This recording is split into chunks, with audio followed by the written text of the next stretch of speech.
You're listening to the best of, basically, Karl Pilkington. There's only one bird that has a penis. It's not a joke. It's not a joke. This is a genuine trivia question. I'd say... I think I've seen one on this. Is it an ostrich? Right, you're going for ostrich, Karl?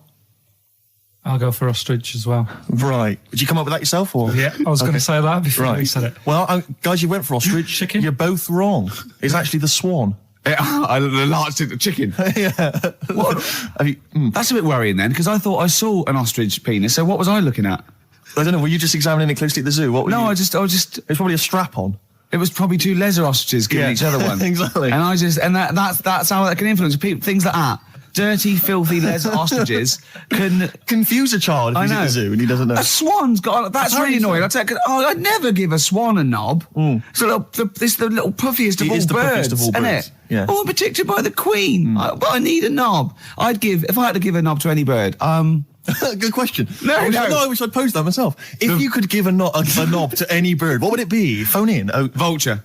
Of course, a vulture. They need a big bang stick. Yeah. What about yourself, Karl? If you could give a knob to any bird, and don't make it rude. Or if I could give a knob to any bird, what I'd make bird it do you suit up? It's got to be a bird of prey or something like that, hasn't it? Cool. Just a robin, really. That would be amazing. That would be Christmas cards would be like... yeah, but it's a normal human-sized knob on a robin. That'd be great, wouldn't it? And the other thing annoying about this is ironic, right? Now, the male of all bird species they're called a cock. Yes. Right. But the only bird with a cock, right, is called a cob. Is that what a swan's called? Yeah, they're cob and pen. They're not cock and hen. That's annoying. And he isn't a cock, but he's got a cock. Yeah. Quick query there, Rick. Go on. When you said then cock, presumably you meant male bird the first time you said it. Yeah. The second time you said it, you said cock. Did you mean the penis? Well, you're showing off the whole farce of radio broadcasting. Because you're not really allowed to say cock. No, exactly, no. Penis. One cock would cause great offence. Yeah. The other cock's fine. Exactly. It's weird, isn't it? It is strange. It is strange. So, I mean, if I said now to you, I like cocks. Yeah. Meaning birds. Yeah, that's that'd be fine. Yeah. But if I meant penises, it would be a problem. If you like cocks and it was penis, that would be... Karl, do you like cocks? Do you like cocks? No. Right, okay, that's fine.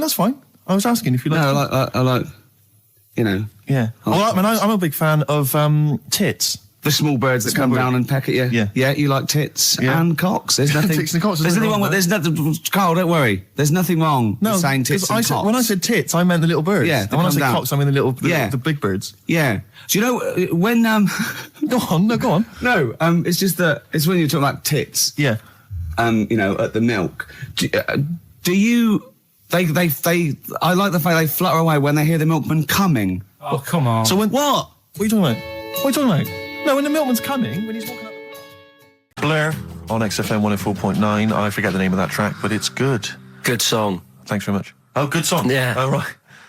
I just thought you were complimenting giving his opinion. Right, go on. The what? Are we still on the air? Yeah. What are we doing? Merry Christmas. We got someone on the line. Oh, right. He's here. Who's that? Ricky. Go on. It's Jonathan, how are you? Good. It's only TV's Jonathan Ross. Ross, turn your radio down, you idiot. I'm here. I like to, I haven't got a radio on. What are you talking about? We can hear the feedback. Well, I haven't got it. It's not my fault. It's your incompetent radio station. And also, didn't you hear we said don't call in, we don't want to speak to the listeners? I'm not a listener. I'm a visitor to your shores. I'm special. You know that full well. I know you're special. Right. Yeah, exactly. What, you got a name for the band? Yeah, you ready? Yeah. Blump. B-L-U-M-P. I tell you for what, you can't have a normal word. If it's the monolith band of all time, if it's the big, you can't have a regular word. It doesn't make sense. How can you have a regular word? All these ideas you've come up with are rubbish. You need a word which only stands for that one thing. No one's heard it before. No one will use it again. Blump. I can't help but feel that that's a more appropriate name for maybe one of Ricky's bands. I love seeing that picture of him in that band. You see it everywhere these days. He was like a girl. He was like a little girl in a suit. Looks like a little dyke at a wedding. What was that? That's got to be the kettle calling the pot black, surely. Yeah, I've always got nothing but 100% heterosexual. We're not sure about. There's not anything wrong with it. I know that, but look at you. I actually had to get that in. There's not anything wrong with it. I'm Jonathan Ross. Oh dear. I was thinking the other day, right? Oh, yeah? The Comedy Awards. Yes, sir. You didn't half say some awful things about poor celebrities, poor has-been celebrities with coke addictions and fat lips and faces that where surgery's gone wrong and everything. And when they're on the show, they're going, "Oh, you look lovely." Yeah, I'm nice so to good. Well, I'm nice to them to their face, but obviously when I'm not with them, I like to let my true feelings be known. What's wrong with that? That's how everyone Well, I'll tell you what, you can get anything off your chest you want on this show. Any celebrities you want to talk about? There's no one listening. It's just between me and you. A lot of people listen. They listen to my show, and after they've had a few hours of, good laughs, they like something bland to just cool them down afterwards. So they flip over. We know this happens. Did you mention my DVD on your radio show? You know what? I forgot to. I forgot to mention it. Christ! I meant to mention by the office, but I forgot to mention it. And then I thought afterwards, it's not like he needs the cash, is it? It's not like he needs it. It's not like it is, but he's probably earned more money in a short space. You're like a lottery winner, and you've got about as much taste. You're like one of those burglars who's won the lottery. I am. I'm dressed like an Albanian window cleaner at the moment. Burglar from Reading who won the lottery, and now he's fritting it away on what? I do feel sorry for my neighbours. I've moved into a really nice place. I feel like it's the hillbillies. No, it's nice he's moved in though, because it's nice. It's given them something to sort of talk about behind your back. You've united the whole block. Right, go and play with some Japanese wind-up toys now. I'm going home to play Mario Double Dash with my son. It's going to be a good afternoon. I phoned you once after I finished my show. It was about 3 Yeah. And I don't mind if you I said, how you doing? You went, it's brilliant. You said, this is what you said. You went, everyone's out. Jane's taking the kids out. I've already masturbated twice, and I'm playing with a new Japanese toy. I'm masturbating now. I just wonder if there's one more contender. I don't know who this was, Ian, that phoned in with it, but possibly it's topical. Deathly Hem. Yeah. Deathly Hem. It's brilliant. Oh, it's Deathly Hem. Please welcome to the stage, Deathly Hem. It's Deathly Hem. Who's that? We've got to give it to I don't know who that was. Oh, well, if you came up with Deathly Hem, email again. Deathly Hem. It's the greatest name for the greatest rock band of all time. Will you please welcome to the stage, Deathly Hem. It's golden tonsils. Isn't it? I went to, I was going to go see him once at the Camden Underworld about a year ago, and they had this sign up, right, saying that Graham Bonnet, who sang that song, had cancelled, right, and it said, God willing, he'll be performing tomorrow. And just in case you thought he'd cancelled because maybe no one bought any tickets, the doctor's certificate was beneath the cancellation sign. Brilliant. Well, we've sung that a couple of times drunk, haven't we, Ian? Oh, but, at the top of our voice. We have done it. It is the best ever. Yeah, it is. Ben has won whatever you're giving away. Yeah, Ben came up with Deathly Hem. Yeah, Deathly Hem. Yeah. I mean, if you are in a rock band, you're looking for a name, and you think you deserve that name, then write to us. We want to know that you're really heavy, and Ian Camphor would officially hand over the deeds of the name Bethlehem. Deathly Hem. Deathly Hem, yeah. Deathly Hem. They only play at Christmas. You only play like big venues at Christmas, and it's all things about like fighting, like good versus evil, and God versus the devil. And you got to write songs like that. Yeah. Deathly Hem on XFM 104.9. Perhaps that the debut should certainly be a concept album based on the Nativity play. Yeah, Nativity, yeah, that'd be just good. the whole kind of Old Testament in kind of rock form. Yeah, with it'd be extraordinary. It's the battle for humanity. Yeah, it's called Humanity Manatee, and it's a fight in the ocean of hell. Yes, sure. Yeah, sure. Yeah, I'd like to see a serpent. Maybe pictured somewhere. There's a serpent, isn't it? Track four. Track four. Yeah. I think we should give massive props and suitable regards to Ian Camphor. He's come in, he's pressed the buttons. He stood in for an idiot brilliantly. He has stood in for the retarded. It's a shame that you've not displayed some of the usual incompetence that we've come to love and expect from Karl. It's a shame. Okay, well, you are the greatest DJ in the world, though. The way you sort of like drop press these buttons, but you know. Every time I've pressed a button off air, Ricky's been going, "Oh, what great DJ!" It's great. Because he ends it. It's just brilliant. I mean, we're lucky if we can talk with the mic on. That's the title. Not talk over a record. We did some great links during the ads. Yeah, and of course, Jonathan Ross masturbating live. On air. Just looking back at some of the highlights of this You don't get that on Capital Gold, do you? Like Tony Blackburn getting a call from Fluff Freeman going, all right, mate, I'm knocking one out. Well, have a lovely Christmas. Have a bloody great Christmas. Have mate. a bloody great Christmas. It's the best of next week. Yep. The best of the last few weeks with some tat, you know, Carl's put together. We're Look back in forward to that. January. We're playing some of our favourite songs of the year. I'm looking forward to seeing Pilker's tan and Pilker's pictures back, from his holiday. covered in ash from the beach. Yeah.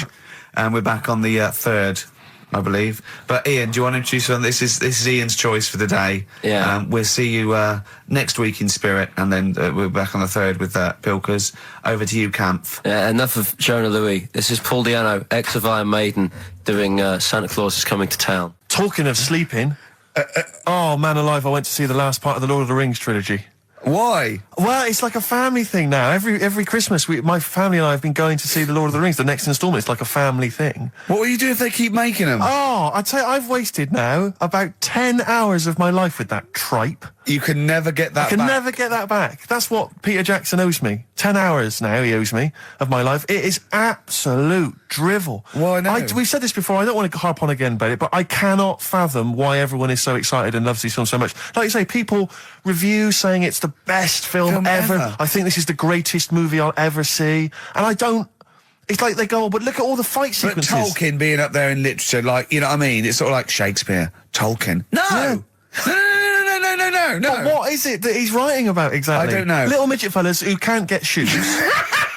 I mean, I've got big feet. I've got size 14. I can get shoes. Oh, God. Send off from mail but order. I know, it is like, it's like, Harry Potter taken seriously. Yeah. But I know who's watching it. It's like these people who are watching it are obviously nerds, people who live in Forbidden Planet. They love it. They can't believe their luck. But that's the core audience, but it's obviously bigger than that.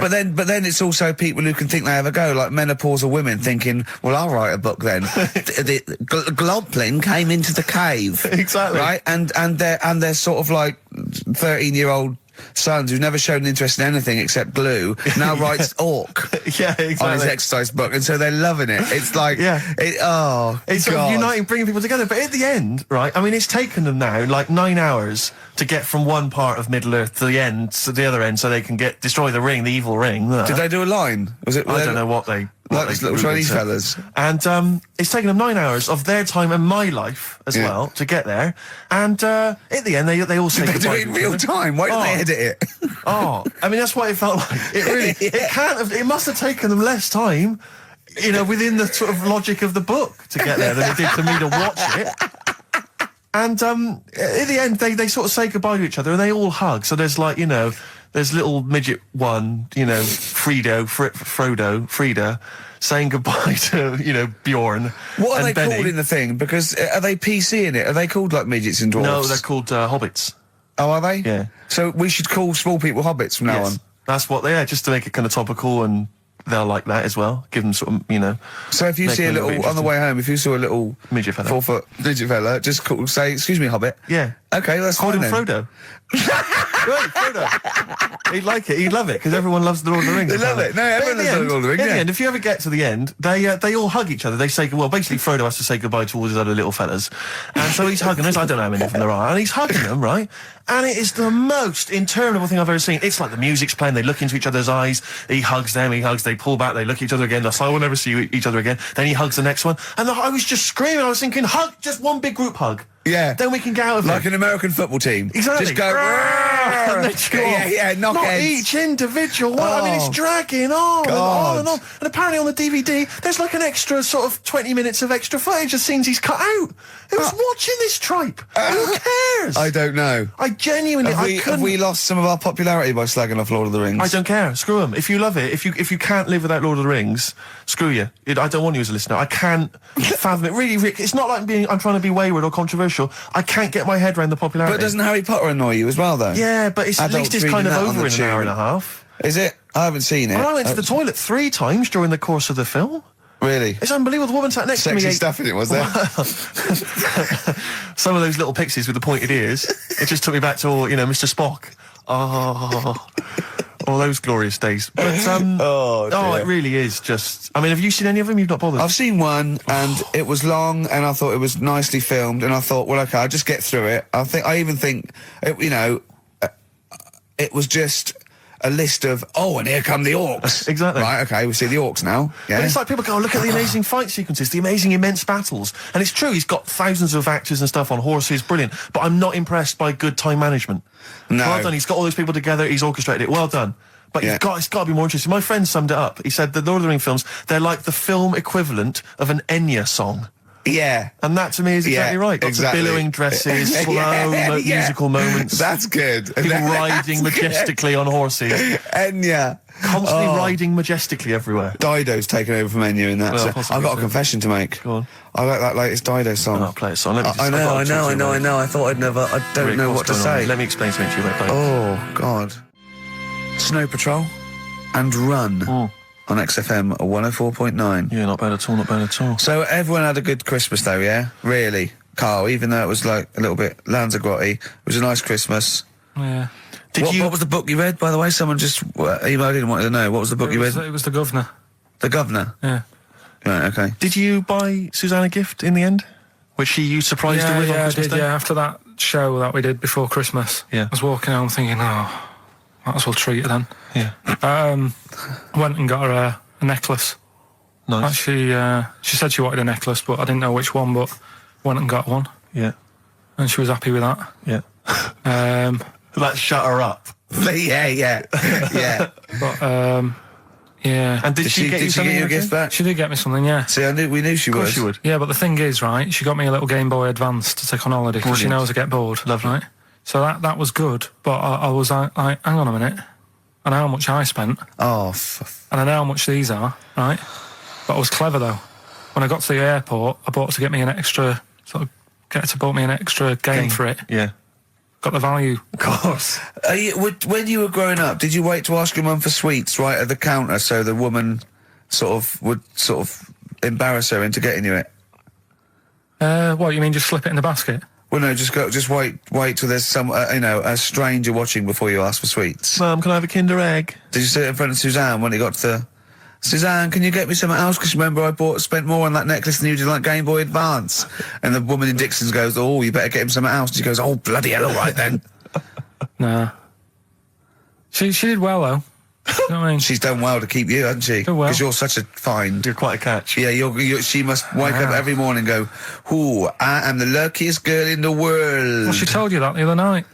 What? She said the other night how good it is living with me. Oh, yeah. I said to Suzanne, it must be great, because I only see him 2 hours a week and I like to squeeze his little head. You can do that all day, every day. Does she ever squeeze your head? No. No? No. It's like that thing, though, isn't it? It's like when you work in a chocolate factory. You get sick of it, don't you? If it's there all the time. Yeah, she must think, well, I could squeeze that head any time I want it. It's not worth it. I'll just, Yeah. What about your Christmas? My dad, I'm wondering if you're turning into my dad, because he bought my mum a bracelet. He won't mind me talking about this, because he said you'll probably talk about this on the radio, and you're right, Dad, I am talking about it. He bought my mum a little gold bracelet, lovely gift, you know, it was a lovely thing, and she opened it, she loved it, and everyone thought, what a great gift, lovely gift. He wouldn't stop talking about it. He wouldn't stop talking about the gift he bought. He kept on grabbing my mum's arm and showing it to people. Look at that. Look at the gleam on that. The gleam! Steve, look at the shine on that. Look at the gleam there. Look at that. Gleam! And do you know what he said the great thing about that's pure gold. He went, it's an investment. That's an investment, there. Because gold, you know, it's always worth having I gold. love that when people get a gift and it goes an investment. I love it. But what? Not only does it sort of take away any of the romanticism of it, but it was the way he constantly was talking about how great a gift it was I'll that tell he you what, bought. I haven't heard the word gleam for 30 years. Look at the gleam on that. The gleam. Look at that. Look at the sparkle on that. And look at that. It looks like rope. That's what he kept saying. It looks like rope. It looks like gold rope. And he just, and I heard it, he disappeared, we were opening gifts, he went disappear, I could hear him in the kitchen going, thinking about that's pure gold, that, Elaine, that's pure gold. I might melt that down. Yeah. John, next door neighbour, John, look at that, look at the shine on that. That's great, that's brilliant though. But it's just, it sort of undermine the gift a bit, if you keep on droning on about how great it is. If people enjoy giving, that's nice, isn't it? And you got to, you know, what did your mum say? She loved it. She couldn't get a word in edgeways. That's a step up from a jar of coffee, though, isn't it? It is a step up, yeah. That's good. Oh. What about yours? I didn't get my mum and dad anything this time. No, because I'm always treating them anyway. Whenever if they need a few quid, if I can help well, them, you I are do. the gift that keeps on giving, Carl. No, but don't just go giving anything just for the sake of it. You know what I mean? Wait for the... time that's right sort of thing, just 'cause it's Christmas. Because... yeah, I mean, there's no better time, is there, really? No, I just was going to say my mum and dad didn't get me anything, but they did. What'd they get? But, just some money. But, I'll get them something when the time's right, do you know what I mean? They always need bits and pieces through the year, so... Yeah. I'll look after them. Sure. But, it was weird being away on Has anyone Christmas got caught onto the fact that, you know, they leave groceries in the telephone box near your dad yet? No, that's still going on. Is it? Going on, yeah. Oh, that's fantastic, isn't it? That is just fantastic. So when he needs a loaf of bread, pint of milk, just goes down. Does he ever give that as gifts? Oh, listen, are we doing the film thing in a bit? Oh. Got more prizes. Yeah. Is it better than Rockbusters? It's all right. I did it in a bit of a rush because I was only in yesterday, wasn't I? Sure. Well, yeah, New if year, you take 3 holidays a year, then So- there's not enough time for the work. Me and Steve like to, you know, put our priority into, you know, doing the work, coming up with a good product, and getting a holiday when we can. You know, I haven't really. I had a love a holiday, Rick, you know. I love a holiday. But I don't do the holidays for me. It's for Suzanne, isn't it? She's the one who likes going away. With So you. I'll just go, so I'll go with her and do my bit. When you were playing Game Boy, right, and you'd looked in the hole, and you were reading your book, what is she doing? She'll make things seem more interesting to me. Do you know what I mean? So, like, when we're at the Owl and the bus driver said, "You've got an hour here," I said, "Why have I got an hour here? I go to a funeral with someone who I loved in the ground and don't spend an hour around it. Why do I want to..."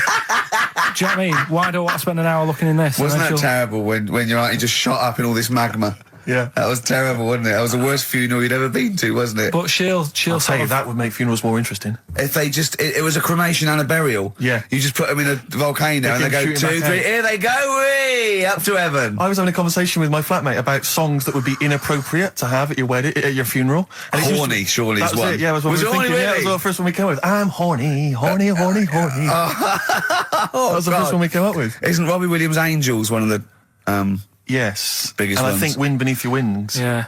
I think is apparently quite popular. oh yeah, that's play that on Auntie Nora's, can't you? Bit of Boston. Yeah. A bit of Who Busted?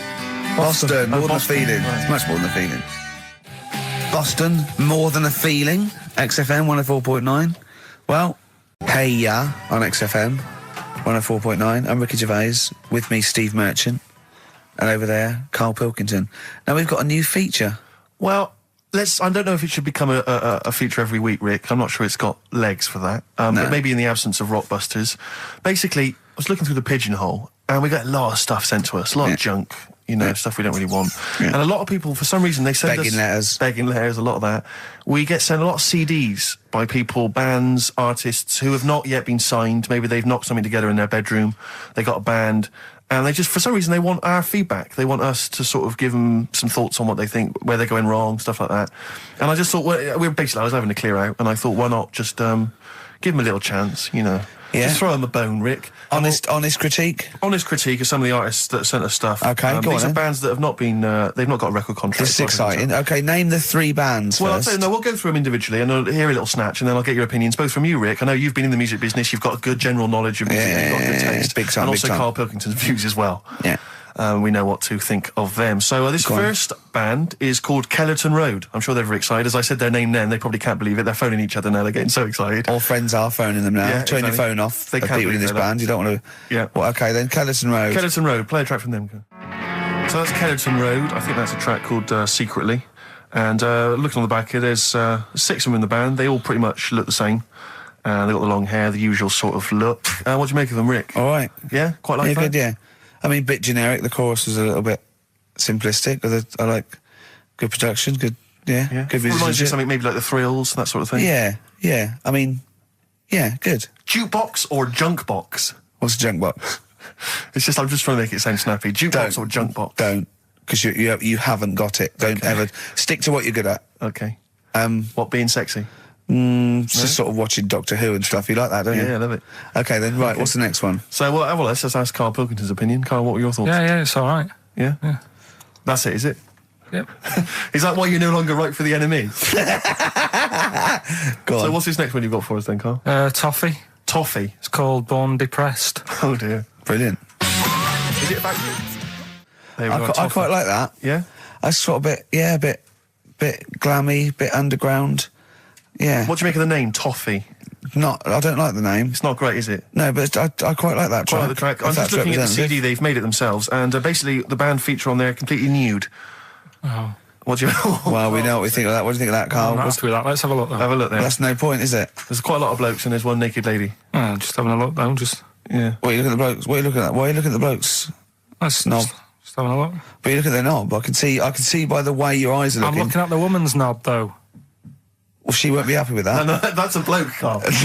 Yeah, that's where you've been going wrong. Yeah, that's the woman. Yeah, Yeah. that's what I was looking at, that one. The woman's knob, so that's all right. Yeah.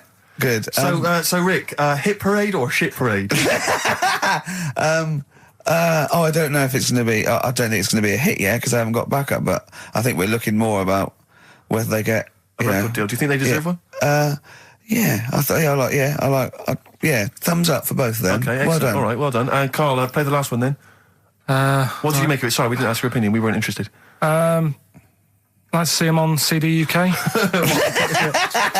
like that on the CD cover. Okay, okay. And this last act, I think, is this right? Picture Centre? Yeah. Picture Centre.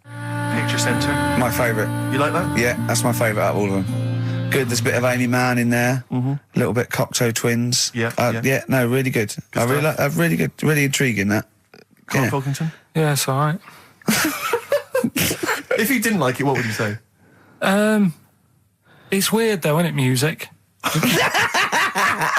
No, do you know what I mean? It's like, it depends what you're doing. Do you know what I mean? That's all right. If you're just having a game of crib or whatever, it's just on in the background. That's the thing with music. I don't think you can sort of slag any of it off. It's times, and it depends what mood you're in and stuff. Yeah. So this is it's a pointless feature. It's a pointless feature. We're doing I it didn't then. come up with it. No, I don't. All right, don't slag it off. Okay, we'll do that again then. I was quite enjoying that, but okay. No, do you understand what I'm saying? Well, That it's not worth having an opinion about music. Well, I'm not that bothered. I'm just saying. imagine if he was on the panel of fame and going to be your pop idol. Yeah. That'd be great. It'd go along, and Nicky Chapman go, yeah, you've really improved. I really like that. I don't know what you're wearing. Dr. Fox, you were hot, baby. I loved it. Like your legs, like all your boobs and all that. Brilliant. Come to Carl. Not bothered. All right. Yeah. Brilliant. No, we'll keep it up. Play a record. Yeah. Oh, come on. This is my favourite. Can I change? Well, this is my favourite out of all four of them. Lynyrd Skynyrd.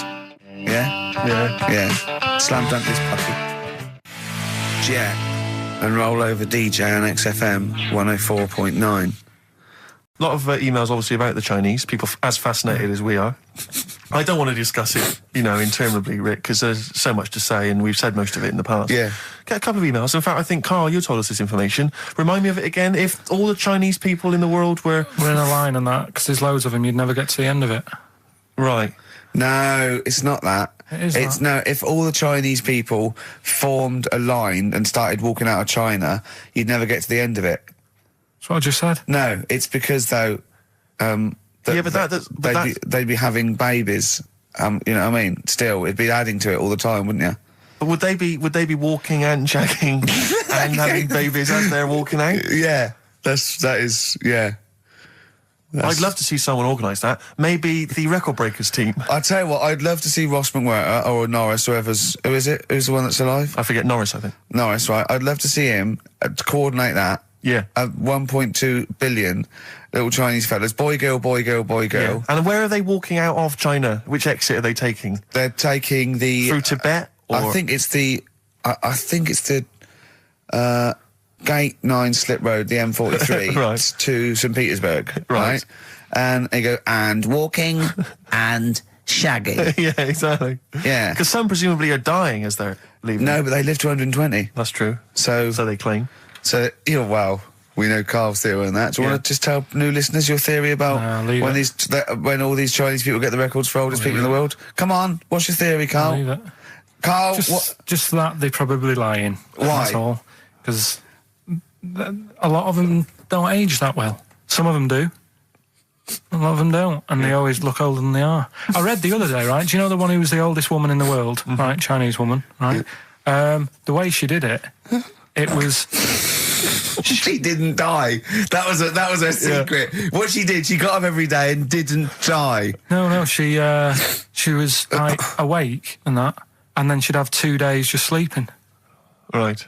So she wasn't really that old. What do you mean? Well, she'd only sort of lived half of her life in a way. Well, we So she was all only live 70 odd. 2/3 of our life, don't we? No, but she was like awake and that, and then she'd go, oh, I'll go to bed, and then that'd be it for 2 days. Carl, you're a second-time buyer, aren't you? But Yeah. Bought one in Manchester. Lost $7,000 on that one. well, don't buy in Manchester. No, it's a good flat. It's just it wasn't. I didn't buy it to sort of make money. I thought I was going to be living there like all my life, and then a job came up here, and it was like, oh. You bought your first flat in Manchester. You assumed you would be living there for the rest of your life. Well, I wasn't in a rush. Play record. You're an idiot. Hang on a minute. So have you got a property portfolio? Have you got the 2 houses now? No, I've got rid of that one. Oh, you sold that one? Got this at a flat. £7,000 Got loss. this flat. I'll tell you something that is interesting. Hold on, though. What? £7,000 lost. Yeah. It's a flat in Manchester, but it could only cost about £8,000 anyway. Right, Steve, something they do now, right, they've got to do by law when you're buying, right? I was looking at one in London, right? It's haunted. They've got to tell you now. Right, don't talk shit. I'm telling you Play now. a record. I'm telling you now. Yeah. There's no such thing as ghosts. That is ridiculous if that appears on a legal document. Right, if there's anyone who sells flats and that, does that for a living, yeah, right, email in, because I'm telling you now, that is a fact. She sort of dropped it in. She said, I said, oh, nice feel here. And she said, yeah, well, that'll be the ghost. Just dropped it in, that's all they've got to do. And then I was like, what? And they went, oh, yeah. That's all I've got to do, is it? So that's the legal thing. Did you drop it in? So in court you go, did you drop it in? Yeah, I dropped it in. Play a record, you're an idiot. What you got for us, I just thought we ought to maybe go through some of the emails. I mean, I don't want to query the calibre of some of the emails we get sent on this show, but here's a typical one, Rick. Go on. There's no name, it's just from Glicko, that's his email address. It's just a question to you, Rick. Did I see you walking around Marylebone High Street last Sunday? Yes. Okay. Well, I don't know. Well, I was in Marylebone High Street last Sunday, yeah. Yeah, but did you see Glicko? I didn't see Glicks. Okay. I didn't see the Glickster. But all right, this is one from M. Ricky, what do you think of Richard Bacon's show? I can't decide if he's better than you. Nor can I. Any thoughts? Nor can I. I can't help her out on that one. Sure. That's a really personal thing. She's got to dig deep. She's got to look at both of us. She's got to find out what she likes. Yeah. And then whether I provide more of that than Baker's. Yeah. I mean, Baker Foyle's brilliant. Yeah. I'm not going to put myself up against him, so I can't help you. Next, Steve, next. Well, there's a lot of emails last week which were saying how much they enjoyed the Christmas specials. Thank you very much for that. That's very flattering of you. Cheers. There was also a couple. There was one that it was a guy. I'm sorry that I think I might have deleted it. But, I should have sent a reply, because there was a guy from Canada saying if there any chance you're around in March, whether you could pop in and have a surprise birthday dinner for his wife. Oh, God, why don't you keep that? I know. Sorry I can't bloody go now, can I, you idiot? Okay. So, I really apologise for that. Yeah. There's also, this is interesting, this is more for Carl, really. It seems unlikely. Is it from a doctor saying you're an idiot? We've got plenty of those. I tend to delete them. Okay, all right, yeah. Look at his face. No, it just says, don't like to complain, but I won the film competition about 5 or 6 weeks ago, and I haven't received my prizes. Oh dear, that's all Carl has to do Well, that's on what I the was show. thinking. We provide the chat, the records, the light entertainment. I mean, the glamour. Strokes of comedy genius. All Carl has to do is send out the prizes and say there was a monkey that was a bank robber at 5 to 3. Yeah. What's your excuse, Carl? Do you remember her winning? I've got all. Well, you calling her a liar? Well, I am, because I don't remember ever seeing. Right, he's calling her a liar. So, Joanne Ogden, you're claiming, is just making this up. She sent this in on a whim, trying to fool us and get some cheap tat. Wow. I don't believe that. I don't believe anyone would lie to try and get knowing me, knowing you on VHS. I really don't. Well, I'll look in the records, because we keep all the details, so... Do you know what I mean? Right. Well, one of you's in the wrong, and do you know what? Knowing you, Carl, I don't think it's Joanne. No. Has anyone else ever emailed in saying they haven't got the bag of crap? No, they haven't. They haven't. Well, yeah, but one mistake's one too far, because that's one person. So you might send out 30, but that one person, that's the first time they've won a competition. They want the history of Wind narrated by Donald McIntyre on VHS. Yes. And Stephen Stephen King's It on Betamax. Yeah. No, sometimes they want the best of Primal Scream on a cassette. Exactly. So, You've got to make sure you're sending these prizes out. Did a bit more research this week. Okay. Found a good story out about a monkey. Right. Which I'll tell Ricky a little bit about it. Tell me, come on, tell it now. No, tease I me with we it. should keep this. It sounds exciting stuff. That's got 'em, right? Tell us about this monkey, Carl. You're going to love this one, Steve, right? So last week we were talking about how, like, a lad left his family because there was problems at home and that. He went and lived in the wood. He got airy. Right? No. Leave it there, Rick. We haven't got time to go into Right, it. so... That's what happened. And that's what happened. He lived with the monkeys. He went airy. That's what happened. Looked into some other stuff about, like, airy kids and all that. Yeah. Came across this story about a bloke, right, who worked in a zoo. Oh, dear. Right? So... Trouble's brewing. Loving his job and that, but it's quite a lonely sort of job because you don't see many people. You're just dealing with animals all the time, right?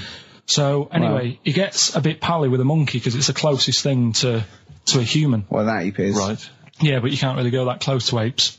Well, It's dangerous. what do you mean? What type was it? Do you Just mean let him tell the story. Was it a chimpanzee? I reckon it was a chimp, yeah. Yeah, Oh, it was you a don't chimp. even know, so It was that's a an chimp. ape. It was a Okay. chimp. Yeah, but he doesn't matter, does it? So he It's the gets story. pally with him. Right, so he gets pally with What, him. do they go on and holiday together? well, no, I mean, it starts On the off pool together. just checking each other out and, probably sharing lunch and that together. Yeah. Right? Anyway, this goes on for a while. They're getting on well on that. And then after a while, right, the monkey starts sort of imitating him a bit more and sort of walking upright. Oh, God. Yeah. Right? So he thinks, oh, that's a bit weird. Anyway, they get on really better and what have you. So he thinks he could live at home with me, because we're getting on a storm. Yeah. Right? So he takes him home, and before Is you this know the it... beginning of Beneath the Planet of the Apes? I think it is. I think you've seen this on video. I'm worried, because he's already imitating him and they're moving in together. I'm thinking it's maybe a bit like Single White Female. Single White Zookeeper. Oh, brilliant. Right? So anyway... So it's moving in, and it's getting used to sort of the normal human life. He's having a cup of tea in the morning. Yeah, PG tips. He finishes the day off with a dear. Finishes the day off with what? He with does, a he doesn't little have to brandy. move a piano at one point, does He he? finishes the day off with a little brandy. Yeah. He pours himself. Is he wearing a smoking jacket? I'll tell you what, Carl. You're a maniac, mate. No, this is why it attracted me. It's amazing, right? So he's having his brandy and that, loving his life. Next thing you know, he sort of, I don't know if he loses it or he gets shaved, but the top half of his body is hairless. Right? Apart from his head. Right, so he's got a nice... So it's the opposite of the kid. No, Yeah, this is what I'm saying. that would happen. Right? Well, hang on, but so you don't know if You he don't was even shaved know. or if How did it say? Then the hairless... What? I'll bring it in for you, the story, and then you can see if I've gone wrong. Keep going. So anyway, so this is going on, and he's having a great life. Then the zookeeper starts getting a bit annoyed because he's having a better life than the zookeeper. The zookeeper's in the zoo. This is such So the rubbish. zookeeper's still got to do a day's work. The monkey's at home, he's partying. Well, he's it got gets his to a other point when he chipmates says round. there's no point you coming in to the zoo because the whole reason of you being there was because you're being kept there. Right. And he didn't want to bring the memories back, so he said, you stay at home. So You're talking such... Just let him finish. God, I don't know if I can sit here and listen to this drivel. I'm fascinated. It's nearly over anyway, right? It sounds extraordinary, Carl. So he's walking up, right? He's having a tea in the morning, finishing the day off with brandy. Gets a bit out of hand. Only tries it on with the zookeeper's wife.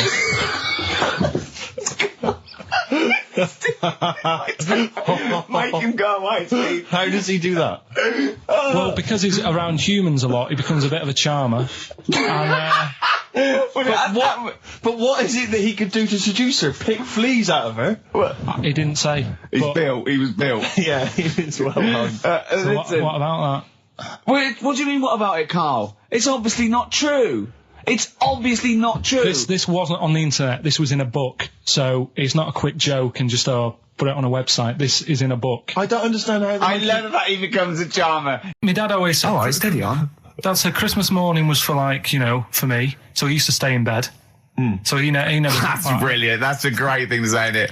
Yeah. Christmas morning's for you. Run wild. Do what you want. Just don't bother me. I'm going to Honolulu for 2 weeks.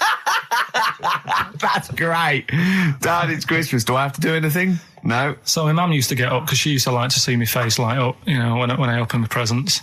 And then fireworks. And then then I'd have to go to my bedroom from about 6 o'clock onwards, because like my mum and dad were into having big Christmas parties, and I wasn't like old enough to go. Right. So they'd say, right, you know, you've had your fun there, you go up to your bedroom, stay in there. Really? Yeah, I remember one year, right, I got a train set, that's what I wanted. Yeah. Right? It's brilliant. Playing with it all day. I thought, I don't mind about the party, I'm happy staying up here playing with this. Brother comes in, he's had a few, right? He's going, yeah, give us a go on your train. How old is he? He's a bit older than me, so he might have been like, let's see. Well, let him be 18. Yeah, probably about 18, 19, And how old something were like you? that. I had a train set, so I don't know, about 14. something like that. Yeah. Right, so I'm playing on that, loving it and stuff. And then he comes in and goes, oh, give us a go. He turns the transformer up to like 14. He went really fast for about 5 seconds, broke it, and then he went back downstairs. Wow. So Christmas, I hadn't even got to Sounds Christmas like Day. the Conservative government with British Rail. Satire, that is. Rick, I just thought that there's satire. It's If there's any satirical shows listening or it magazines, doesn't work. It doesn't work in any way because there's the analogy falls down. No. Apart from there being a train. think it through though. British Rail was trains, Yeah. and the government broke the trains in many. Well, they didn't break them, like not officially breaking them, but they kind of. It does work. It's perfect. Oh, I'm very pleased with that. And I can't. And no one's asked him to be on. Have I got news for you? It's weird, isn't it? Because It's strange that when Yeah. you've got a satirical mind that's as quick as that. Yeah. All And right. he's broke your little train set. So what did you do? I just like watched telly and had some sausages. I bet you were happy with that, though, weren't you? Oh, it's just a bit annoying though, isn't it, when your main present of the year's been broke. And then, did it ever get it fixed? No, that was it. Put away. I'm intrigued why your parents wouldn't let you come and join in the festive fun. Was it like really debauched down there? Was it like eggnog everywhere? And Well, no, but I mean, that's fair enough. 6 is a little bit early, but I just think, you know, if you're a kid, you know, he had his fun, put him to bed at 8, maybe. And do you think so on Christmas Day? I thought that was a day for family. Well, not if there's a party going on. and Well, then don't have the party on the Christmas Day. Well, that's another option. Yeah. Your parents are weird, aren't they? A strange breed. well, I think that was the year, right? You're talking about buying presents and stuff. I think I did treat my mum to. I didn't buy my dad anything. I think that was like when I got a bit older, I used to get my dad something because he wasn't that bothered anyway. No. So got my mum. There was a cheap shop, right? Of course. Thank God for that. Called Snips. Right? So I went in there and I thought, let's see what I can get her. And remember Victoria Plum? I don't think so. Well, it's like a fairy character. Right. Right.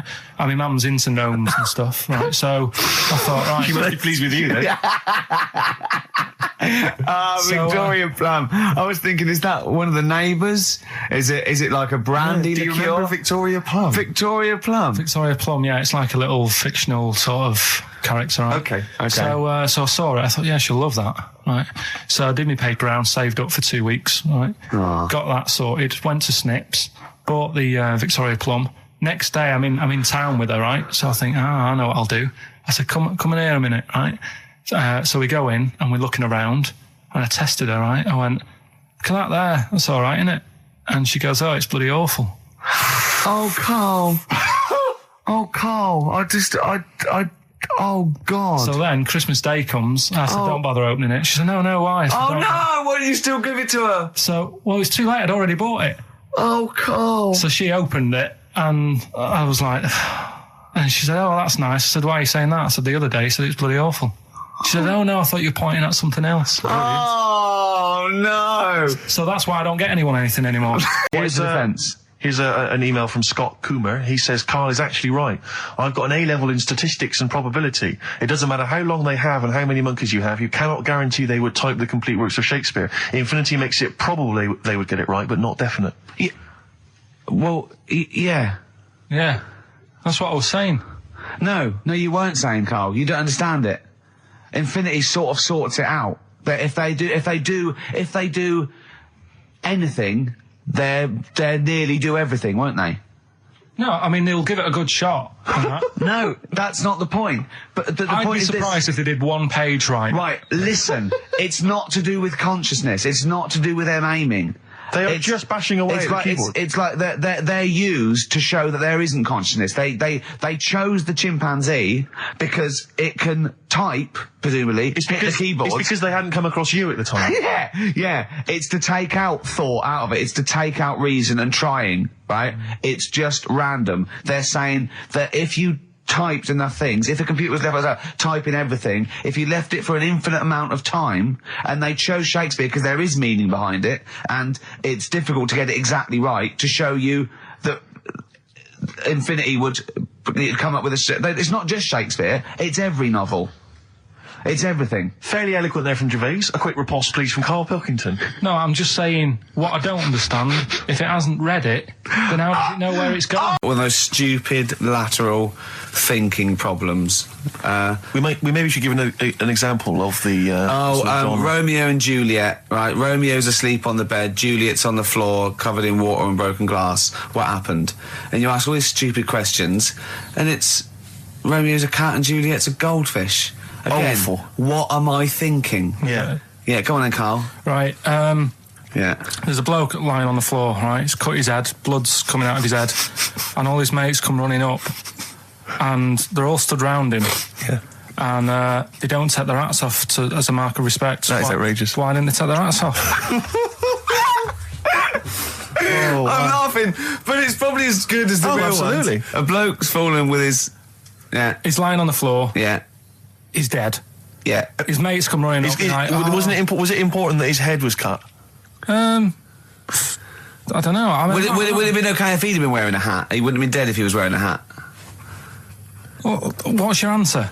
No, you're meant to answer questions. You don't just go, what's your answer? You say, where's the turn? So you go, no, and I have to guess. It's obviously like sort of motorcycle stunt team or a parachute. Why didn't they take their hats off? Because they're probably still on the motorbikes or something, or... Well, yeah, but if you mark a respect to someone, you could take your helmet off. I'm getting angry. What? They're parachutists. Why couldn't they take their helmets off? Because they're coming down from the sky. But he's on the floor dead. Well, they can look down and see him on the floor. Are they on the floor, Carl? They're on the floor as well. They're walking, are they? Yeah, well, they sort of stood there looking at him. They're stood there. Yeah. They're stood on the floor looking at him. They're soldiers. Why? But why? Because it might be in a battle zone. They might have their helmets on, and he's been shot in the head. No. Well, that does work. You see, this is my point. That one works. That one works. Unless you give us a piece of information where that doesn't work. What's the difference? Why is yours different to he's been shot in the head in the trenches, and they're looking at him and they keep their helmets on? I just don't think it matters as much. If they're in the trench, they're already guarded a little bit, so they could take their hats off. It's the best mate, for God's sake. Okay, who's dwelling on this? Are they normal hats? What kind of hats are they? The answer. No, don't get ratty. What kind of hats are they? Baseball hats? If I told you what sort of hats they are, you'd have the answer. Wow. Okay, I've got to guess what sort of a hat it is then, have I? Right. Is it a trilby? No. Is it a bowler? I know what it is. What? They're spacemen. No. Oh, that's a good that one. That one works as well. This is my point. I like that one a lot. It works. He's fallen on the moon, and not that the moon happened. It was set up, wasn't it, in the studio? We know that. Yeah. Okay, Carl. What's your answer? Builders on a building site. Why is that different to soldiers? Because bricks don't fall in wars. But bullets fly. What do you mean by coming in here this time of day? I've just been doing some Christmas shopping, haven't I? Probably do some more shopping on Monday because it's my day off, isn't it? Yes, I know it is. You don't have to tell me. Do you want to see what I've bought, Suzanne? No, thank you. I don't mind showing you. It's only a Christmas present, isn't it? Just bought some more condoms. Why? Well, I bought some last year. Got 2 boxes. They all got used, so... I'm very glad to hear it. How much do I pay you? Why are you asking? The presents I buy has got nothing to do with what I earn. Like I say, if I won the lottery, I wouldn't go mental on her. Do you know what I mean? I probably wouldn't even tell her because I think she'd want to travel around the world and all that, and I'm not into that, to be honest, so I'd probably keep it quiet. Why? Well, once you've been around the world, where do you go next year? Each to their own, though, innit? You know what I mean? Well, what do you want? What for Christmas? Not that fussed, really. And you, it's just as well I'm not that fussed, because do you know I do some work at XFM? Do you know what they're giving me for Christmas present? Nothing? No, might as well have been nothing. 2 CDs. That's it. I was well fed up I'm sure you will. They give you a list of about 30 albums and you get to pick 2 off the list. So I've gone for Kings of Leon album and the best of Bob Marley. Mr. Marley has been dead these 7 years. In fact, he died 7 years ago this very day. Did he? Do you know what sort of donuts Bob Marley likes? It's not my business. No, it's not a proper question. It's an old Peter Kay joke. He likes the ones with jam in. Do you get it? There's 2 things that my mum does, right? It's that, if there's sex scene on the telly, she'll go, anything on the other side, love? And the other thing she always says, if ever there's anything on the telly with Elvis in it, Yeah.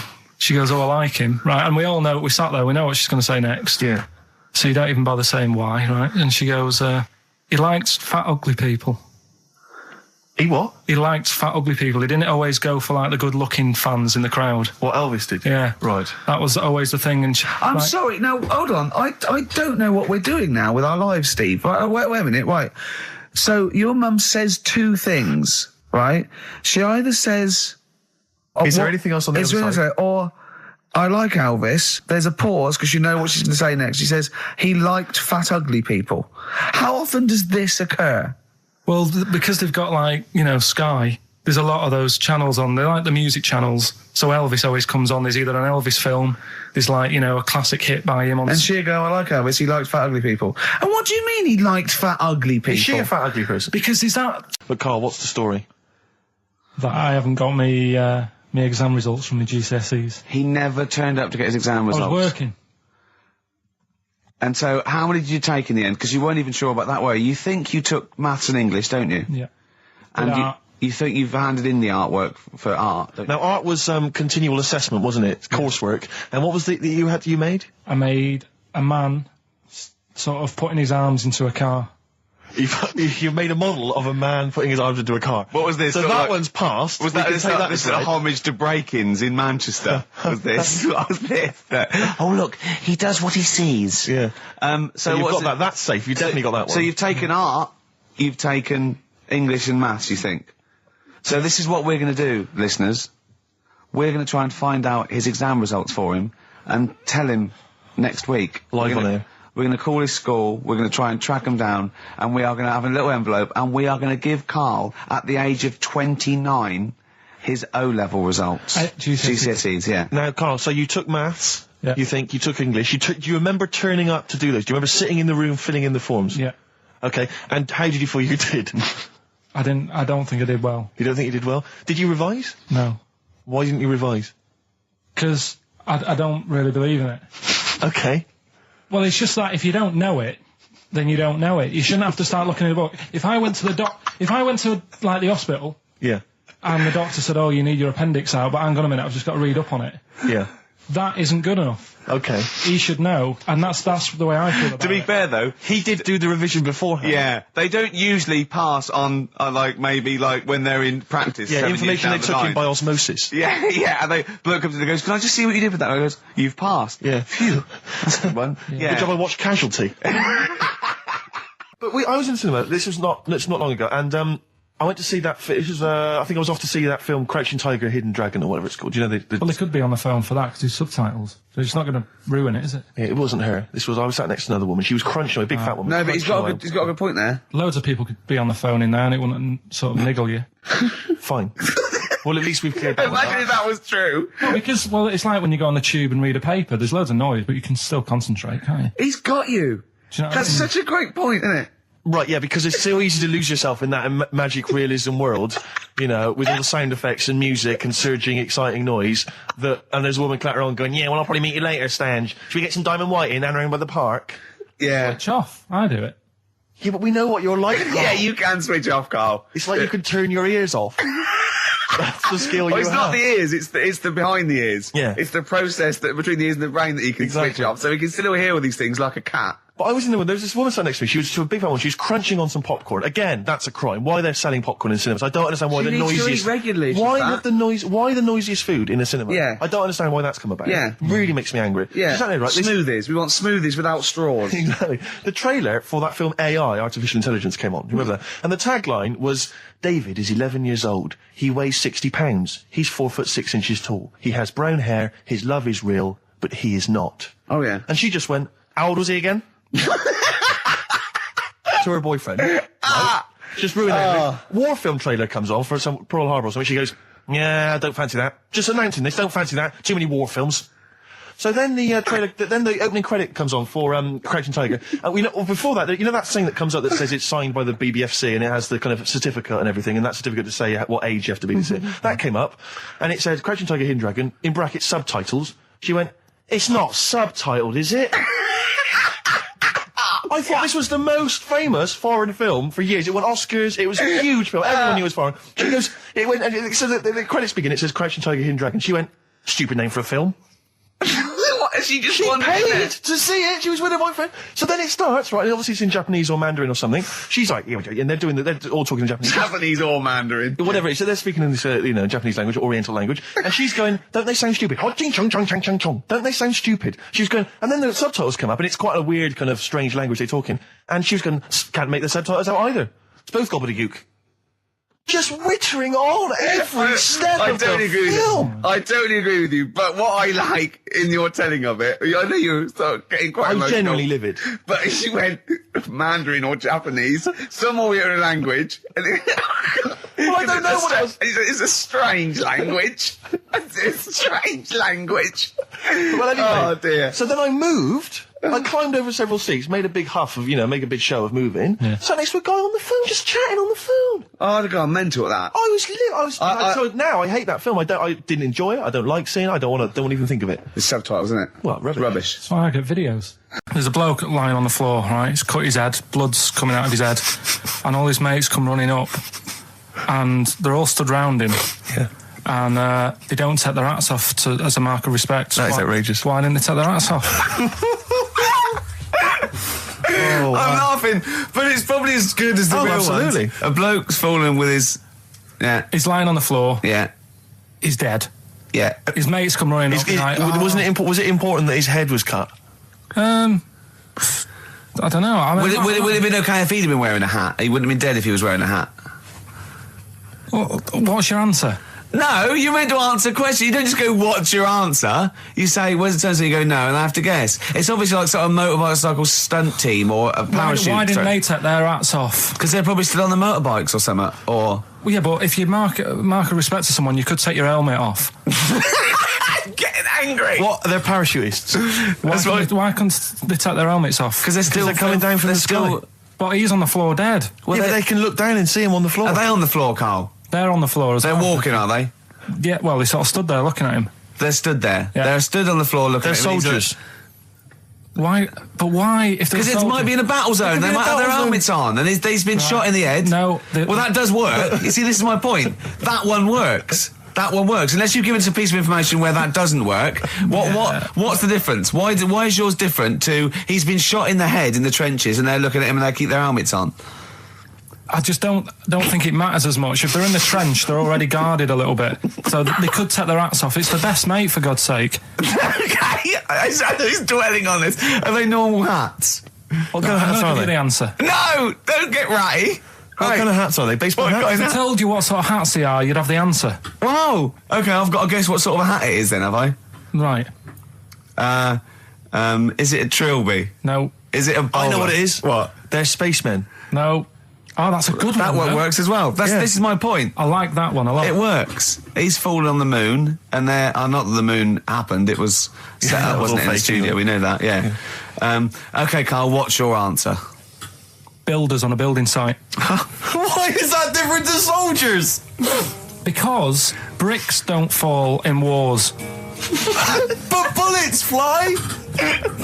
Right. Let's play a record and we'll come back to it, Carl, while you think about what you've done. Oh, yeah.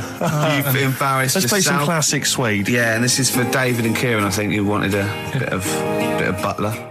This is a bit easier, but I still think it's a good one. So this is, we should explain what this is if you've just tuned in. It's one of those stupid lateral thinking problems that Karl himself has created. Yeah, that was his homework. Right, this one. It's a fella. He has a normal day doing stuff. Nothing wrong with him, right? And it's the twist in the tale. It's just like Tales of the Unexpected. Yeah. Just a normal day, nothing wrong with him. Hold on, though, he's got the legs of a fish. Go on. So that's why he's been hiding his legs. So Go on. He does his the legs of a fish. So he can't carry on. He has his working day and that, and then he gets a bit tired. Goes to bed. He puts the light on, leaves it on, goes to bed. Oh, that's crazy. That's mental. I can't think what's happened. Anyway, here's Radiohead. Right, okay. What? The question is, why does he put the light on when he's going to bed? He's had a normal day. He's come home from work. Is that right? He's come home from work, or he's not been working? Yeah, he's just been out? No, he's been working and stuff, I think. You think? You've made it up, Karl. You can decide. So the question is, why has he put the light on when he's asleep? There's a reason that he's put the light on when he's asleep. Has he gone to sleep? No, Karl, don't shrug. You're meant to answer these questions. He put the light on before he went to bed. Yeah, and the question you're asking me is why? What's the scenario? And the light's on and that, but he's gone to sleep. Yeah. He started reading and then he fell asleep. No. Did he intentionally, for some reason, put the light on? Every night. It's mad. Sounds mad. That's Karl, doesn't it? Every night he does it. Yeah. He puts the light on. Karl, is the point of this, he puts the light on for a very good reason. Not for us, but for some people. He's blind and it's always been on, and he thinks he's turning it off, but it was on in the day, and he thinks he's turning it off, but he's turning it on because he's blind. No, that'd be stupid. That works. No, that works great, Rick. Yeah. Thank you, Karl. So you've got to come up with... Hang on. If you're blind, why would you put a light on? No, he thinks it's off. Yeah. But why would he turn it on anyway? Just think so he doesn't get burgled, so people know he's in because he can't see him. So he just he puts the light on when he's there, then he turns the light off when he goes to bed, so people think it's fine. But he's got it out of kilter, and actually he's walking around in the dark all day. I don't believe that if you're blind you turn your light on. I don't think you'd be living on your own, would you? I'm not having that for a second. Do blind people live on their own? I'm not having that for a second. Well, some people do. Lonely blind people live on their own. No, if you got bad eyes. Any of them women? Are there any blind women who are living on their own? No, I mean, if you know of some blind women. 08700 800 1234. We've gone through this. If you are a blind woman with no standards and you don't care annoying voices and smell. Oh yeah. And every time I come to Chinatown, the same thought always strikes me. I always feel like I want to just gather all the little locals, all the little Chinese fellas, just gather them round and just go, guys, in what way is this a town? It's not, is it? This is not, at best, what you've got here is a novelty street. Yeah, Gerrard Street is not a town, mate. It's not a town. You've had this here for like 100 years. It's not expanding. Yeah. You can't just call it Chinatown and claim it's a town. If I was them though and you did it, I'd go, what are you talking about? It is a town. It's our town. It is a town. It's our town. We've got all lots of stuff. Where's your church? Where's your mayor? We got a betting shop. Not enough? It is. See, all you've got here is restaurants. No. No. Got a little supermarket with snacks. What does it sell? Snacks. Specifically, I would imagine crackers. Yeah. Do you want to buy a dragon? Do you want to buy an ornamental dragon? If I wanted to buy one, this is where I would. Do you want to buy a gold dragon? Is it made of gold? No, it's made of plastic, but it's sprayed gold. Do you want to buy that? It's not a town. It is a town. It's not a town. Yeah. And it annoys me because when I first came to London, I genuinely thought Chinatown was going to be this amazing, what they've got there is... You'd hear a gong and... Yeah, every time you went in there. And there'd be rickshaws and people walking on those little sort of wooden shoes. You know those ones? They're brilliant, they are. Just clomping around in them. But nothing, it's nothing. It's just... Yeah, exactly. Yeah. It just reminds me of, have you ever been to any of those sort of museums? You tend to have them up north where they've got you sort of sit in a little cart and it sort of rides you through kind of, I don't know, it might be, Newcastle. The Victorian era. Yeah. Could I have half a pound of those sweets, please? Exactly. Of course you can. If there was some animatronic then, it would just be an exhibit. Yeah. Their concession to being 100 years ago is that there's some scales in the shop and there's a horse outside. Yeah. That's it. That's it. Exactly. Yeah. The traditional sounds and smells of old England. And the voice of going, of course, there was no television. Exactly. Amazing. Yeah. Amazing. Brilliant. Yeah. Welcome to... Chinatown. Ding, ding, ding, ding, ding, ding, ding. So it's not, it's a good point. Is that a piece of traditional music? Ding, ding, ding, ding, ding. Yeah. Is that some traditional Chinese music, or is that music that someone in this country wrote, thinking it sounded like Chinese music? I think it was the Vapors, wasn't it? Oh, is that what it is? That? Because it sounds that's the music, isn't it? But are you sure they didn't take that from some other source? It's that pentatonic scale, isn't it? What is it called? It's the black notes on the piano. Right, that's the one I can play along with EastEnders. Yeah. Do you know what I don't get with it? Go on. Chinatown. Yeah, Chinatown, because I always walk through it on the way to work. A couple of things annoy me. First of all, I think it's bad business, just because if you've got a Chinese restaurant, put it somewhere where there isn't any others. It's a good point. Yeah, but it's also a community. They're not just a theme park for other people. I remember going out one night with Suzanne and some friends, and you got there and there's so much choice. It's that dilemma of, oh, forget it. Well, and not really. Specifically, do you fancy Chinese? Well, no, but why don't you go to the one with the dead ducks hanging in the window? That's my favourite. That's the other thing as well. It's like, normally you put your good stuff in the window. If that's what's in the window, yeah. Right? Yeah. And the other thing that annoys me, walking through it today, there's always lard on the floor. What, in the street? In the street. It is, honestly. I'm scared I'm going to slip over. It's because all the restaurants and that. But why is it? That's another point. Well, it's not oozing out of the restaurants. No, but why is it? I don't know what they do. Careful. Listen, no, but why is it? That's why they used to wear those little wooden shoes. Okay, we've got... No, but the thing is as well, they try and wash it with water, which doesn't work with lard, and it's like oil. Famously, yeah. You know what I mean? Even I know that. Yeah, you got to scrub it. So, you think sorted that out. Yeah.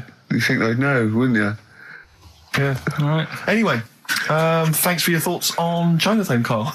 Back to form there, Oasis, and Little by Little. This is XFM 104.9. I'm Ricky Gervais. Who are you? My name's Steve Merchant. Good to see you. Thanks. With us, the producer in the studio is Karl Pilkington, and he'll be doing the buttons. Yeah.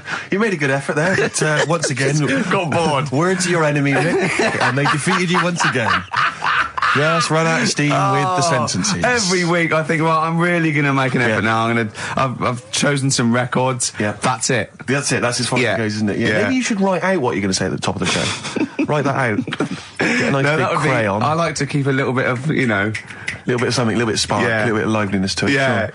Sure. How are you? Good to see you. Yeah, it's great. It's great to... it's great to be out of the house again. Yeah. Oh, yeah, just, I was going to say, because we've been doing this for a long time now with a little break, but XFM are bringing new listeners all the time. I've heard 4 or 5 a week. Really? Yeah. New listeners tune in to XFM 104.9. Radio 1, beware. Yeah. And we might take it for granted the people that know who we are, know who you are, know who Karl is. Sure.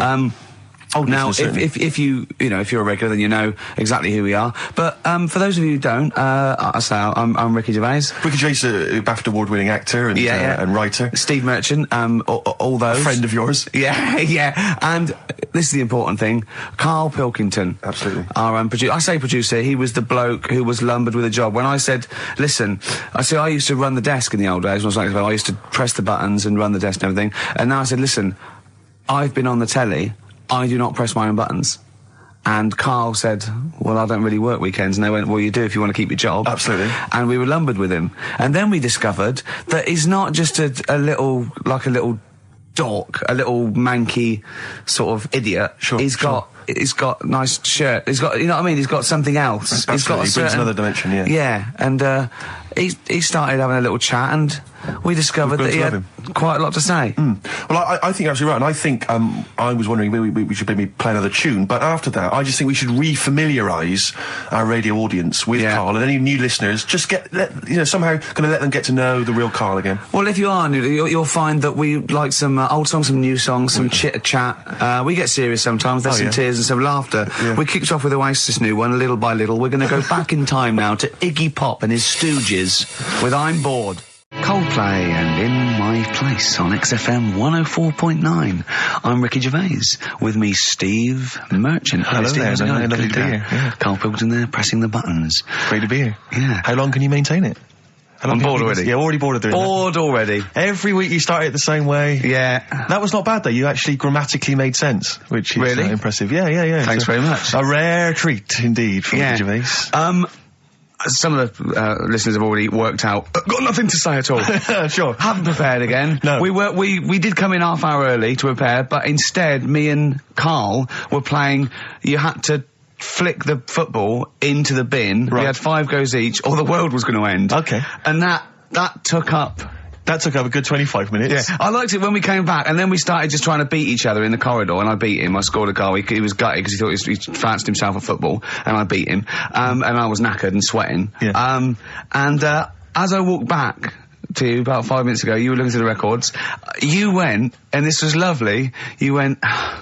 Well, we've done the preparation then. Yeah. Like a sarcastic teacher. Yeah, like a teenager, like an annoyed teenager whose parents have embarrassed him once again. And you beat Karl, did you? Yeah. Because you're not... Yeah. I mean, you're not particularly... I'm not good at football, Well, no. you're not particularly nimble on your feet.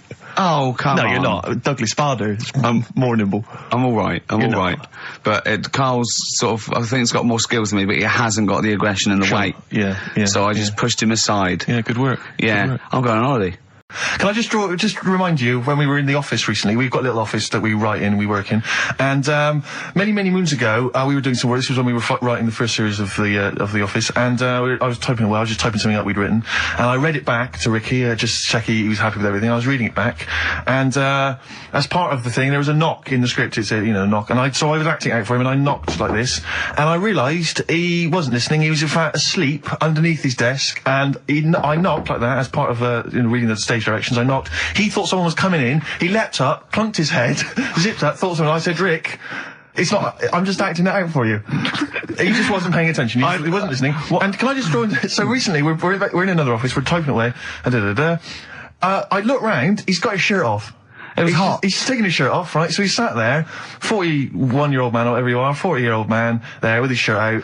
Beautiful. I mean, I've seen most parts of your body now at one point or another. I think from the early days when we used to work at XFM, you started showing me bits of your anatomy, which is something he does to people he likes, friends of his. I'm sure you've seen most of it, Karl. No. And so, It's not that sort of relationship. Go he on. was sat there, and there was a knock at the door because we'd asked someone who worked in the building to bring us something, and so I had to delay it by sort of not opening the door so he could get his shirt back on. Yeah. So he was running around trying to get his shirt back on. So What would they have thought? What would they have thought? they'd have walked in, he'd have just been the sat thing there, is- stripped to the waist. Didn't they sort of think, hang on, what's going on? Look through the keyhole. No. No. It was ludicrous because as they came in, he was flustered and he kind of was just leaning against the window, just looking like I often stand here with my my shirt back to front. I was getting like Bernard Manning. You see Bernard Manning, whenever he goes into the house, he has to go upstairs to take his trousers off. I love that. The fact that in your house, you've just got your pants and your vest on. That's what you want to do. Yeah, but it's all the time. It's not just, I mean, you haven't done that with me, taking your clothes off and that yet. But, like, last night we were sat in the pub and I was saying, right, let's not even worry about new features then. Let's get the current ones, going. Like Getting what? Good. Like, the one that I was trying to work out, the cheeky freak of the week. Think of that! Yeah, but I was Think of saying, that, though, as a normal conversation. yeah, but I'd looked online, right? I didn't find that much. I found, actually, I'll tell you what I found later. Brilliant.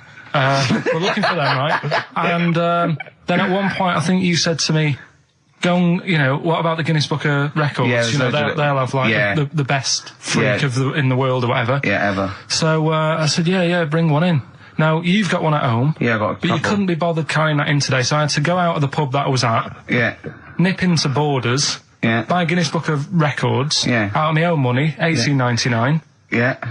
bring it back, and then you said, I don't know if I want to do this feature. So it cost me 20 quid for that. I had to buy a video for Silence of the Lambs film clip. I'm actually out of pocket at the end of this.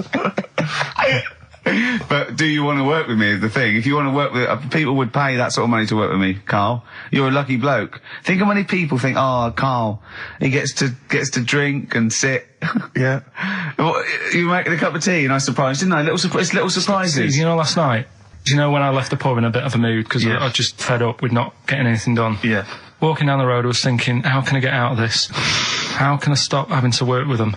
And thinking, I wonder if I leave, I wonder if they'll be funny and they'll go, and then my boss will be giving me stick. And thinking, how much notice have I got to give out? And all this is going through my mind. I'm walking home and I got in, said to Suzanne, I'm sick of it. She's going, you need to do it when I get a new kitchen.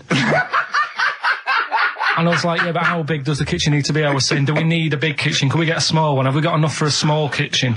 Do we need so many cupboards? Can we just have wood instead of steel? Say cheap as chimps. Yeah. Rockbusters springs to mind. Yeah. 15 Taiwan. 15 Taiwan. Let's just remind people what 15 Taiwan was. It was a little feature that I wanted to give a run, give it a little run, see if people like it. The premise being? No, there's no premise, it's just a title. No, we were going to get 15 sort of ornaments, you'd explain them, and then people would call up and say, that one's from Taiwan. See, Carl, you just explained why I didn't think that was a good idea. Yeah, by explaining the good... No, the funny thing is, Steve, right, I was walking down Regent Street on Monday, walked past one of these big stores, right, and they've got all famous quotes on the windows, right, and one of them was something like, an absurd idea is often a great idea. Yeah. Do you know who said that? Go on. Einstein. Yes. Which made me wonder, if you were his mate, would he ever have done E equals MC squared? Or would you have said, don't bother with that, it's not going to work? Because that's all you seem to do, everything I come up with, you put down. Yeah. Well, that's one thing, he's negative, right? I don't know why he is. What else? He messes me about, I get him concert tickets for stuff, and you say, oh, I didn't bother going. Yeah, that is annoying. You come in, 5 minutes to go with tracks that need editing. Yeah. The little bag, that bag that was free. Yeah, you got a free bag today, an XFM little rucksack thing. Yeah. You were like, oh, what's this rubbish? Yeah. Ricky said, I'll have it, they're great. He said, no, I want it. Yeah. Well, it was free, I needed it. Yeah. I'll give that as a gift or something. So, I mean, I think on reflection, Steve is probably a little bit more annoying than me. I won't go that far. You are annoying. If I had to go away for a week somewhere, if it was a quiet place... Well, you are again, aren't you? That's 2 holidays you had this year, I mean. If it was a busy place, I'd probably go with you, because people, do you know what I mean, staring at me all the time and that, if I'm walking around with Steve. No, I'm just... Can I draw up a list of reasons I don't like you, Carl? Just being honest. What?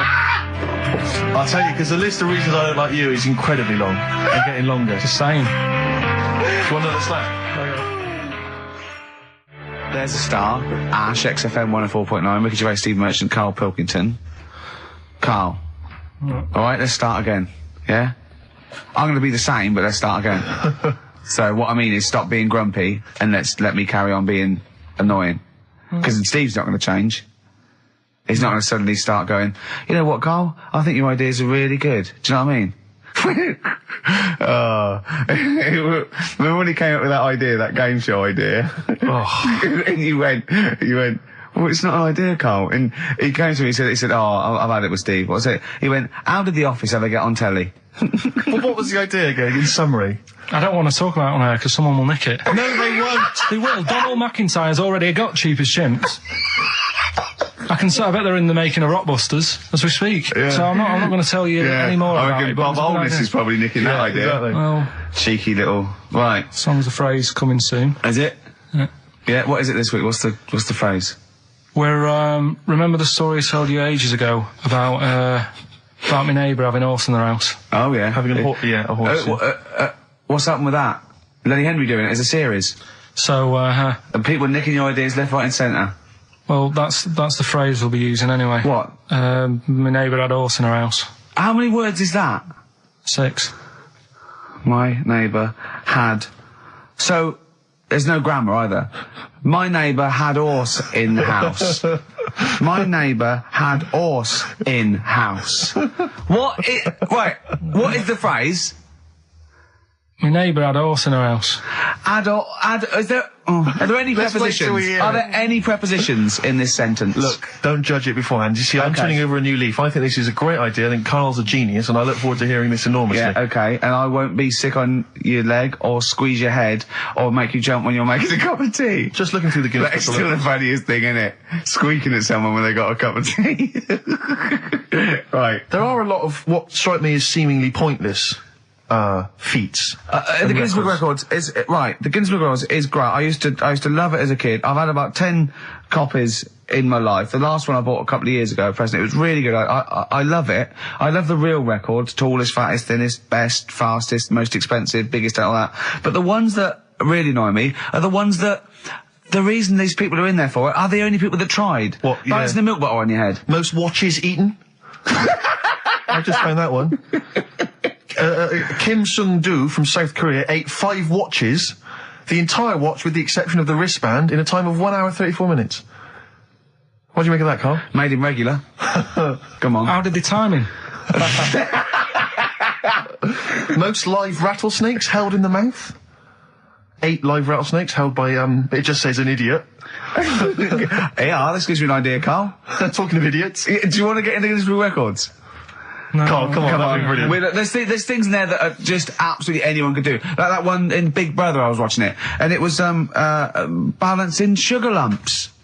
I want to go. How many people try that? If there's schools around Britain going, listen, we've got to get in the Sugar Lump Award. It's grassroots level. There's not enough kids balancing sugar lumps. How can we compete in the world market? I was looking at it last night, and there was one about the farthest that a dog swam. I think it was something like 9 miles, but it had no choice, did it? You know what I mean? He took it out to the Atlantic or something, and so it didn't want to do it. Threw it in the water. Yeah. So it's not all right to put it in a bin bag and chuck it in a canal, but it's for a world record. Yeah. 9 miles it did. Oh, God. Possible ones that you could do, Carl. What's the most Forrest Gumps fitted in one wheelie bin? What about this one for you, Carl? The record stands at the moment for most arrows caught by hand, but that's quite tricky. So what about most arrows caught by head? Yeah. And you would just fire arrows at your head? They wouldn't, it would just skim off him. Do you think so? Yeah, the roundness, it would never actually get any sort of, connection. Fastest human crab. Could you do that? I'll do that. Can you form the crab? Can you do that? What's that? It's just like go bending over backwards and running. Do that. No? Right, what about... what would you be good at? What about hamburger stuffing? Oh, right, Carl. Alright. In the mouth, you mean? Well, it says the record for stuffing the most regulation-sized hamburgers, including buns, in the mouth at one time is how many? How many hamburgers with buns in the mouth? So this is just... You're not swallowing anything, you've just got stuff in your mouth. You'd be so good at this because your shape of your head. You've got a shape... His head's just like Hamburglar. You'd be good at this, man. Yeah. Honestly, you'd be perfect. You look like Zippy. And the great thing is your head's empty, so you could get more in there.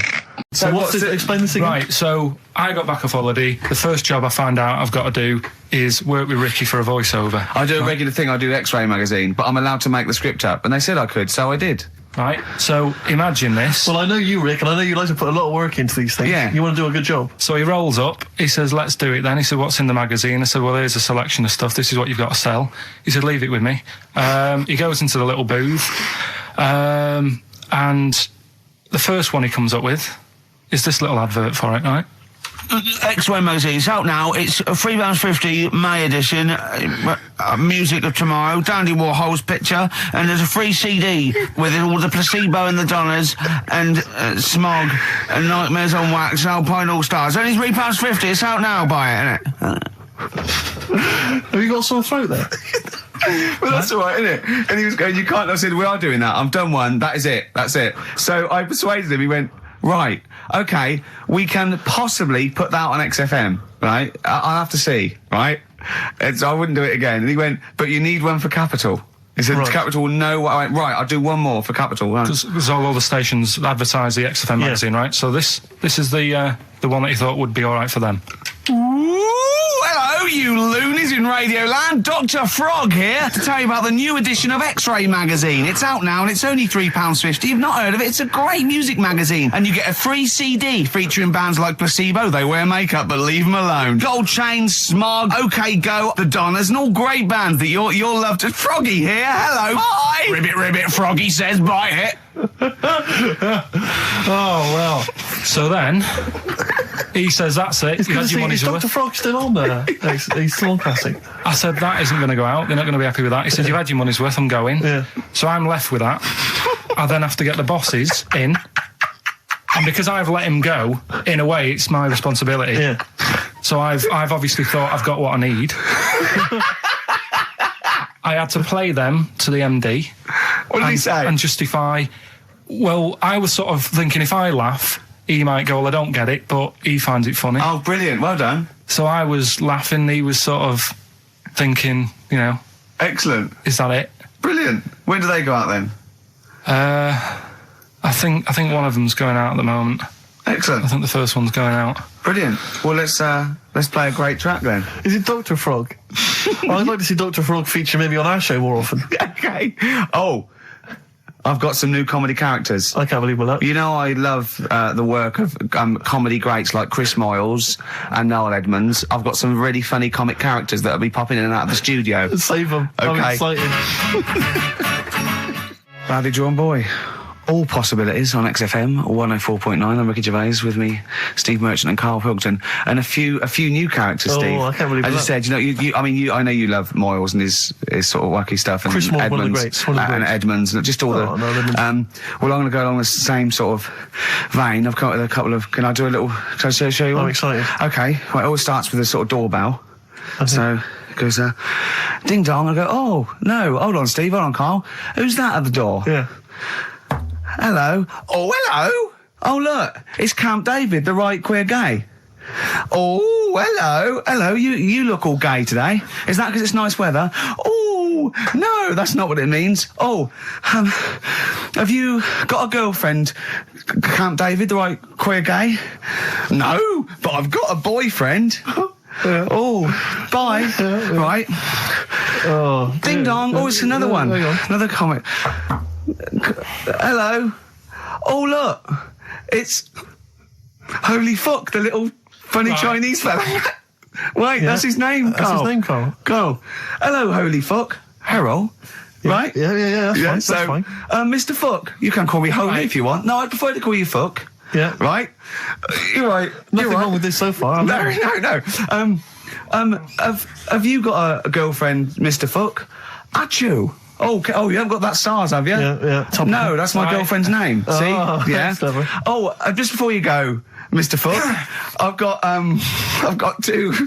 got two things here. I've got a nice Trilby hat that you could wear, or I've got a little lampshade. Right. Which one do you want to put on your head and walk around? I presume the Trilby. No, but it's not. No. Yeah. Lampshade. Lampshade, of course. Bye. See you later. Yeah. I thought they were genius.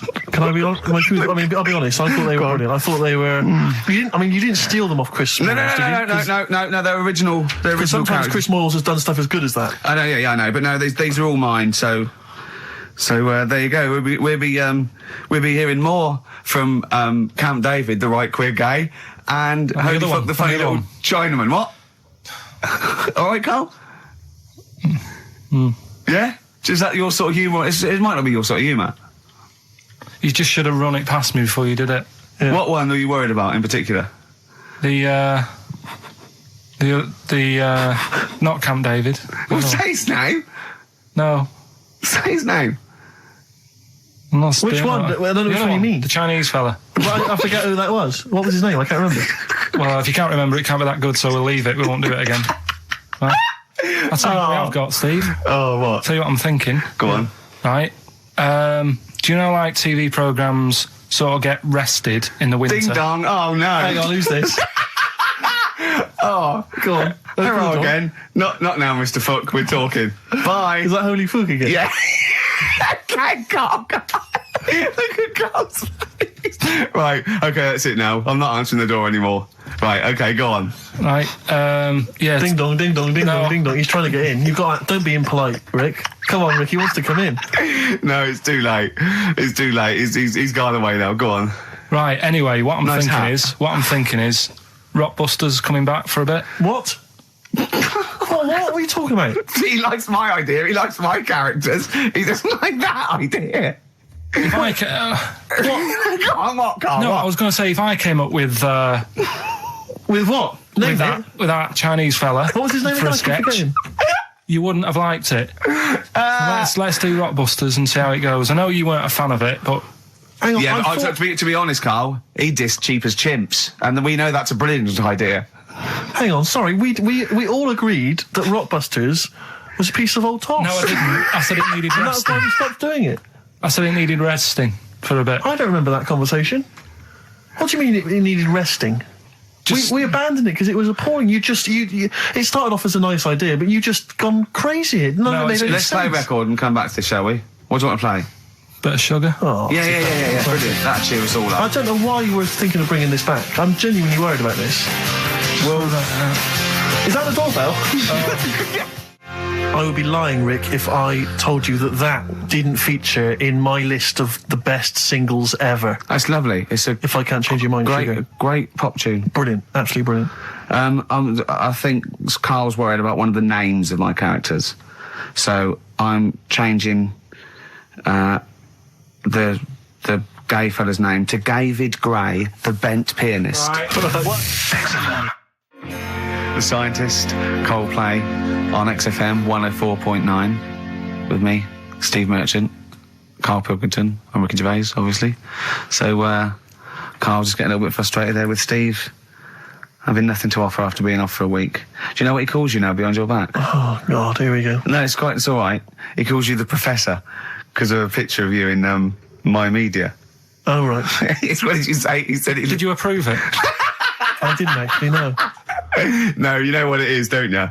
It's, you know, when you take it from an angle, it sort of distorts one side, and they've taken a picture from a bigger picture, I think, and so it's, do you know what I mean? Like he's looking in a kettle, and he went, "What's going on there?" He said, "He looks like one of those professors of BBC Two schools programmes." Well, I take that as a compliment, considering what I call you behind your back. And I tell you now, ain't the professor. Although Carl's looking pretty good at the moment, aren't you? I'm surprised. Can I just say, I'm surprised that you got chosen for having clean nails at school to serve the biscuits, because I always imagine you, when I look at you, I see you as a child. I see you as a grubby little child who's always out in the street getting dirty. I think Carl is quite hygienic because he's always got a nice little. Nowadays, I do. Yeah, nice little top on. Not the boyhood Carl. I always imagine you being quite neglected. No, my clothes weren't always the best, and they were a bit warm, but they were always clean. Yeah. Is this a country song coming on? Are you Dolly Parton? He went, "Yeah, it was good. Except it were a nudist beach, so you tell me." I went, of course it was. I went, "What do you mean?" He went, "Well, sitting on the... I don't know why they have to do it. I don't know why they have to do it. Why do they have to do it?" He went, "Suzanne said they think there's nothing wrong with it, like being a transvestite." Right? I went, "I love the fact that your girlfriend has to tell you what's wrong and right in the world." And he went, "Well, we're walking along the beach, fella coming towards us with knob out." I went, "Oh, what's going on here?" Right? And he said, and because it wasn't all nude, he's walking round, he's stark naked, and he wants the freedom of that, but he's got a big rucksack on his back with his clothes on just to get changed. He went, "So what's the point in that?" Right? And I went, "He should just carry the book." He went, "What, and covered it up?" When he went, "Oh yeah, good idea." See? He went, "But I wasn't happy." He says, and that was the first day, so we didn't go there again. I can just imagine his little face. Yeah, just going, "All right, gobsmacked. That's out, that's out. What's that doing out? Why has he got his out?" I imagine Carl sort of dressed in a suit, in a sort of safari suit, done right up with a cravat. I'm not undressing. I don't want people seeing the flesh. That's for you, love, and no one else. But I love the fact that as this girl goes, "Carl, they don't think there's anything wrong with it. They're just happy that way." and he in his own mind just goes, "Like being a transvestite." So Turkey, yeah. So what is this again? It's educating Ricky. Is the tip included? Right. Apparently, a fellow was on holiday in Turkey. Just having a normal holiday. Weather's good. You know, he's having a good time. Weight is all normal height. Yeah. He's having his meal. He hears a load of screaming going on in the kitchen. No. Has his girlfriend wandered in there? And they do, with a step ladder. Yeah.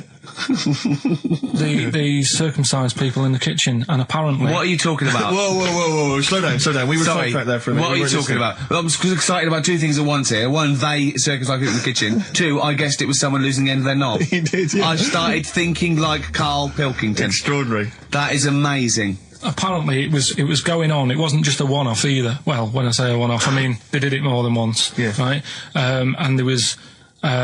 He was there for a week, and apparently the first night it was quiet, and then the rest of the week, every day, he'd be like having his breakfast, or even his lunch, or even his tea. Yeah. He'd be doing it all day. Oh. You'd be hearing lunch screams. and breakfast, fair enough, really. Yeah, circumcision at tea time. Don't do that. And apparently it's a tradition over there. you can't even make a complaint about it. It's like, well, you should have found out before you come over. See, I can't believe this is true. I'm a little bit lost. He's in a restaurant, in a hotel, and there are people having circumcisions in the kitchen. Yeah. Is that right? I'm even worried that we're bordering on the racist here, suggesting that is tradition, that Turkish people cut the end of their cocks off in the kitchen. Yeah. At meal times. I think you're wrong, Carl. This sounds ludicrous, Carl. No, I don't think it happens everywhere. Right. I think this just in this hotel. Certain places. Certain hotels. Certain hotels. What is it, like 2-star? Yeah. Why did he go to the Foreskin Inn?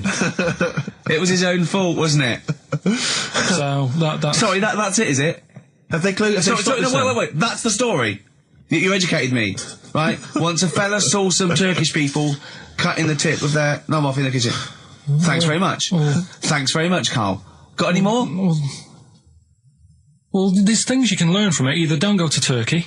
No! Don't have calamari when you're over there.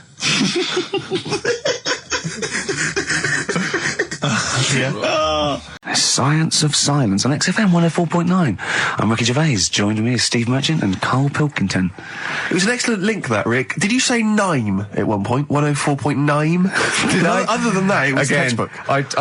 Yeah, a desperate attempt at being articulate. Sure. But let myself down. With your See, this is the good thing understanding. about the boxing thing, because there's no chance of me, slurring fool my of words. yourself? No. I already slurred my words. Yeah, so no one, any damage will be totally fine. Yeah. Oh, the doctor's rushing in. I think there might be some kind of concussion. Jane just going, no, that's just the way he talks to me. But because I'm thinking maybe, did you start the show with that particular kind of manner? Just because obviously a lot of new listeners, I imagine, thanks to the massive poster campaign, and you obviously want to impress them and charm them. There's a few examples today of irony coming back and biting you. Yeah. That seemed like a funny idea at the time, me posing that. But Jonathan Ross phoned me up when they first went up and he just said, I've just seen a big poster of a predatory gay. Yeah, you do look a little bit. Hello. And what's your name? Would you like to sit down here? And then you're in the background. And also, I think the funny thing about having you as a partner, I mean, the only good thing is that you look weird and tall, like too freakishly tall and lanky. But in that one, no, because your background and you're smiling, you don't look as weird as you do in real life, or as freakishly tall. So it sort of ruins it a little bit for me. Look Is at that a compliment? Look. Pilkington, what are you He's doing? not listening. He's just opening a packet. What are they? McVitie's. See, we should mention them. We get some free ones if anyone at McVitie's are listening, because we're not getting the perks of this. Nothing. I'd say I'm not getting anything. I really got in this game for the ladies, for the money, for the voiceover work. Certainly, I'm seeing hide and hair of that. But you're not getting the voiceover work because Jethro's getting all the parts that you might get. Yeah, sure.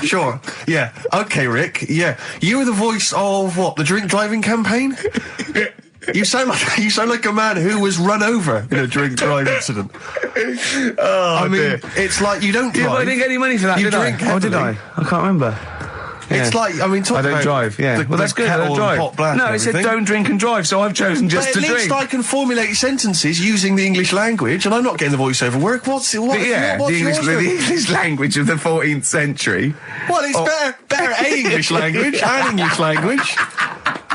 Rather than whatever kind of Middle England language you speak, the language of the hobbits. All right, Carl. All right.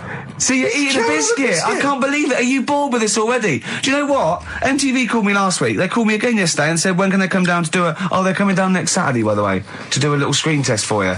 They're going to sort of just film you with a little camcorder. You said this. They're going to film you.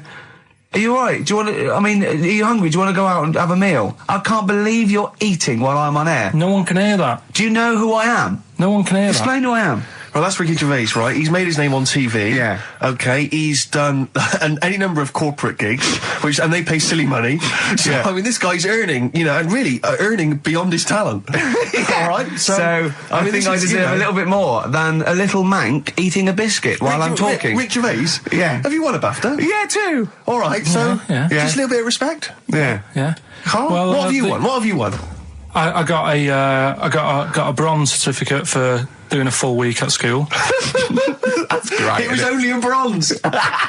What's that then? 3 out of 5 days. And I got me a little Crusaders badge, if you remember. What's the little Crusaders badge? The Crusaders badge for the religious club. So I was that the fella that you went and played ping pong ball, so then wanted to talk to you about God. Yeah. You got a Crusaders badge, did you? Yeah, that's why I went. That's why I joined. That's why I joined. For the badge. I like the little badge. Did 4 weeks and then packed it in. But we're talking about MTV, right? And I was feeling a bit nervous, wasn't I? About like, you know, the way I look. Right. And what have you. And then I watched a bit of Celebrity Big Brother and all the fuss that Mark Owen's getting. And he's not that good looking, is he? He's a very. I want to be Mark Owen's mate. If anyone who knows Mark Owen or Mark Owen's listening, I want to be his mate. I think he's brilliant. I think he's a nice lad. But what I'm saying is, right, all the girls go mad over him. Yeah. And he's not that good looking, is he? Well, no, he's got. He is in a certain way, isn't he? That sort of non-threatening. Yeah, but he's not stunning, is he?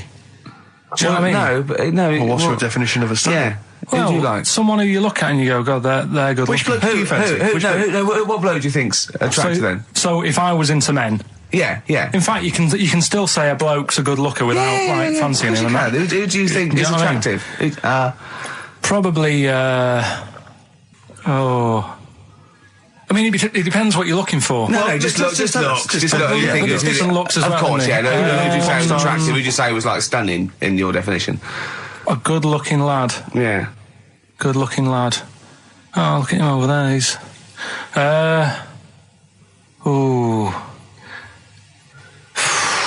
Do you find, Robbie Williams? Do you find him attractive? Boy Next Door. Look. No. Who do you? Carl, hurry up, because it's we've only got 2 hours. Probably. Do you know? I can't think of one offhand. Mark Owen is pretty good looking then, really. There's not. Just name one bloke that you think's an attractive guy. There must be one bloke that you've either met or that you've seen in a pub Who do you think on a is poster. attractive? Tell you what. Go on. Tell you what. Works here. Young Alex Zane. Well, we know Alex, maybe we can fix you up. Oh, I love you, Alex. You got so much. Just to get that kitchen, right? Now, Brilliant. as we speak now, right? Builder's in the flat. He's been annoying me. Of course he has. Of course he has. What's he been doing? When he turned up on Monday, right? Yeah. Wanders in, and the first thing he says to me is, said, the pub across the road, is it any good? I said, well, it doesn't matter, does it? You're working on the kitchen. Think of saying that to a builder. Probably making conversation. Probably meant, do they do a toasted sandwich? Because I've got a half-hour lunch break, not an hour, like Karl Pilkington. So I'll probably then get a nice, cheese and tomato sandwich. Is that genuinely what you said to him? Yeah. So Suzanne had to go at me saying, why have you said that? He hasn't even started on it yet. I cannot believe that. You're unbelievable, Carl. And you say it's us that are rude, crass, I wasn't being thoughtless. rude. I just was letting him know. Do you know what I mean? I know what He they're up knows to. what he was there for. He had it down on his little docket. Do the kitchen this week. He didn't come there and go, what did I come out for? Was it to go to the pub for a week? Why am I wearing these overalls? Yeah. Who's the little bald mank twat insulting me? Let me just check. Let me call the head office. I wasn't having a go though. I mean, they should have finished it yesterday, and they're there now, right, on their own. And what annoyed me is they turned up late today. Hold on, Carl. I've just realised something. They're probably listening to the radio. This, I assume, tuned to XFM, isn't it, in your kitchen? Yeah, but they don't know it's me, do they? You know what I mean? No. They'd go, he's got a whiny mank voice as well. So's the bloke who owns this place. And the bloke who owns this place, when I said, what's that pub like across the road, said, well, you won't be bothering that. He's working on this. No, he won't be able to put two and two together, will he? You've suddenly, the penny's dropped, doesn't it? You've suddenly realised. Look at his face! Yeah. He's suddenly realised they might know it's him. And they could be listening, and they're going to clean you out, mate. Oh, if you are the builder working in, where is it? I won't say the address, but it's Central London, isn't it? Yeah. Go mental. Have whatever you want. Opposite that pub that you like, He'll probably be in there now, so he won't be listening. Oh, insulting a British workman. He should have been in go today. mental. He should have been at 8 this morning, Just which annoyed me anyway. mental. Why? I really don't understand why they've got to start so early, right? Yeah. But he said he'll be there for 8, turned up at 9:30, right? Wanders in, and what annoys me is, he could have left all this downstairs. He had a paper under his arm, one of those crossword books, and a pot noodle. Now, I'm not being funny, but most of them take up quite a bit of time. A crossword book, he's not happy with just the one that's in the paper. If you're listening, if you are the builder that's listening now doing Carl's flat, what about pissing in the laundry basket? Well, I didn't do that well at school and that, right? But we had biology, and I didn't take much of it in. But there was one day when it was about, knob news and stuff. And it was all about how blood, is what makes engorges the erectile tissue. Sure. Yeah, it was all about that. And there's this girl in our class called Paula, right? We were sat there watching it, and she fainted. You just heard her go, oh! And she hit the floor, right? Because we were all sat on top of the desk watching this. Right? I wasn't that interested in that. No. I wasn't looking at it and that. But Paula, right, she fell over. And the funny thing was, right... What was it, a video? Yeah, a video of, like, this blood doing the business to this fella's member, right? And she fell over, like, and everyone's like, oh, what's up with her? And the teacher was trying to, like, wake her up and give her water and that. And it was really weird, because then the nurse came in, and yet this video was still playing. And the nurse came in, what happened? Well, do you seen this? Yeah. And you could hear, like, then it was going on to, like, sex education on the video. It was all done from start to finish. What happens? Da-da-da-da. And by the end, and she was still out cold by the time it got to, like, and then they had a baby. Yeah. Right? And that just reminded me of it. So it seems to me that was a sex education class. She fainted when the penis got erect, and when she woke up, a baby was born. That's probably what she thinks happens. She's wandering around now. And the whole class just missed out a bit because they saw someone. If she's ever with a bloke and he gets an erection, she just goes, oh no. Well, that's it. She was a bit of a class tart, really. That's why everyone was like, what's up with her? Carl. No, but she was. Everyone was like, what's up with her? She's not seen it before. I don't know what to do. What's your cheeky freak of the week? Quickly, just throw that away. Right. Well, it's just like we look at cheeky freaks. Is this show offensive in any way to some people? Do you think? Ding dong. Got any buns? Oh, it's the Elephant Man. Go on. Right. Well, it's a bit of a problem for you, this one, Steve. Right. I'm chucking it forward to you. Remember the cheeky freak of the week that we were talking about? That illness where people age quicker. The 5-year-old girl that was older than her mum, and he said to you, what, if you ran off like you wouldn't serve her fags and beer? And you went, no. You went, why not? And you went, because it's a 5-year-old. Yeah. Right? You went, oh, she's got enough problems. Give her some fags. You remember that, don't you? Sure. Yeah, right. So, another dilemma for you, right? Picture this. You're running a restaurant, right? Door goes, right? Few people. Most of them look normal. You notice the woman at the back, crawling on all fours. Top half is woman, right? This is real. Yes. This isn't like a comic or anything. This is on, on the internet. I've seen it. They're called dog people, and her legs just come straight down. They're like little swing legs at the back, and so they walk on all fours because it's easier. Dog people, right? Yeah. Not dog people. They're human beings with deformed back legs, so they walk. It's easier for them to get around like that because they can't stand up because they can't stabilise, and also it comes straight out of their hips. Right. So you're running a restaurant, it's a busy night, you haven't really got time for any hassle. She comes in. Would you serve her? The premise being what? That he doesn't serve dogs? Because the restaurants don't allow animals in. Right. So it's a dilemma. It's not a dilemma. Right. She's not a dog. She's a human being. Yeah, I put a plate of meatballs on the floor, and she tucks in, and a little glass of, a little bowl of wine next to it. He turns round. There's the woman older than. Get away from that plant.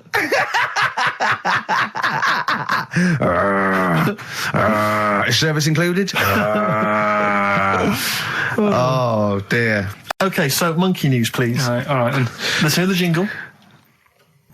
Oh, chimpanzee that monkey news. Right. Now, before and again. Go on. Oh, chimpanzee that monkey news. Brilliant. Right. Right. Before I went away, I told you about Alfred. He was the monkey where there was a robbery going on in a bank. And then he nicked the robber's loot and backed out with a gun. Yeah, he sort of stole. He robbed the robber, didn't he? Yeah. Did he take his gun as well? He took the weapons. He took all the weapons. There was like a couple of robbers. He managed, because they were so amazed that a monkey was coming in. It was like... Don't talk shite twice. Right? Anyway. So anyway, got a follow-up to that. Okay, now what was that monkey's name? Alfred. That was Alfred. So anyway, because a lot of people wanted to know, well, you know, what did he do? Did he go off and have a holiday? Did he... No. Right, so the follow-up is, what happened is, the monkey had the guns, had the cash, which was $250,000. Sure. Right? It went back to the zoo. Right? All right, Carl, you're talking shit. Ricky, I get angry with you when you won't let him finish his monkey news. Right. Can we just get out the official Imagine thing? if people were interrupting Trevor McDonald. It wouldn't happen. I want to make sure I don't get anything wrong. No, of course not. Check the internet. So the monkey goes back to the zoo, right, where all the zookeepers come out and go, get him. He's got the guns. Yeah. He hands out a couple of guns to his mates. What? His monkey mates? His monkey mates, so they've all got a couple of guns each. Oh, Carl, Steve, I can't, mate. I cannot Just stand it. Honestly, I want to scream. Please, I really get annoyed with you. They tried to do him a deal. They said, how about if... I'm going. Tell him that. I'm not going. No, I can't. Step out for a moment. Okay, we'll just do it. Look, don't listen. Step out, and I'll paraphrase what I hear for you when you come back in. Step out now, please. I need to hear the end of this. This is monkey news. This is important stuff. Right. Ricky now has left the room. He cannot bear to hear, which is surprising to me. Right. So anyway, so yeah, they've got the money, and they say to the zookeepers, how about we give you some cash? Yes. And they go, Sorry, hang on. Sorry, the zookeeper said that to the monkeys. yeah. Right. No, the monkeys who have got the £250,000 Right. say to the zookeepers, we'll sort you some money out if you let us go. Sorry, the monkeys say to the zookeepers, we'll give you some money. Yeah. You don't see any problem with that? Right, listen. Okay. It's nearly finished. Right, I'm listening out there. This is ridiculous. What do you mean the monkeys say? What do you mean the monkeys say to the zookeeper? They were probably holding the money out, like kind of going, look, we'll do your deal. Right, okay, come on. And what happened is, I think they were happy with that. I think they left, and that was that. They wanted to get out of the zoo because they didn't like it in there. There's the thing. Right, I don't... Just have a look. Right, Carl, think. Right, how did they get out in the first place, this one? Just let Steve have a... So why did he go... So he went and robbed... He thought... he knew there was going to be a robbery that day, did he? He might have been getting some money before they went to escape, and then that happened and they had more money. They might have been withdrawing some stuff out. What do you mean? No. If he was planning on leaving the zoo, he's going to get his savings. What are you talking about? What have you read there, Steve? I've got a feeling this is a review of one of the Planet of the Apes films. I think it's Escape from the Planet of the Apes. I'm not certain. It could be Beneath the Planet of the Apes. Right, Carl, think. Please think, right? So this monkey, right, he leaves the zoo, right? He leaves the zoo, which he can do, presumably what? They leave him the keys or what? They're chatting to him, they might as well. He goes to a bank. What's he thinking of doing? Sees a robbery, probably by chance. He probably wasn't tipped off, was he? Or has he got one of those police scanners? Probably got one of those police scanners. Well, I think he was going to the bank to get a mortgage to build I think he wanted an extension, didn't he, on his cage? Think of that. And so I love the fact that he hands out the guns and they do a deal. It's honestly, you've got the best mind working on radio today. It's incredible. The only person who makes less sense is Terry Wogan. He goes up and down, doesn't he? I can't understand his sentences because I don't know. No, it's like free-form poetry. Yes, I don't know whether it's the end of a sentence, in the middle, sure. a new one. Yeah. But let's have the jingle again, a record, and then we'll probably have to wrap up the show, I imagine. That was chimpanzee that monkey news. Well, Mr. Stipe, I am not Kenneth, but I can tell you the frequency was 104.9. Now you're backtracking because now do they listen? Do they listen to the show? They might do. So they listen to the show. So once again, you've got an anecdote where the people who you've admitted to not liking to see their baby or care about them are listening to the show. No. Maybe I don't know. Maybe the builder's listening once again. Nice people, I like them. Just sneeze in the chili pot. When the kid's older, I'll go and see them. Just, you know what I mean? When it's got its own little character. As a baby, it could be any baby. Do you know what I mean?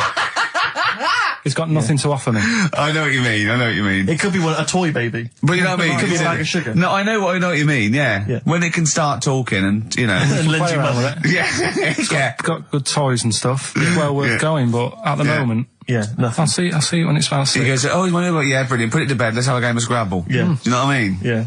You know, I was on the, this is true, I was on the, on the tube, right, coming in to meet Gervais the other day, and I was wearing a suit, and my mobile phone slipped out of my pocket, and it landed on the seat, and I didn't realise this, and as I was about to get off, some bloke who was sat there like an old guy, he picked up the phone, he went, "Oi, Lanky, you dropped your mobile phone." And I was like, well, I thank you for pointing out I dropped my phone, but did you have to do the Lanky? But you knew who he meant. I bet you turned round straight away. It worked. Knew he meant, Steve. But he's done you again. But I was the only person stood up. It was a fairly empty train. Was there any other lanky people there? No. Well then. No, but my point was there was no one else at all who was about to exit the train. Okay, so he didn't need lanky. He could have gone, "Excuse me, sir," or "Oi, you," anything, but "Oi, Lanky." I know. It's that thing, though, isn't it? That's what I'm talking about. You say the thing that you don't want to say. It's like me with Ken Dodd and Will. I think he wanted to say this. Oh, well. I think he took pleasure in it. I think he went, "That bloke's lanky. I shouldn't say that." Yeah, I should. Oi, lanky. What's he you dropped gonna your do? phone. Yeah. Do you want your phone back or not? Electric Soft Parade. Man alive, I went to see the last part of the Lord of the Rings trilogy. Why? Well, it's like a family thing now. Every Christmas, my family and I have been going to see the Lord of the Rings, the next instalment. It's like a family thing. What will you do if they keep making them? Oh, I'd say I've wasted now about 10 hours of my life with that tripe. You can never get that I can back. never get that back. That's what Peter Jackson owes me. 10 hours now he owes me of my life. It is absolute drivel. Well, I know. We've said this before. I don't want to harp on again about it, but I cannot fathom why everyone is so excited and loves these films so much. Like you say, people review saying it's the best film ever. I think this is the greatest movie I'll ever see. And I don't... It's like they go, but look at all the fight sequences. But Tolkien being up there in literature, like, you know what I mean? It's sort of like Shakespeare. Tolkien. No! Yeah. No. But what is it that he's writing about exactly? I don't know. Little midget fellas who can't get shoes. I mean, I've got big feet. I've got size 14. I can get shoes. Oh, God. Send off from mail order. I know, it is like, it's like, Harry Potter taken seriously. Yeah. But I know who's watching it. It's like these people who are watching it are obviously nerds, people who live in Forbidden Planet. They love it. They can't believe their luck. But that's the core audience, but it's obviously bigger than that. But then it's also people who can think they have a go, like menopausal women thinking, well, I'll write a book then. Globplin came into the cave. Exactly. Right? And they're sort of like 13-year-old sons who've never shown an interest in anything except glue now writes Orc Yeah, exactly. on his exercise book, and so they're loving it. It's like, it's sort of uniting, bringing people together. But at the end, right, I mean, it's taken them now like 9 hours to get from one part of Middle-earth to the end, to the other end, so they can destroy the ring, the evil ring. Did they do a line? Was it? I don't know what they... Like these little Chinese fellas. And it's taken them 9 hours of their time and my life as well to get there. And at the end, they all say They goodbye. do it in real time. Why didn't they edit it? I mean, that's what it felt like. It really, it can't have, it must have taken them less time, you know, within the sort of logic of the book to get there than it did to me to watch it. And at the end, they sort of say goodbye to each other and they all hug. So there's like, you know, there's little midget one, you know, Frida, saying goodbye to, you know, Bjorn. What are and they Benny. called in the thing? Because are they PC in it? Are they called like midgets and dwarves? No, they're called hobbits. Oh, are they? Yeah. So we should call small people hobbits from now Yes. on. That's what they are, just to make it kind of topical, and they'll like that as well. Give them sort of, you know. So if you make see a them little, on the interesting. way home, if you saw a little Midget fella. 4-foot midget fella, just say, "Excuse me, hobbit." Yeah. Okay, that's Called fine him then. Frodo. Right, Frodo. He'd like it. He'd love it because everyone loves the Lord of the Rings. They love it. No, everyone loves the Lord of the Rings, In yeah. the end, if you ever get to the end, they all hug each other. They say, well, basically Frodo has to say goodbye to all his other little fellas, and so he's hugging us. I don't know how many of them there are, and he's hugging them, right? And it is the most interminable thing I've ever seen. It's like the music's playing. They look into each other's eyes. He hugs them. He hugs. They pull back. They look at each other again. That's, I will never see each other again. Then he hugs the next one, and I was just screaming. I was thinking, hug, just one big group hug. Yeah. Then we can get out of it. Like an American football team. Exactly. Just go. And then go off. Yeah, knock Not heads. each individual one. I mean, it's dragging on and on and on. And apparently on the DVD, there's like an extra sort of 20 minutes of extra footage of scenes he's cut out. Who's watching this tripe? Who cares? I don't know. I genuinely, Have we lost some of our popularity by slagging off Lord of the Rings? I don't care. Screw them. If you love it, if you can't live without Lord of the Rings, screw you. I don't want you as a listener. I can't fathom it. Really, Rick, it's not like I'm trying to be wayward or controversial. controversial. I can't get my head around the popularity. But doesn't Harry Potter annoy you as well, though? Yeah, but at least it's kind of over in an hour and a half. Is it? I haven't seen it. I went to the toilet 3 times during the course of the film. Really? It's unbelievable. The woman sat next to me. Sexy stuff in it, was there? Some of those little pixies with the pointed ears. It just took me back to, Mr. Spock.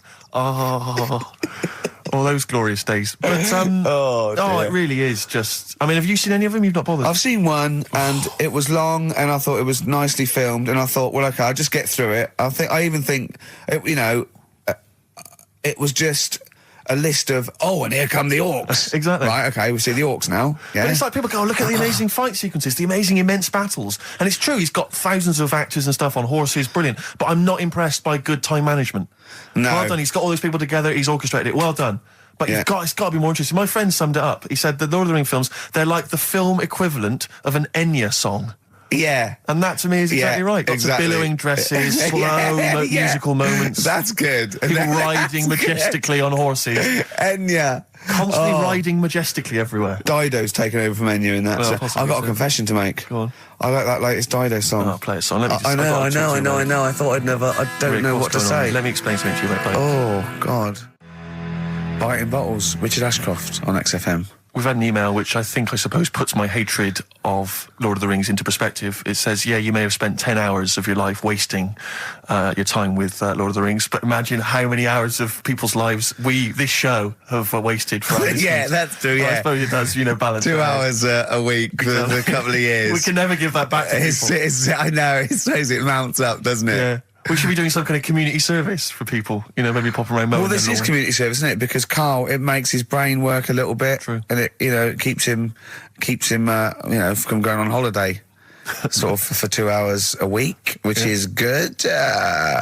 It's amazing, isn't it? You look at his face when you say a word that he doesn't understand, and it just goes dead. It's like when your computer freezes. Yeah, it is like that. Yeah. Is there an equivalent to Control Alt Delete when Karl just doesn't understand? So we have to press knob, bollock, finger up arse. It takes him out of his sort of stupid, doesn't it? Now that's 3 things to press, but you've only got 2 hands, so. Wow. Yeah, I know. God, what would I do? I'd have, hold on, so I could have the thumb of my right hand, pop that up his arse. I'd have probably my index finger of my left hand on his knob. How would I press his testicles? What would I use? I'd have to use some other part. Should we try it? Yeah, let's go around there. Let's have out. Look, come on. What? I just think it's time you had a little kiss. No, you've done so well. I've already had a little... What happened, Karl? He loves it. I'm just going to give you a little kiss. Just for the webcam. Right, hurry up then. All right, on the lips. No. Oh, come on. Oh, God. I love it because he hates it so much. You won't get that radio on. But maybe I could have kissed Chris Moyles. What? I could have kissed Chris Moyles on Radio 1. Milesy. Give Milesy a little kiss for all his good work. Do you enjoy that? Oh. I'm looking forward to it. Was it Nelly? Nelly dead. It nearly died. It nearly died. Okay, I was interested in it. I remember reading it, and there was one element of the story. You were thinking it was going to be a cheap holiday. Well, you're not going to pay those prices. 400 quid, host seasons, you're having a laugh. That's nothing. Mansfield car park. And there was an element. It said in the news report, it said that while he was down in the ground, he began and ended a relationship with a woman. While he was down there, some fan who was a fan of what he was doing, he started communicating with her through the tube. I don't know the ins and outs of it, but they began a relationship and it ended. And I have to say, I remember thinking, when you read that there's a man... How did it end? Well, why did you go that this isn't working? That's twice you've stood me up. Yeah. Well, I can't get out, can I? I remember thinking at the time, I was not the sort of the ladies' man that I am now. I remember at the time reading it and thinking, there's a bloke, he's pulling women 10 feet underground through a tube. Through a tube. I'm out and about with some of the most expensive hair products on the market. I've got to sit down and ask myself some very serious questions. Oh, dear. Extraordinary. I'm a little bit concerned about your toilet discussion. What exactly is your point again? I was just a bit bemused. You see, it's a tricky one. All I'm saying is, right, there I was at the pub quiz. I go to the toilet, not thinking about anything. I try to go, right? There's a little gay fella next to me. I love this little gay fella. Now, the weird thing is, there's nothing stopping him having a little glance, right? Because he's allowed in the fella's toilet. Yeah. Now, I'm not allowed to go into the woman's toilet and have a little look round. Right. So all I'm saying is, should they have another toilet area? What, for gay people? Yeah. And so this would be gay men and lesbians? Is that going to complicate things? Well, I mean, I can only assume. I mean, to what point? Answer your question, right? If you're intimidated, that's a shame. But you know, most gay men aren't looking at your knob. You know that. What do you mean? I can only say that 99.9% of gay men who use a urinal standing next to what they assume is a heterosexual man aren't looking at his knob. And what they're doing then? They're emptying their bladder. No, but the thing is, I can't talk. You're saying like, you know, about would you have one toilet for lesbian women and gay fellas, right? What does that mean? Would it be mixed? Would it just be? Would it have a man on one? That's heterosexual man. One little picture of a woman on the other, and then what? What would the little icon be? A man and a woman. A man and a woman. Just having a chat. Yeah. In pink and dot lines. But you couldn't mix them, because then what would happen is you'd get people who are going, oh, I'll play up to this a bit. Or pretend to be gay. And yeah, you know, sort of grow a moustache and shave their head. And pretend to be a lesbian. Right. Yeah. So, I see. So you know, people pretending to be gay so they could go in and have a look at the lesbians. Yeah. Right. So that would mean that we need 4 cubicles now, wouldn't we? Yeah, no, this is fine. 4 cubicles. So every pub How now... many toilets do we need at Every the moment? pub's now got 4 toilets. Oh, Carl, bisexuals. Yeah. Now, interesting. Bisexuals. How many toilets do we need now? Call the council. Do you use any? Huh? No. No, because they're interested in everything, aren't they? Because the little bisexual fella will be looking at your knob. Right, with them, what you do, you just have a door, you open it, and there's one urinal there, so you can't get a queue. They have to sort of wait. I just thought that, well, why can't there just be a thing between the urinals, so no one can look at anyone else's knob? Wait a minute. Just to go back to Ricky's point, what stops, even if we've got the toilet for gay men, what stops the gay men who want to have a look at your willy going in the regular toilet and pretending that they're straight? Most men don't wear gay across their head. Exactly. They don't have a tattoo. There's no branding yet in the British House where they have to declare. So we're going to have to expand this. So we've all got to carry identity. Do you know you can see a gay, can you? Coming a mile off. No? No, I'll just hold it in next time. No. Can you tell gay men? Do you know a gay man? I'd say, probably, if you did if you lined some people up and said, point them out, I reckon I'd get... But hold on, we're not talking about people dressed in leather with the arse cut out and an handlebar moustache. Yeah. We're talking about, the everyday, non-seen... of course. Yeah, but I mean, suppose I put you in a room and there was 10 naked men, right? Yeah. And there's 5 gay men and 5 hetero. Could you walk along that line looking at those gay... Am I naked? No, you don't have to be naked. Why would you have to be naked? To catch them out. How would you catch them out? Do me bit. When you were playing Game Boy, right, and you'd looked in the hole, and you were reading your book, what is she doing? She'll make things seem more interesting to me. Do you know what I mean? So, like, when we're at the Owl, and the bus driver said, you've got an hour here, I said, why have I got an hour here? I go to a funeral with someone who I loved in the ground and don't spend an hour around it. Why do I want to... Do you know what I mean? Why do I want to spend an hour looking in this? Wasn't that terrible when your auntie just shot up in all this magma? Yeah. That was terrible, wasn't it? That was the worst funeral you'd ever been to, wasn't it? But she'll say that would make funerals more interesting. If they it was a cremation and a burial. Yeah. You just put them in a volcano and they go 2, 3, here they go, wee, up to heaven. I was having a conversation with my flatmate about songs that would be inappropriate to have at your wedding, at your funeral. And horny, surely is one. It, yeah, was what we were thinking. Really? Yeah, that was the first one we came up with. I'm horny. See, there's always other things going on in my mind when I'm in that pub quiz. For me, it's just a little bit of fun. Sure. It's a night out. Do you know what I mean? Suzanne enjoys it. Yeah. Bit of a get-together, we have a chat beforehand. Yeah. We have a bit of fun. Yeah. But there was other things on my mind. Well, Carl, I could do that here. I don't have to lose a tenner. Wait, what were you thinking during the quiz then when the questions were coming out? What were you thinking of?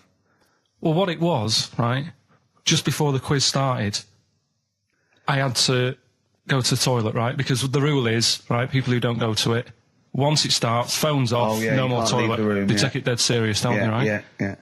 So I went to the toilet. Now, I'm not being out of order here, it just got me thinking, right? I went to the toilet. The gay fella in there, right? There was a gay fella in there. Gay fella in the toilet. Now, How could you tell? How did you know? just typical, you know, everything about it, right? Everything about it, right, yeah. Oh.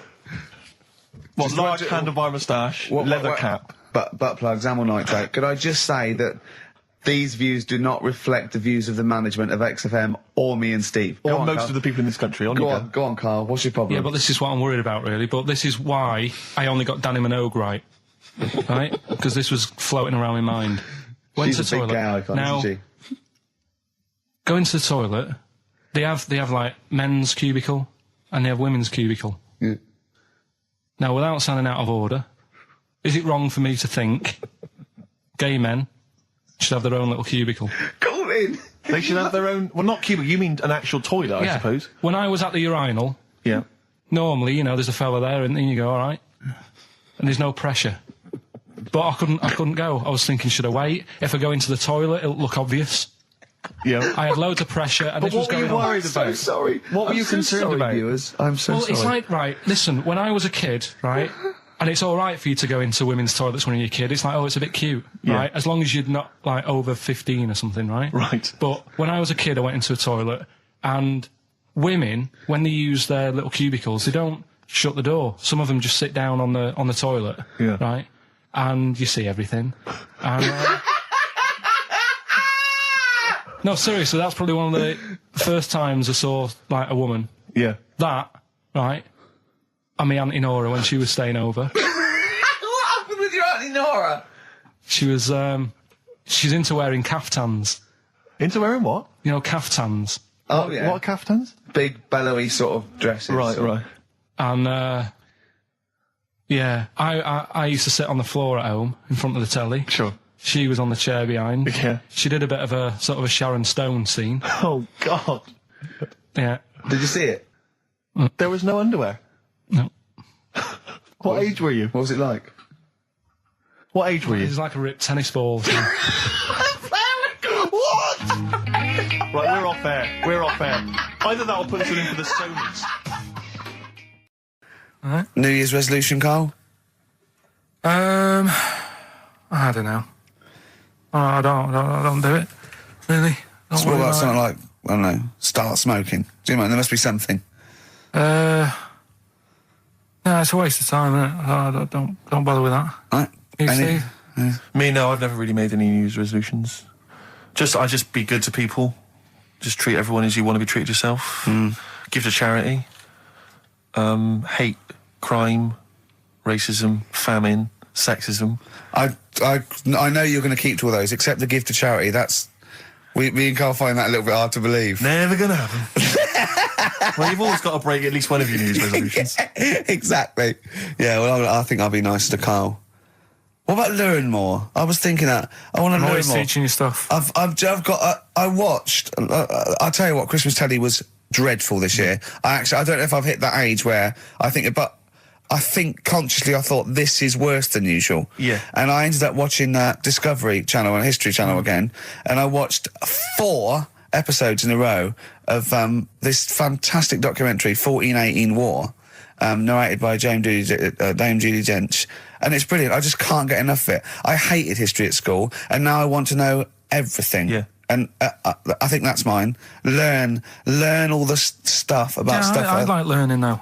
I always say that to you. I'm always looking up stuff. When I was on holiday, even though it was sunny outside and they had big holes to look at if I wanted to, I stayed in and watched Discovery there and was watching stuff about scorpions and that. Yeah? What did you learn? Well, nothing, because it was all in Spanish. But I just watched it. What I found odd, right? What I found... Scorpions, I'm going to get it. It's only about poison you get with. What I don't understand is with scorpions, right? They have like this sort of weapons, don't they? They have the poison and stuff, right? Yeah. Which can kill a man. Yeah. But there was a couple of little animals and that were its sort of enemy. Yeah. And it stung them and it didn't kill them. So what's the point? Well, firstly, not all scorpions kill a man. Some of them, This one did, he said. Yeah, well, they range from like bee stings to so much venom it can take down a horse on things like spiders and snakes and scorpions. So it depends. But a scorpion that will kill a man would kill a rabbit. So I don't know what you're talking about. No, there was a snake that it stuck its thing into and some sort of beaver, and they were just like running about. There's nothing funny about that, so why are we laughing? Well, the snake wasn't running about, was it? Well, it was slithering about a bit. Yeah. What was the beaver doing when the snake... Just sort of, I think it ate it in the end. What? Ate what? Ate the scorpion. Just wandered off. Well, it wasn't a beaver. There you go. There's no that. way it was a beaver. All right, an otter. It was, This is what you've pieced together from a show in Spanish. well, I'm just saying, though, how come it can't kill something that small, yet there's someone on holiday that's no sort of danger to that scorpion. We're not going to harm it, right? And yet it can kill a man. So you say, but I don't believe it. Shut up, mate. Seriously, this is gobbledygook. Taught you something again, though. That's what I'm saying. No, what have I'm you taught us, though? What is that? What is the fact that's come out of that? A scorpion can kill a man, but the beaver was dancing with a snake, then it ate it. You do that That's all not the time, a fact. though. You That's put not a everything fact. down. New Year's Eve taught him something, right, about dead people. No. You know, the things that taught me, I was saying you're talking shite. He says they found out your soul weighs an ounce. Your soul? Yeah. Your soul weighs an ounce. Right, who found this out? I read it. Your arsehole weighs an ounce. Yeah. There's no such thing. A soul weighs an ounce. You're talking drivel. All right. Have you got any monkey news? So what did they do? They measured. They weighed someone who was alive, and they will wait for you to die, then weigh you again. There was someone you've lost an ounce. Yeah, it must be your soul shooting off to heaven. It was someone who was really ill, and they said, we can't do anything for you here, but we've got a bit of an idea that we want to do. We've been wanting to do this. Stuck him on some scales. He said, right, you weigh 9 pounds and an ounce or whatever, because he was wasting away. He died, 9 pounds. Carl, you're making noises while I'm talking. Yeah, but you do this all the time trying to wind me up. And I'm not saying Manchester's the best place in the world, but what I'm saying is there's bits of it that I really miss. Yeah. Like last Sunday, right?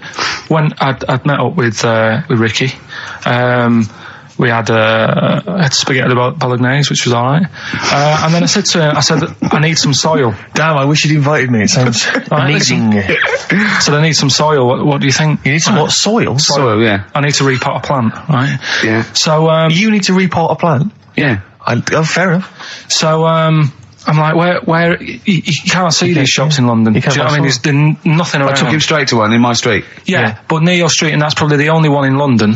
Well, you say that, Carl. No, it does annoy me. Round my way, it's like, you know... You can't move for soil shops. There's earth. You can just pick up handfuls walking down the street. Yeah, incredible. People just lean over into someone's front garden. No, you can take the plants as well. No, but what I'm saying is, Go on. Manchester, there's loads of decent hardware shops. Yeah. Here, you know, if you want a panini and a latte or whatever, you can't move for them. But for soil, I had to go virtually how many miles away from me to carry that soil home and stuff. Yeah. It's not good. I mean, London's all right. But if cities were sort of marked... It's neglecting the peat market, really, well, isn't there's barely any mulch available in central London. I'm sick and tired of not getting a good, decent compost of a Sunday. Indeed. So, you know, I'm thinking of moving to the north, where there is loads of soil and gravel. Indeed. And animal shite. Whatever. Yeah. So you were going to say, if you were marking cities out of 10, what would you give London? Well, if you were marking them on, like, you know, on what they have. Right. As opposed to what? Well, as opposed to... How you spell it. Say, like, I think the greatest city in the world is Rome. Right? Okay. It's pretty amazing. Yeah. Have you been? What? Yeah. Why do you think that, though? Just because, like, you turn a corner and there's something there that's really old. Right. Like, you're going down Normal Street. Go and stay in a Derby and Joan club. Yeah. No, but it's like you're going down the road and then you turn a corner and like the Colosseum's in the middle of a busy road. It's like, what's that doing there? Yeah. And just when you think there's no more, you turn another corner. It's almost as if that was there first. Yeah. Well, Yeah. But do you know what I mean? London, Yeah. what have we got? You know, Trafalgar Square is world known. And you go there, what's there? Yeah. Do you know what I mean? So there's a lot of space there. Get one big B&Q, In Trafalgar Square. To cater for the whole of people who live sort of central Londonish. Yeah. And then I'd be happy, but what I'm saying with is... Nelson just popping up through the middle? Because you can still see it, couldn't you? Yeah. It's a great idea. So B&Q could be like the whole sort of flat thing and make it sort of grey so it looked like rock, and then Nelson popping Make it up. classy is what you're saying. Yeah. Stone clad it. So it looks like you've made an effort. And then you can pop in, and then you can go out and go, oh look, Nelson's column. Oh look at that, isn't Nelson? Oh look at that, the victory, defeat. That's fantastic. One of the greatest living. Yeah. I need some nails. Yeah. Perfect. Killing two birds with one stone, you say? But why isn't there more than them shops?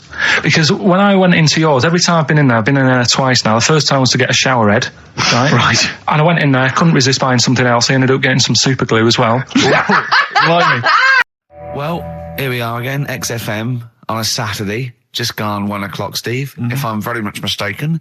But we're not here as such. We're away again, gallivanting around. We've got to do the special sort of best of again. Okay. Which we did a few weeks ago. So this is the best of the last 3 weeks. Which I think is, I think it's the best 3 weeks we've ever had. But I'd like it condensed into 2 hours. Yeah.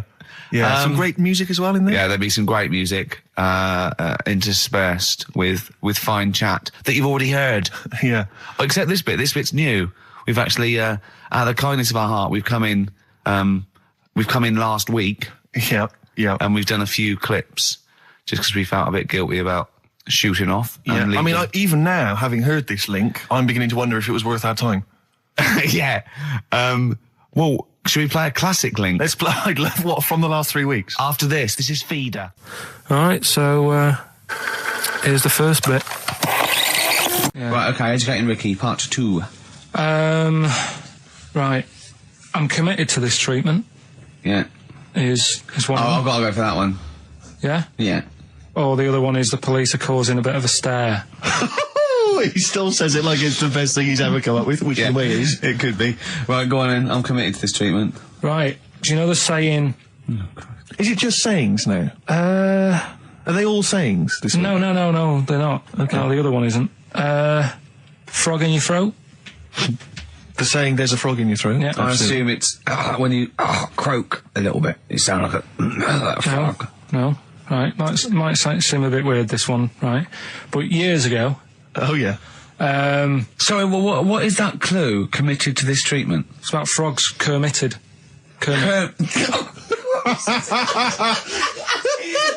Probably works better with a K and an ER written down. Well, also, if you pronounced it Kermitted, yeah, but not committed. Committed to this treatment! Right, go on then. That's genius. So, yeah. Well, what? You go to the doctors and you go with throat hurting a bit. Right. And what they did ages ago. What year was this approximately? We are going back quite a bit with this one. Oh, okay, go on. And the doctor would say... did history. Imagine years ago, go on. And the doctor would say, right, keep your mouth open and you just look at your tonsils. And the jaw would ache a bit because they weren't as quick back then because they didn't have the technology and stuff and they'd have to stare at it and study it and stuff. And they get an achy jaw, right? Keeping their mouth open. Yeah, you get, yeah. You eat a Mars bar or whatever. So they'd sat there and they used to always close their mouth and it used to annoy the doctor, right? Oh. So what they did, they used to get a toad, right, and put it in the mouth. Rubbish. Okay, keep talking.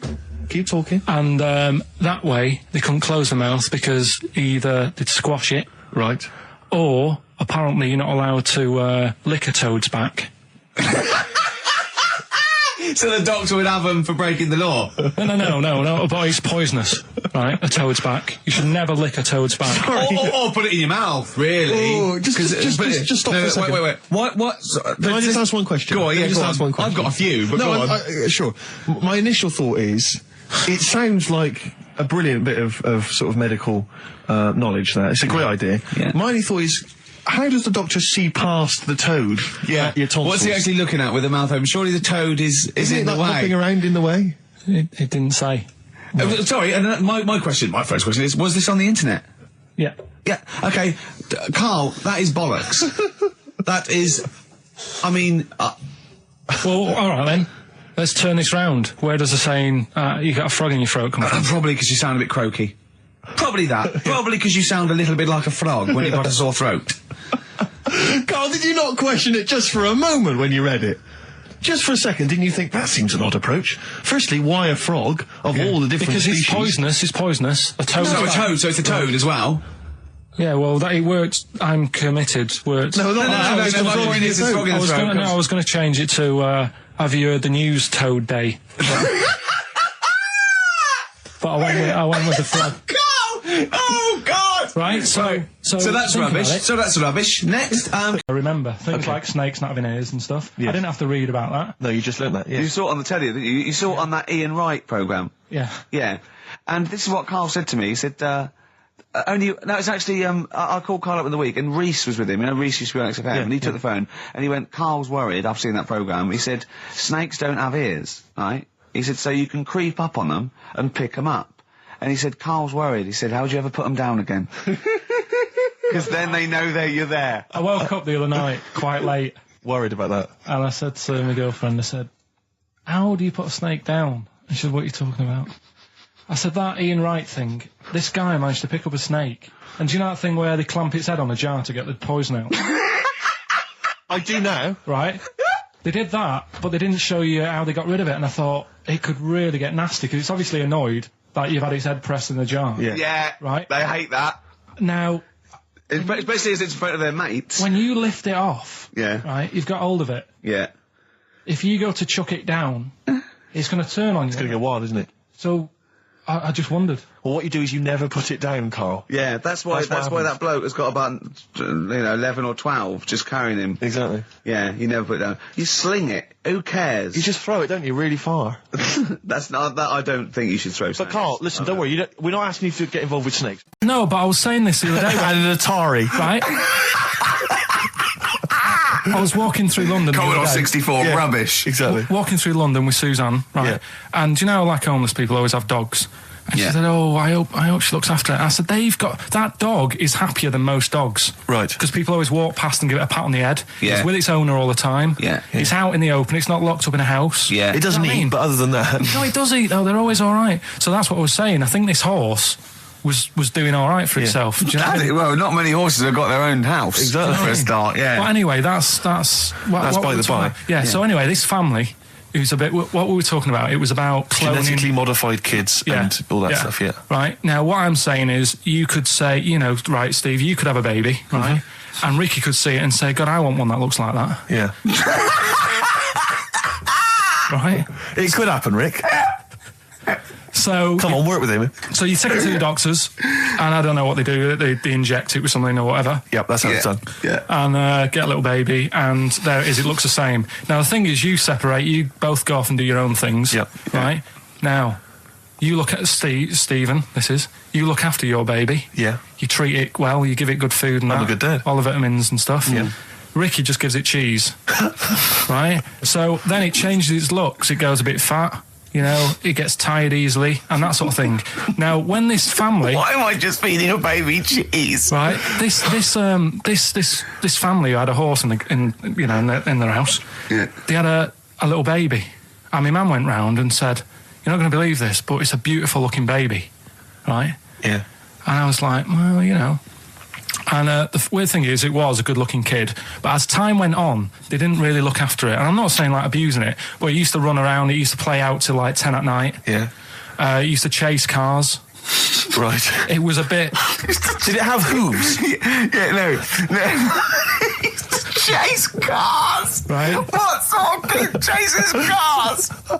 Oh, God. No. Was it called Rover? Did it catch stick? It's Liam, it was called, right? Right. Now, the weird thing is, it was a good-looking kid, but as time went on, and all that, like, not eating properly and its hair was all patchy...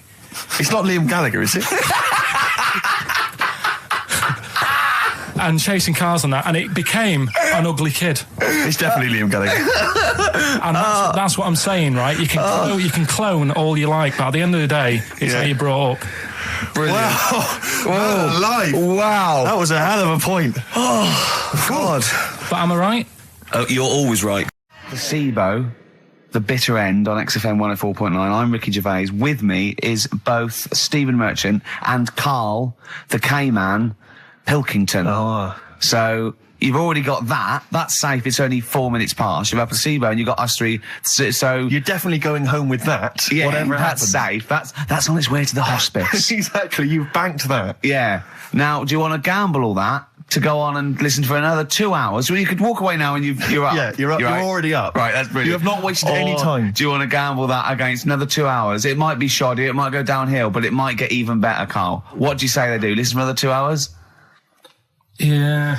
See, we shouldn't have done that. We shouldn't have asked Carl, because a lot of them now are already taking what they've got. And what they've got is great, Rick. What they've got is lovely. Yeah. They're loving that. They're going to enjoy that. We have got monkey news. We've got cheap as chimps. That's not the same thing. How many radio stations have got two ape-related simian features? Rick, can I point out now, a lot of people are making that mistake. A lot of people are thinking that monkey news is exactly the same as cheap as chimps. It's not. Let's keep that clear. It's not. It's in the same ballpark, but it's not the same. There are apes. They're involved. They're involved. Yeah. We've also got some great music. Yeah. We've got an amusing sketch about a fly. Is that important? And Mystique are dropping in. Let's hope the Mystique ladies are coming in.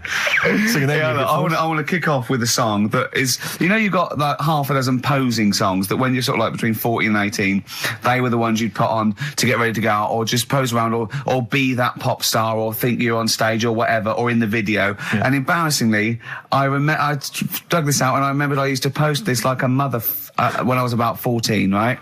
This is Street Life by Roxy Music. You used to do... Mine was Oops Upside Your Head. Yeah. It was just me on the floor in my bedroom. One day I thought there'll be other people in this imaginary pose. yeah. Elbows going everywhere, knocking over vases. Yeah. But then I remember later it was Black Lace's Superman, which is something similar. Do you remember that? That was brilliant. Wow. Spray, ski, da-ding, da-ding. If you've out there in Radioland got any funny jokes, then call in. Email them in, because we need some. Street Life, Roxy Music off the Stranded album. That's what I used to jump around to. What would you have been wearing while you were listening to that? Well, probably Brutus Gold jeans. Classy. Or Green Flash pumps. Sure. Any socks? I would have had socks, yeah. I'd have probably been wearing the shirt my mum got me from Tesco's, which was again a Brutus shirt, and it had women in bikinis eating bananas on a chaise longue. Of course it did. So, lots of small ones, or just one big one? Lots of little small ones. Yeah, so so that was that. A trilby? I didn't wear a trilby. Did you have a toy with a trilby? I remember when I went on holiday about that time, and I was about 14. My older brother had this leather jacket, and I was on the beach. Just in my shorts and that, and I went to get an ice cream or something. I said, "Can I borrow a jacket?" And I put his jacket on, and I was posing on the beach thinking they are all looking at me because I look so good. And I also had a straw Stetson, and I really thought, I'm turning into quite a man. Yes, I'm quite a catch. Yeah. Just thinking they're looking, going, "Who's that dude? Is he American? Is it? Hold on, has he just come from?" Some sort of rodeo. Wait a minute, I'm in a bikini and I like bananas. I could be the woman for him. Oh dear. What was that? Didn't you have a t-shirt or a jacket or something you wore to university that was pretty classy? Didn't it have like some foul language on it or something? What was that? I'd when I was 18, right? The Christmas or the birthday before I went to university, got two sweatshirts, one black, one red, had bullshit on them. Just on the bow. And the red one, all my clothes, the first wash, everything was pink. All my white shirts and my white socks, of course, because I just put it in, I didn't know. Yeah. So that I was a man at university with all pink clothes except for a rather nice red sweatshirt with bullshit on it. Again, turning into quite a man. Quite the man. Was that pre or post the time you washed your clothes by getting in the bath? And that was That was the second year when I was had to go in digs at our Halls residence. So I had a bath, and you had to sort of like pay for a bath, So I thought 2 birds with 1 stone. I got in the bath with all my white shirts, because I was going through sort of, wearing a white shirt and tie, that sort of, David Sylvian sort of frying for everything. And Daz, and I just wriggled around in it. Oh, God. I washed myself. It's quite a good exfoliant. I didn't do it again because it was sort of not good for the skin, Dan. Quite sore, is it, around the sort of the groins regions? Yeah. So there you go. Roxy Music and Street Life. I sometimes get off at the Tube at Tottenham Court Road if I want to look at the record shops before I come into XFM, and I always cut through Chinatown. Oh yeah. And every time I come to Chinatown, the same thought always strikes me. I always feel like I want to just gather all the little locals, all the little Chinese fellas, just gather them round and just go, guys, in what way is this a town? It's not, is This is not, at best, what you've got here is a novelty street. Yeah, Gerrard Street is not a town, No, mate. it's not a town. You've had this for like 100 years. It's not expanding. Yeah. You can't just call it Chinatown and claim it's a town. If I was them though, and you did it, I go, what are you talking about? It is a town. It is a town. It's our town. It is a town. It's our town. We got all lots of stuff. Where's your church? Where's your mayor? We got a betting shop. Not enough. It is. See, all you've got here is restaurants. No. No. Got a little supermarket with snacks. What does it sell? Snacks. Specifically, I would imagine crackers. Yeah. Do you want to buy a dragon? Do you want to buy an ornamental dragon? If I wanted to buy one, this is where I would. Do you want to buy a gold dragon? Is it made of gold? No, it's made of plastic, but it's sprayed gold. Do you want to buy that? It's not a town. It is a town. Not a town. Yeah. And it annoys me because when I first came to London, I genuinely thought Chinatown was going to be this amazing, what they've got there is You'd hear a gong and every time we went in there, and there'd be rickshaws and people walking on those little sort of wooden shoes. You know those ones? They're brilliant. They are just clomping around in them, but nothing. It's nothing. It's just. Yeah, exactly. Yeah. It just reminds me of, have you ever been to any of those sort of museums? You tend to have them up north where they've got you sort of sit in a little cart and it sort of rides you through kind of, I don't know, it might be, Newcastle, the Victorian era. Yeah. Can I have half a pound of those sweets, please? Exactly. Of course you can. If there was some animatronic then, it would just be an exhibit. Yeah. Their concession to being 100 years ago is that there's some scales in the shop and there's a horse outside. Yeah. That's it. That's it. Exactly. Yeah. The traditional sounds and smells of old England. And the voice of going, of course, there was no television. Exactly. Amazing. Yeah. Amazing. Brilliant. Yeah. Welcome to Chinatown. Ding, ding, ding, ding, ding, ding. So it's not, it's a good point. Is that a piece of traditional music? Ding, ding, ding, ding, ding. Yeah. Is that some traditional Chinese music, or is that music that someone in this country wrote, thinking it sounded like Chinese music? I think it was the Vapors, wasn't it? Oh, is that what it is? That? That's the music, isn't it? But are you sure they didn't take that from some other source? It's that pentatonic scale, isn't it? What is it called? It's the black notes on the piano. Right, that's the one I can play along with EastEnders. Yeah. Do you know what I don't get with it? Go on. Chinatown. Yeah, Chinatown, because I always walk through it on the way to work. A couple of things annoy me. First of all, I think it's bad business, just because if you've got a Chinese restaurant, put it somewhere where there isn't any others. It's a good point. Yeah, but it's also a community. They're not just a theme park for other people. I remember going out one night with Suzanne, some friends, and you got there and there's so much choice. It's that dilemma of, forget it. Well, not really. Specifically, do you fancy Chinese? Well, no, but why don't you go to the one with the dead ducks hanging in the window? That's my favourite. That's the other thing as well. It's like, normally you put your good stuff in the window. If that's what's in the window, yeah. Right? Yeah. And the other thing that annoys me, walking through it today, there's always lard on the floor. What, in the street? In the street. It is, honestly. I'm scared I'm going to slip over. It's because all the restaurants and that. But why is it? That's another point. Well, it's not oozing out of the restaurants. No, but why is it? I've only had one upheld, one serious slap on the wrist for something I said. But what was he saying? Can you repeat it? Well, I can. I was talking about, and it was a true story. I was talking about this little old man who his daughter was taking him to home because he used to fry up bacon and rub it round to get the dog to lick them. Right. And you got a complaint? Yeah. And that was it. That's why you got a complaint. Yeah. What's up with that? Well, he said it on Songs of Praise. They said it was in poor taste, I suppose. What other complaints? The biggest complaint ever on TV, the most complaints ever for anything on TV, was the showing of The Last Temptation of Christ. Yeah. Do you know the second Yeah, the second was I think Anne Robinson putting the Welsh into room 101. What? Because she didn't like him and that. Yeah, she just said, well, they're going in the, She said it slightly more eloquently than that. Yes, yeah. I can the people or the place. I don't know. I think it was the place and therefore the people. Yeah. What do you mean, yeah? No, well, you know, my mum and dad have sort of moved from Manchester. They've retired now in Wales. Oh, yeah. And it is... Look at his face, turning his nose up. No, but it is pretty depressing. Do you know what I mean? It's just one of them places that... it's like you go back in time and that when you go there. I mean, maybe the major cities there, maybe Cardiff is all right. What, even coming from Manchester, it's like going back in time? It's like one of them places that it feels like every day is Sunday. Do you know what I mean? It's just depressing and grey and slate Lots everywhere. of vicars walking around going, I'm late. Well, yeah, it is the sort of attitude they have, right? This is true because my mum and dad live there and that, right? And they love it. It's all right. It's an healthy place to go when you get older and that. But this is why they don't move on in Wales.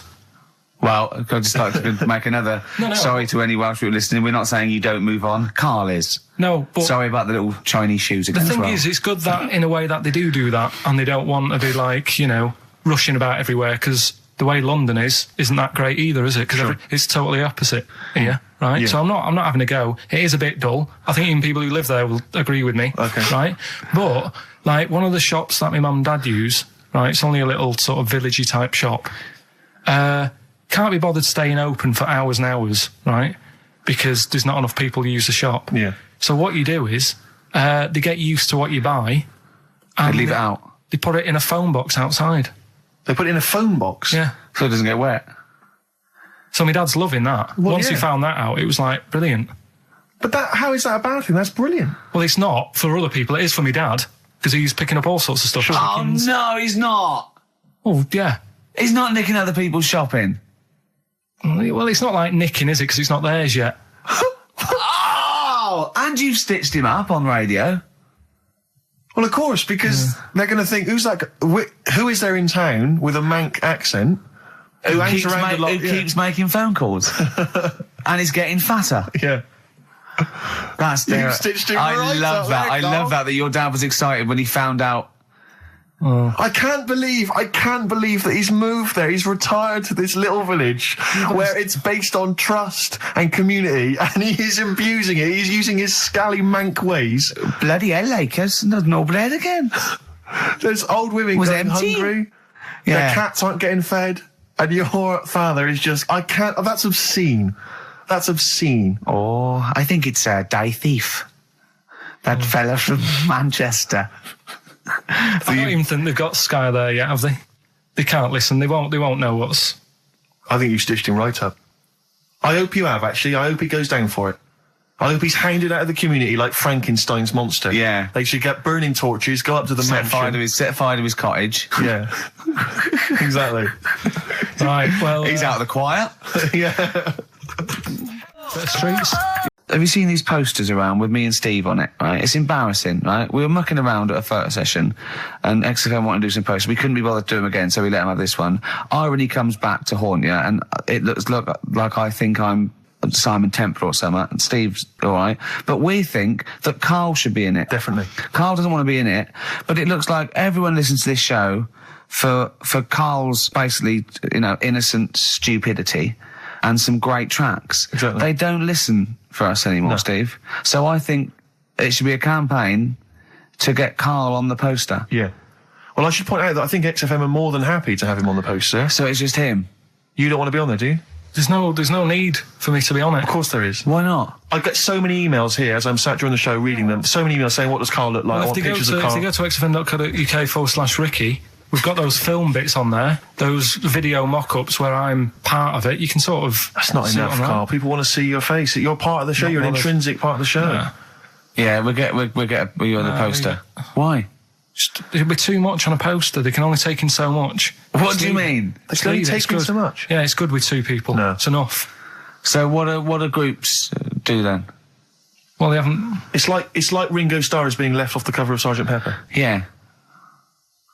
Rutherford doesn't get in a look in with Genesis. Exactly.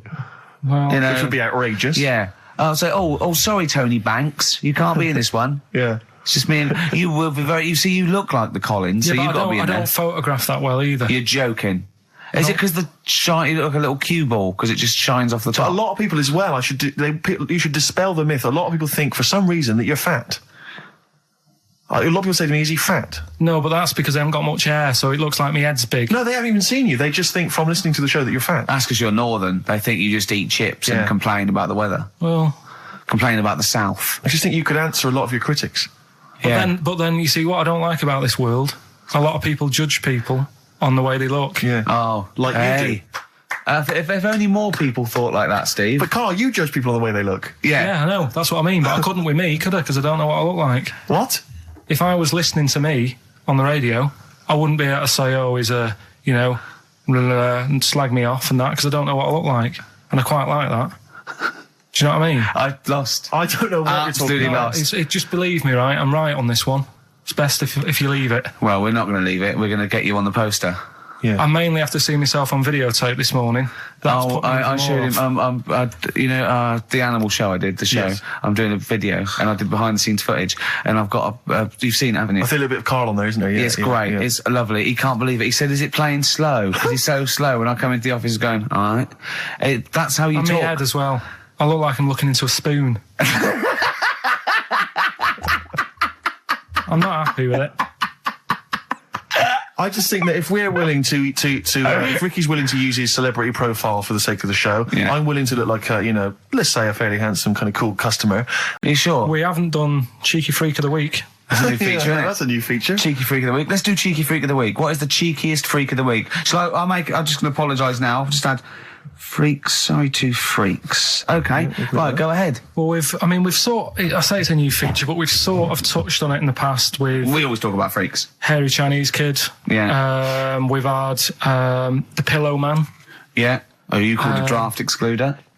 Just make a note of that, would you, Rick, on the Yeah. list? People without arms and legs. But at least, you see, the Pillow Man, what do you picture? Because I was saying to Ricky in the week, right, I'm a great fan of the Elephant Man.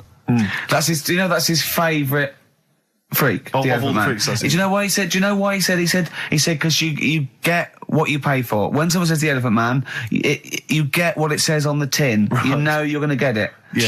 Do you imagine, Steve, if you had a mate and you said, "Where are you going?" He said, "I'm going to go see my mate." And you go, "Which mate?" And he said, "The Elephant Man." Yeah. Straight away, you haven't even met him, but you know what he's going to look like. Yes. Right? That's what I like about that. Hairy Chinese Kid. Yeah, you know what you're going to get. Pillow Man. Yeah. Not so good. What does that mean? It could be one of those big fat things on that show, couldn't it? A big pillow, like a. Yeah. You know that big thing about the fat people and feeders. They were getting up to like 60 stone and that big one. And there's a thing called fat admirers that just fancy fat women, right? And You writing that down? yeah, sorry, and they had blow up versions. It looked like a bouncy castle. Wow. Yeah, Really? yeah. You'd be knackered when you blew that up. Yeah, You just wouldn't want to go and forget it. Yeah. Oh God, That's people being cruel as well, isn't it? Because after watching the programme on Channel 4 about the fat people and fellas who like them and stuff, there was a story on one of the news websites about some fella in Germany, right? He was a big fella, must have been about 50 stone, and he fell over, right? And I think he hurt his ankle or something. And Timber. they sent firemen instead of like an ambulance. Yeah. So straight away they're having a bit of a laugh. They're not. No, they've got winching gear. Well, they didn't know. They didn't have winching gear. They had to use the hose pipes to carry him out. I think it was Anna Nova, that news website. They had to use the hose pipes. So they made like a bed using the hose pipes Oh yeah. and had to carry him out on that. And then they had to sort of get him into a special truck, they said. Mm-hmm. And do the same when they got to the hospital. I mean, that's That's mad, isn't it? They shouldn't do that. Although, Carl, I'm loving that story. I'm just worried that we're not going to be able to fit in Cheeky Freak of the Week. What's the which is Cheeky one Freak you've of the nominated? Week? All right, Cheeky Freak of the Week. Something I found on the net. Yeah. A fella who had 27 toes and fingers. In a jar. No, still on him. And proper ones as well, not like little stumps and that. Proper, fully formed fingers. He Was had it- like... Was he a pianist? Close-up magician. I don't know what he did. He just said that he was... Cat's cradle professional. Did he ever work on finger bobs? He was saying in the week. For the crowd scenes. I'm now going to do Braveheart. He said about the Elephant Man. He said, I want to do a thing right with freaks where it's good and bad. He went, what did you said? The pro about him is... What about the fella with loads of fingers, or...? No, the Elephant Man. Well, he said the bad thing is he stretches his jumpers. When he puts them on. Yeah. And what's the good thing? Sort of... He never gets up and goes, oh, my hair's a bit of a mess today. No. He's always having another bad face day. I don't to complain about his head and shoulders. You're taking the piss. Yeah. Oh, dear. So that's freaky. Didn't you see an elephant woman in Manchester? Yeah, leave that. What do you mean, leave it? No, because it is sad. I know it's sad, but I mean, I don't know what my next sentence is. No, people always That think, should be the end. I don't need to say anymore. People will know what she looks like. It's a good name for her. Did she like buns? Oh dear! It was when my dad was a taxi driver, and he used to sit in the front. Yeah. And she used to get a lot of taxis. Yeah. And he only charged you half price, didn't he? He was a good guy. Well, the bad thing is as well with people like that, you don't want to offend them because they never forget.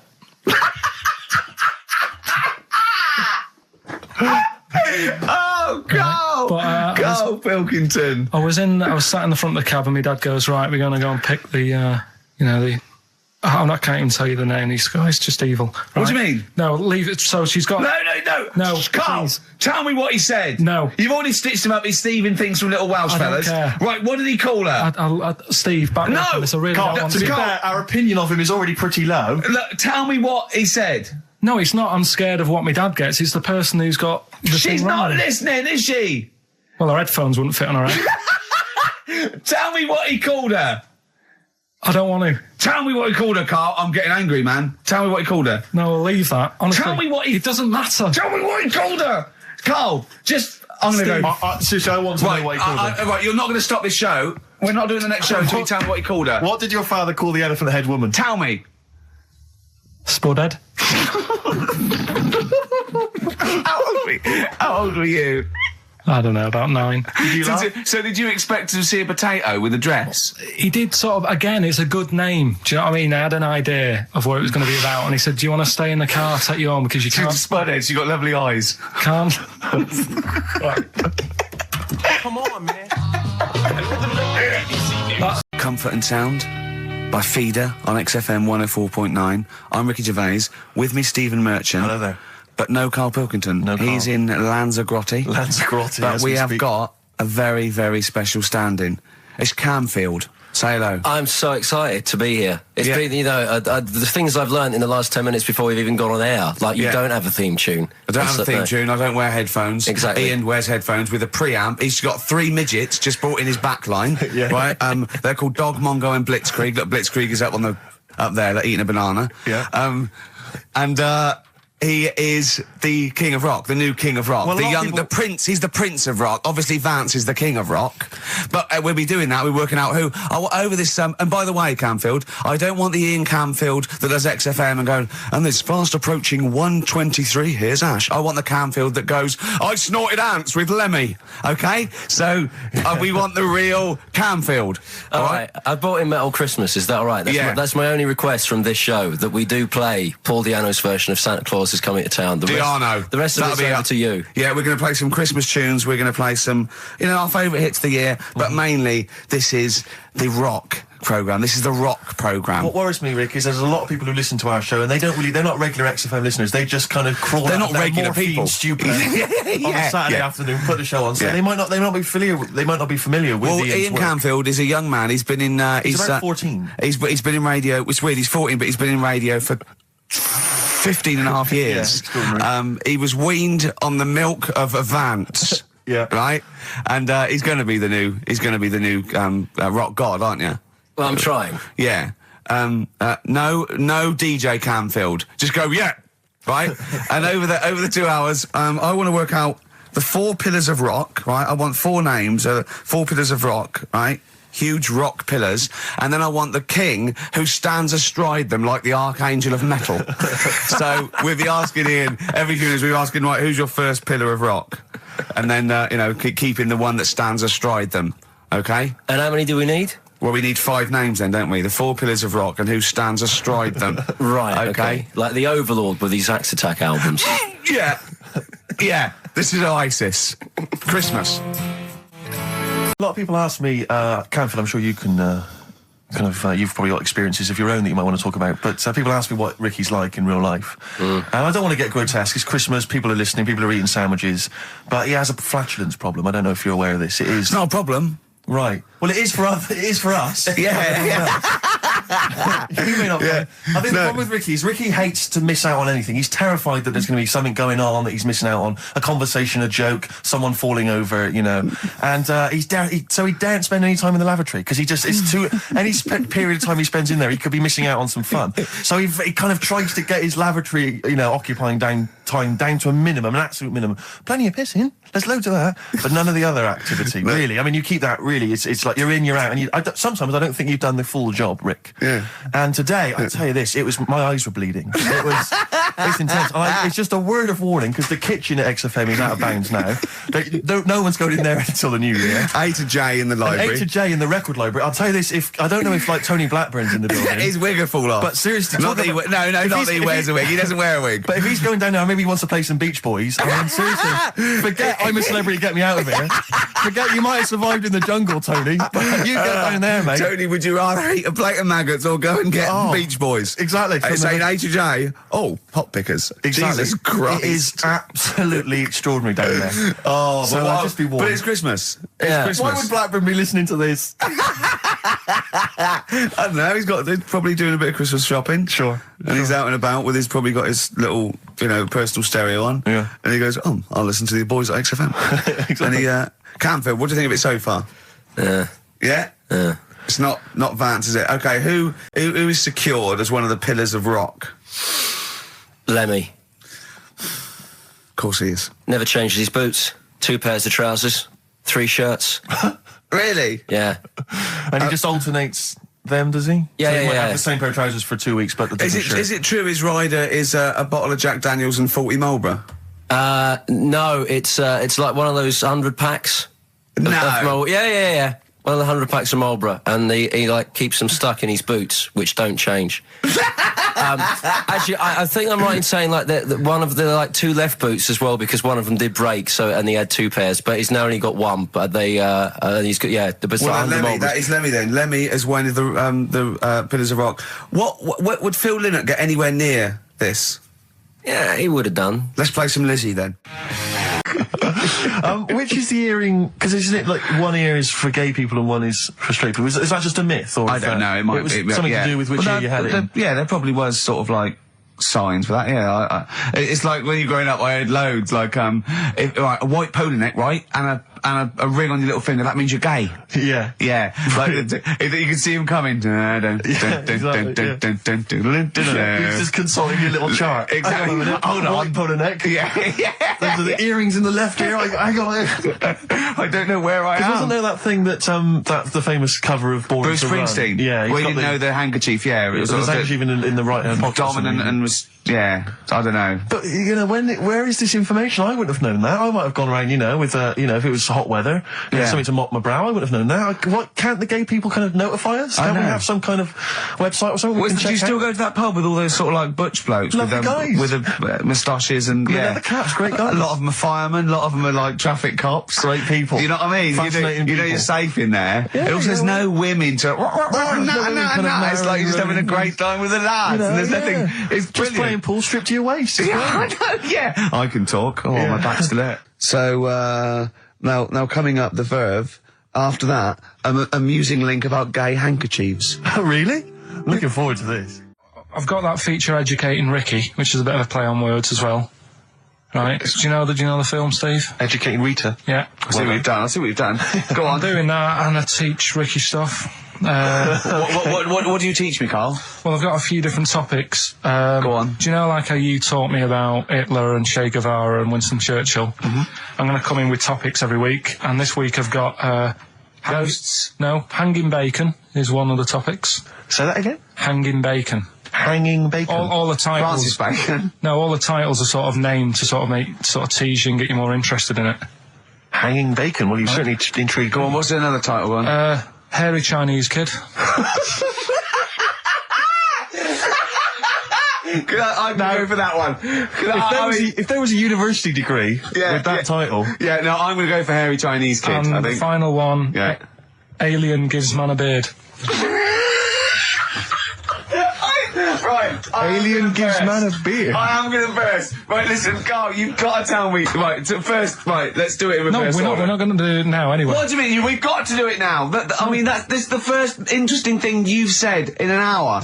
Okay, the listeners have just been subjected to rubbish and mistakes and everything for the last 6 months. Please, we've got to do Alien Gives Man a Beard. What is that? Tell us that. Right. Sorry, this is just you telling me something, is it? This feature is you telling me something. I'm teaching you something. Educating Ricky. So are we playing it now? We're already into this feature. Well into this feature, are we? Yeah, I suppose we are, yeah.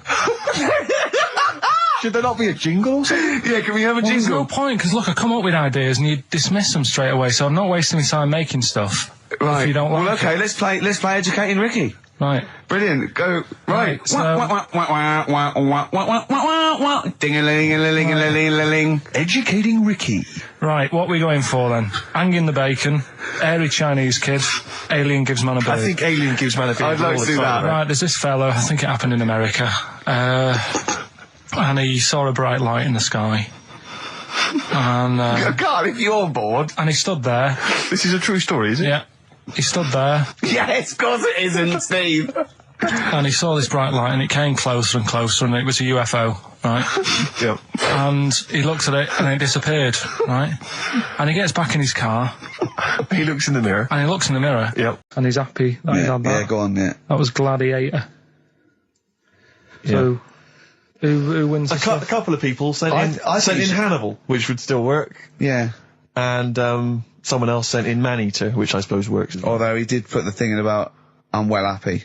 Glad. Yeah, I know. I know, but it's even not, so. it's not worth the, I don't know, undercut he gets for this and a day off. No. Well, Right, think Eva, about it. who got the answer right, well done to her, I'm going to give her the prizes. She said that she'd heard this before on Christine O'Connell's show. Ah, this is really annoying. Right, that's it. You're going to do something, or we're going to stop this and you have to work Mondays again. Because you are taking the piss out of me, you're taking the piss out of Graham, and you're taking the piss out of London. I'll see you next week, and you can change your attitude. Limp Bizkit, we may be back next week. It depends how Carl gets on. Maybe he bucks up his attitude. Thanks for listening. You have a good Christmas? Yeah, you? Yep. Carl? Yeah, it's alright. Lovely. Okay, let's crack on. Good. I went on holiday after Christmas, yeah. And so did our mutual friend, Phil Bowker. Yeah, good man. He was in Lanzarote and he told me one of the funny... I don't know if I can tell this on the radio. I'll have to say the C word. I'll just go... It's in a sentence, so I just go, you, see, when it comes, and you'll know that he's saying the terrible word.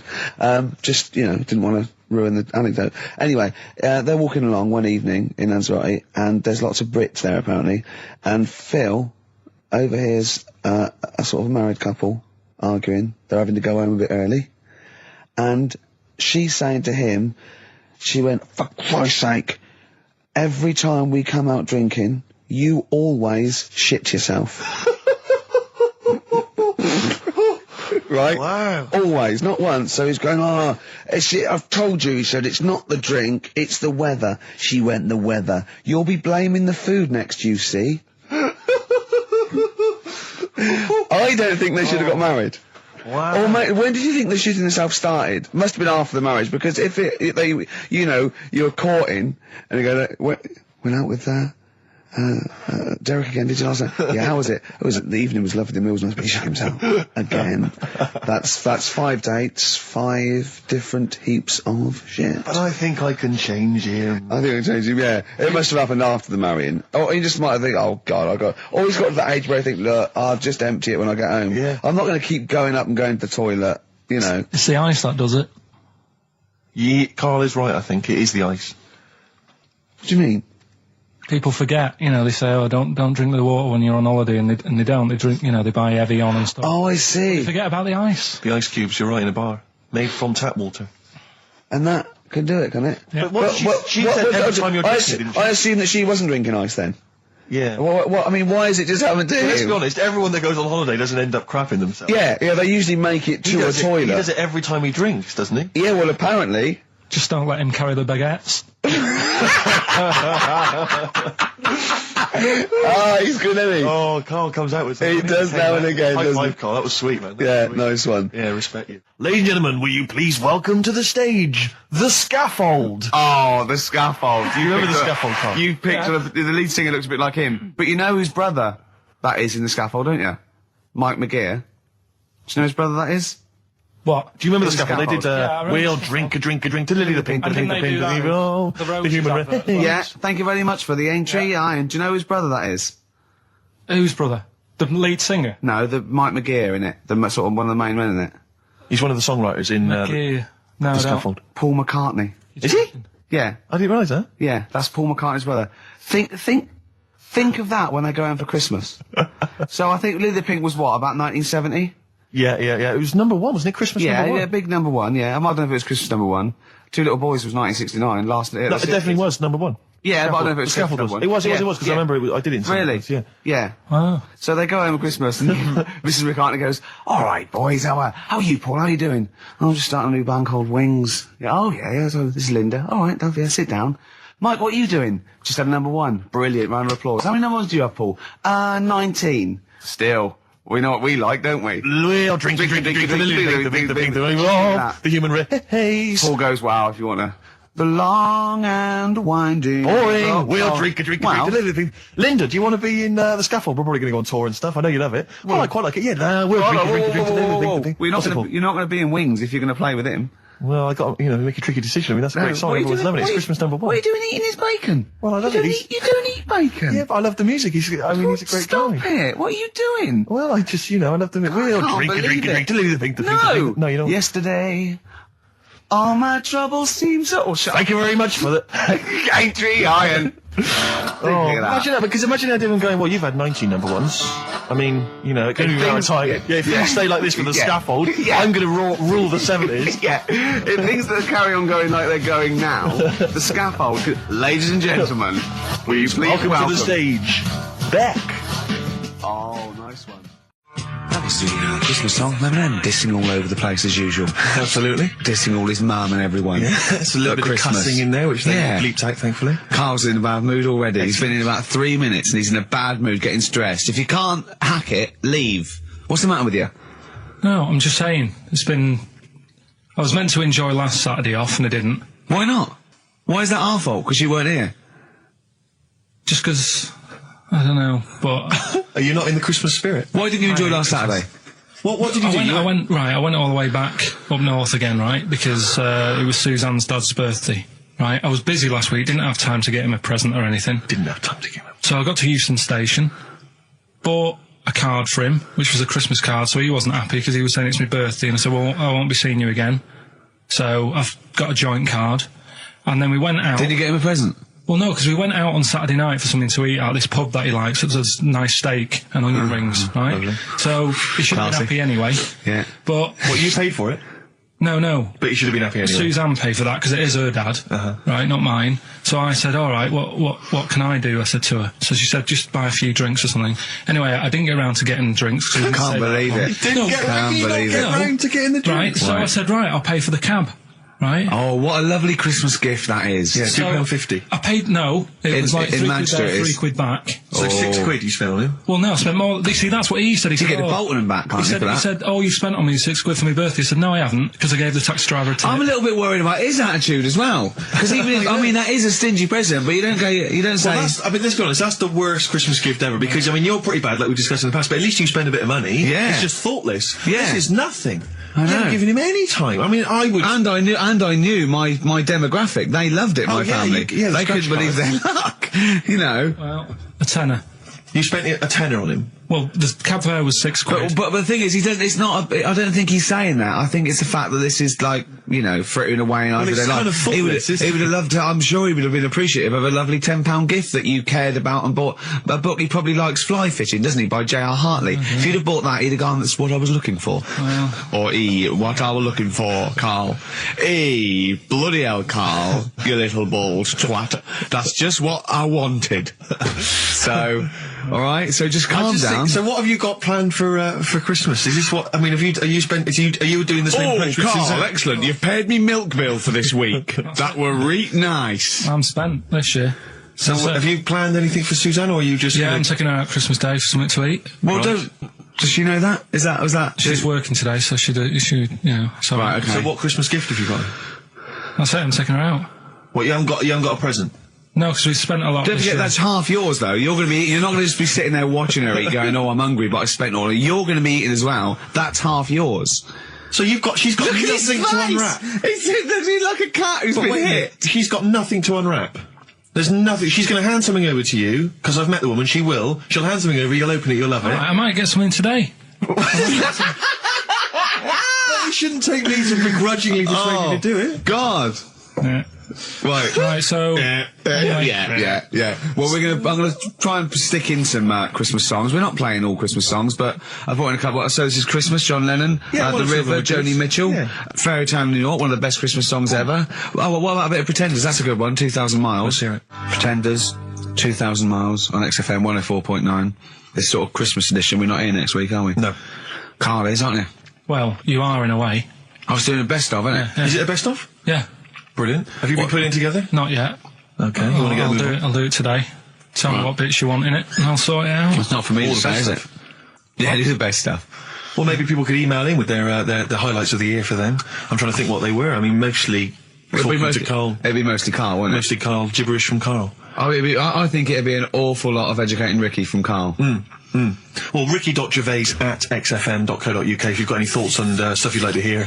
Again, Is there anything you'd like to hear of Carl saying something stupid, me and Steve laughing or slapping him? Yeah. That's basically the competition, isn't it? Well, there's a couple of instances where I tried to kiss him, I think, and you encouraged me. Yeah. Those are some highlights for me. Don and Blitzen from the About a Boy soundtrack by Badly Drawn Boys. Christmas theme there. Mental. A kid used to take a horse into the house. Sorry. Whoa, Neddy. What do you mean a kid used to take a horse into the house? Where did he get a horse? Must have nicked it from somewhere. Must have done. You've seen a horse in it? No. What, is that from outside the saloon round the corner? Yeah, was it just tied up with a bit of lettuce? Right. Oh, that's great. Big Jake coming looking for it. I'd been out. Oh. So let me get this. This was before the lynching stopped or after. Where did he get a horse from? What do you mean he must have nicked it? His mum said, where'd you get that from? I bought it. All right then, but keep it out of the kitchen. I don't want you going Catlin rustling. Where did he get a horse from, Carl? And how long did he have it for? Was he leading it or riding it? Mum, open the door, I can't stop. I can't stop it. Open the patio door as well. Looks like we got us a runaway. What do you mean? I've sort of... Don't think you can ever be boring, No, but what I've done, I've took like different ones. So I've took a good one that I think, that's a good quote. That was worth putting in a book. I've put one that isn't really a quote, so I don't understand it. Oh, yeah. One that isn't clever. and a funny one. So a bit of variation out of one book. Oh, how long did this take you? What did you do? Did you sort of like sit? About half an hour last night. And did you sit sort of like quietly at a desk or something? No, just in the lounge with the telly turned down. Oh, right. Just to give a bit of light to the room. Just had it on book, turned down. Have you figured out lights yet? So, so the first one, and it was like they stuck some bacon on his head. And as ever, the vital piece of information, i.e. the reason, Carl seems to have forgotten. Because the worm was in his body, and they said everyone likes the smell of bacon. Including worms. Even a Vietnamese lake worm. They love bacon. Remember last week when I said about the little fella with the bone with no brain, and you were proved wrong? No. We were saying it wasn't a little fella. We were saying it was a stillborn child. It wasn't a little fella. You're changing it now. You weren't having any of it last week. Right, hang on a minute. I'm getting confused. There was a Vietnamese There wasn't a There was a Vietnamese snake that went inside of a soldier. A little like maggot or some sort that you have to get out of your body because it causes problems. Yes, and so in order to get it out of the body, they strapped bacon to his head. Yeah. That is great. This doctor. And did that work? I think so. They had a picture of him smiling. Oh, God, what, the worm or the bloke? The bloke. Oh, dear. Honestly, I hope someone knows the story. And it was about 3 years ago, I reckon. Okay. And, it did work. GI bacon. So this is why so what, the worm burrowed out of his head to get the bacon? Get to the bacon. Right. That's great. When my dad was when he was a taxi driver, yeah, you used to have to sort of do your bit for the local area. Oh God! By taking the Forrest Gump people to Blackpool. Yeah. Is that what they're called now? The Forrest Gump people? Is that what the organisations that support them asked for them to be referred to? A minibus with Life is a Box of Chocolates.com. Well, Forrest Gump types. It must have been, so you worked with these people? The people with learning difficulties. And they used to get 5. Coming home must have been a busman's holiday. So he got 5 of them in the cab.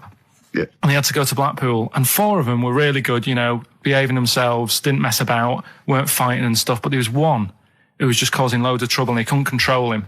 Oh, and what you've got to be able to do with people like that, you don't want them to get stressed out because it's not good for them. It stresses them out, and you could end up with a bit... Thanks, Dr. Karl. You could end up with a bit of a riot on your hands. So he thought, I'll nip this one in the bud right now. And he pulled up just on the outskirts of Blackpool, and he took the one out that was causing problems and put it in a wheelie bin. Oh, no. Oh, I'm sorry. I apologise. He did what? Oh, he did it for the good of the others. He put it in a wheelie bin. He was having a good time. He thought it was one of the rides. Can you stop saying it? He had another problem similar to it where he had a little minibus, and it was his job to take a load of old women to the bingo hall, and it was miles away. And he took him there. There was no problem. About 10 old women in a minibus. One of them was causing trouble, so he pulled over it. No, right. So he took him there. Everything's fine. He dropped him off. They had a lovely night. Yeah. Right. They had a lovely night. Won a bit of cash. Coming back, it's a bit of a late night, and they all started moaning at him, going, "I want to be dropped off here. Take me there. I want to be dropped off first. I've got to get up early. Blah blah. My husband's expecting me. I'm already late. Take me here first. Take me there." And he just pulled up in the middle of nowhere, said, "Get out." And he made them get out, and they all called for taxis. They charged that company who was meant to be taking him home in the minibus, and he got the sack. My mate, Anthony, his mum called up my mum and said, I've got to meet up with you. I've got to have a word with you. And she said, what about? She said, I don't want to talk about it over the phone. So she goes, oh, right. Well, yeah, come round tonight then.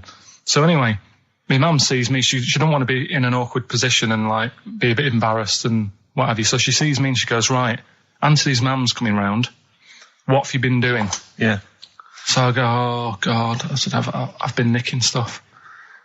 So she goes, like what? So not big stuff. I've had a few calculators and Mars bars and stuff. How many? I'll just work it out. Hold on. Works out at 7.2 per day. So, how many calculators do you need? So it was when that phase. You failed maths, didn't you? Everyone wanted a calculator. It was like a trendy thing, wasn't it? Right. Oh yeah. In Manchester a couple of years ago. Yeah. So anyway, I told her all this and I confessed to computers will make it there one day. I confessed to There's magic in the back of battery. Go on. Confessed to nicking all this stuff. She comes round. She only wanted to borrow some money. Brilliant. She said, oh, I don't like asking. I was a bit embarrassed to ask you over the phone, but can I borrow 20 quid? Oh, that's fantastic. And there's me. That's great. And it's similar sort of thing to yours. And did you? And he went, hold on, let's just work out the interest on that. I bank at 10%. She'll owe you £4.40. Yeah. Oh, so your mum was a loan shark. yeah. And did she mention? She went, I just with that other, because what I'm saying is presumably you got your mate in trouble. No. Right, you didn't. She went, no worries, I'll just go and get my purse. It's on the dressing table. Exactly. Yeah. Karl, do you want a cigar? Well, quite, yeah, but what is exciting, surely, is the razzmatazz and the brushing shoulders with the rich and famous. I'm not into that. You're not? No. I don't feel you're going to appreciate this like we thought It's you would. weird because Suzanne said to me this morning, who would you like to meet there? Is he anyone who, like, you know, you can get close to and it's like, God, you know, I really admire your, you know, big fan of yours, whatever. And it's me and Steve, so you're here now. Well, you know. I really admire your big fanny. I didn't... What did you say? What did he say? You know, if you're a big fan of it. Oh, right. Oh, right, yeah. And, Sorry. there isn't anyone, really. Do you know what I mean? Isn't like, there? you know, you two are all right. Thanks. Jonathan Ross, is he going? He might do, I don't know. But hang on, wait a minute. I can't help but feel we could have exploited this more. We could have maybe run a competition to let someone win. You know, if you're not going to appreciate it, Carl. Yeah. Are you going to get a trouser suit? Are you going to get a ladies' trouser suit? I just think then, if you go sort of like looking macho and walking down with him, you know, they know that you're not really partners. And I just think it's a slap in the face for BAFTA. That's true enough. No, it doesn't matter what you wear, though. Look at Elton Can't John's. you mince a little bit? Can't you at least sort of walk a little bit mincy? Because you've got such a macho sort of mank walk. Elton John's fella doesn't look gay and stuff he wears and that, does he? Do you know what I mean? It means nothing. No, but that's because Elton's doing the work for him. No, but... By dressing as like some kind of restoration dame. Yeah. Right. Go on then, Carl. Second one then. Brilliant. So Sounds like an academic work to me. the bit that I caught, I just flicked it over, sort of seeing what's on the telly, and I thought, oh, Exorcist, I've seen it, but there's nothing else, and I watch it, and then I realised it wasn't the same thing. Yeah. I thought, oh, I'll have a bit of this. And there was an old woman and a daughter, and as far as I was aware, the bit I picked up on, they were saying, oh, you know, it's dreadful, and unless you've been through it, you know, you've had ghosts in your house and that, you really don't know what it's like. Yeah, sure. And the main thing that seemed to be getting them down was the fact that the budgie was getting stressed. The budgie was getting stressed. Because animals can sense the other side. Oh, okay. Can they? Yeah. Okay. So, and how was that manifesting itself? You don't know. What was the budgie doing? I think it just wasn't happy. Right. Did it explain that to people, or how did it express that? Budgies are known for being chirpy, aren't they? I see, and it wasn't chirpy. It normally swings on its little perch and that. And Just depressed because it was possessed. It was just sat around in its pajamas. So No. Come on, Steve. Come on, Steve. You're making this a mockery. So the budgie was depressed because he could sense the ghost. yeah, and then this guy, this Mr. Exorcist, came round. Was that his name? Yeah. Okay. Was he a priest or something? Yeah, he might have been. Yeah. Like I picked up Did he have like a black coat with a little white collar? That's usually the. He had his coat on, so you couldn't tell. No, sure. Okay. But so he came round and he sort of did his thing, and then Was he trying to exorcise the budgie? No, the ghost. house. Right. The I house, see. It yeah. wasn't that the budgie had a demon or Clearing the anything. house No. out. Okay. No, this So- wasn't a possession, was it? This was a straightforward. It wasn't a poltergeist or anything. It was just a. Well, it's a haunted house. Yeah, but Sure. that's the thing he was saying. He was saying you can have like your ghouls and that aren't that bad, that aren't going to cause you any problems. Yeah, but obviously the budgie, they've got weak hearts and that, haven't they? And Sure. so anyway, basically he sorted it out, did whatever he did, and the next shot you see is like the budgie making a noise and swinging It's the happy eyes again. over the moon again, and the old woman was like happy because she She couldn't believe it. stressed. Yeah. And that's The priest didn't come in and go, well, you should feed that bird. Give it a bit of millet. It was happy. He goes, right. No, See you it's- later. No. It was a toast. Budgies are. My mum's got a budgie, and they're fairly happy all the time, aren't they? So it's got to be something fairly odd. You never see a budgie sitting down going, I feel like topping myself, to be honest. Yeah. Do you know what I mean? Though? No. Do you know you can have like a moody dog? You can see a dog when it's unhappy if it's walking down the street. You can have a moody canary, can't you? And what they do is they often tell the police what you've been doing. They're known for that. Yeah. So basically, so that for you is proof that the supernatural exists. A bird in a cage got a little bit annoyed, wasn't chirping as much as it normally did. Who knows why? There could have been a little draft up its, and Cloaca. Exactly. That's Anyway, a medical term. Anyway, a man came in and did whatever he did. Yeah. Use your phrase. Mr. Exorcist, though, Steve. Yeah. This wasn't any bloke off the street. This was Mr. Exorcist. Yeah. Yeah, so... And for you, that's the proof that there's... just because, like, if it was a person, you go, they're playing up for the camera. Yeah, a budgie could possibly act like that, Steve. Yeah, I see what you mean. You're saying a budgie would not be trying to... It wouldn't be trying to become famous or No, trying to get on the telly. not like Lassie. No, sure. It was sure. basically a show-off. Yeah, or Champion the Wonder Horse. Yeah. What do you think? I think... I've changed my tune, Rick. I don't know about you. I have, and I think we should play a record. I'd love to get Mr. Exorcist in. I'm Ricky Gervais, with me Steve Merchant. Hello Steve, there, how's it going? lovely Good to be day. here, yeah. Karl Pilkington there, pressing the buttons. Great to be here. Yeah. How long can you maintain it? I'm bored already. Yeah, already bored of doing Bored already. that. Every week you start it the same way. Yeah. That was not bad though. You actually grammatically made sense, which is Really? impressive. Yeah. Thanks very much. A rare treat indeed from Gervais. Some of the listeners have already worked out. Got nothing to say at all. Sure. Haven't prepared again. No. We did come in half hour early to prepare, but instead me and Karl were playing. You had to flick the football into the bin. Right. We had 5 goes each, or the world was going to end. Okay. And that took up. That took up a good 25 minutes. Yeah, I liked it when we came back, and then we started just trying to beat each other in the corridor, and I beat him. I scored a goal. He was gutted because he thought he fancied himself at football, and I beat him. And I was knackered and sweating. Yeah. As I walked back to you about 5 minutes ago, you were looking at the records. You went, and this was lovely, you went, well, we've done the preparation then. Yeah. Like a sarcastic teacher. Yeah, like a teenager, like an annoyed teenager whose parents have embarrassed him once again. And you beat Karl, did you? Yeah. Because you're not. Yeah. I mean, you're not particularly. I'm not good at football. Well, no. you're not particularly nimble on your feet. Oh, come on. No, you're not. Douglas Bader is more nimble. I'm all right. You're all right. But Carl's sort of, I think he's got more skills than me, but he hasn't got the aggression and the weight. Yeah. So I just pushed him aside. Yeah, good work. Yeah. Good work. I'm going on holiday. Are you? Yeah, I'm not here next week. What are you going to do, Karl? Are you going to do the best of or something next week, aren't you? Yeah, that's what we've got to sort out. Well, I can't sort it out. I've got to go to the airport after No, it. straight after the show you've got to do some links. No, I'm not doing any links. I said I wasn't, so... That's what we planned. No, we didn't. I said I'd do some during the show, and then you I thought you were joking. I honestly can't do it today, so we do some during the show. What are you going to do? Just put the shows that we've done in this year? Sorry, guys. I hate to interrupt. This is the sort of stuff we should have been discussing when you were playing football. I know. Play record. What are you going to play? Let's have a bit of Foo Fighters. Okay. Let's just discuss this off there. Okay. 104.9 XFM. You alright? This is Karl, producer of Ricky Gervais and Steve Merchant. They're not about today. Ricky's on holiday. Steve couldn't be bothered. So I'm left here with all the DATs. That's a digital audio tape of all the shows they've done since they've been here over the last, I don't know, year and a half or something. So we'll play you some of the best bits. Alright, so here's the first bit.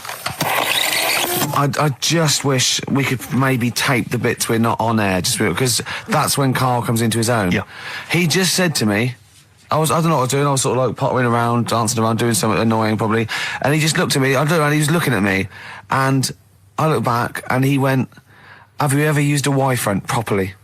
Genius. It's a great question, because the answer's definitely no. Definitely no. Does anyone use their Y-front properly? And by that, I mean, get your winky out of the little sort of slot provided, as opposed to like put it to one side or pull them down or whatever.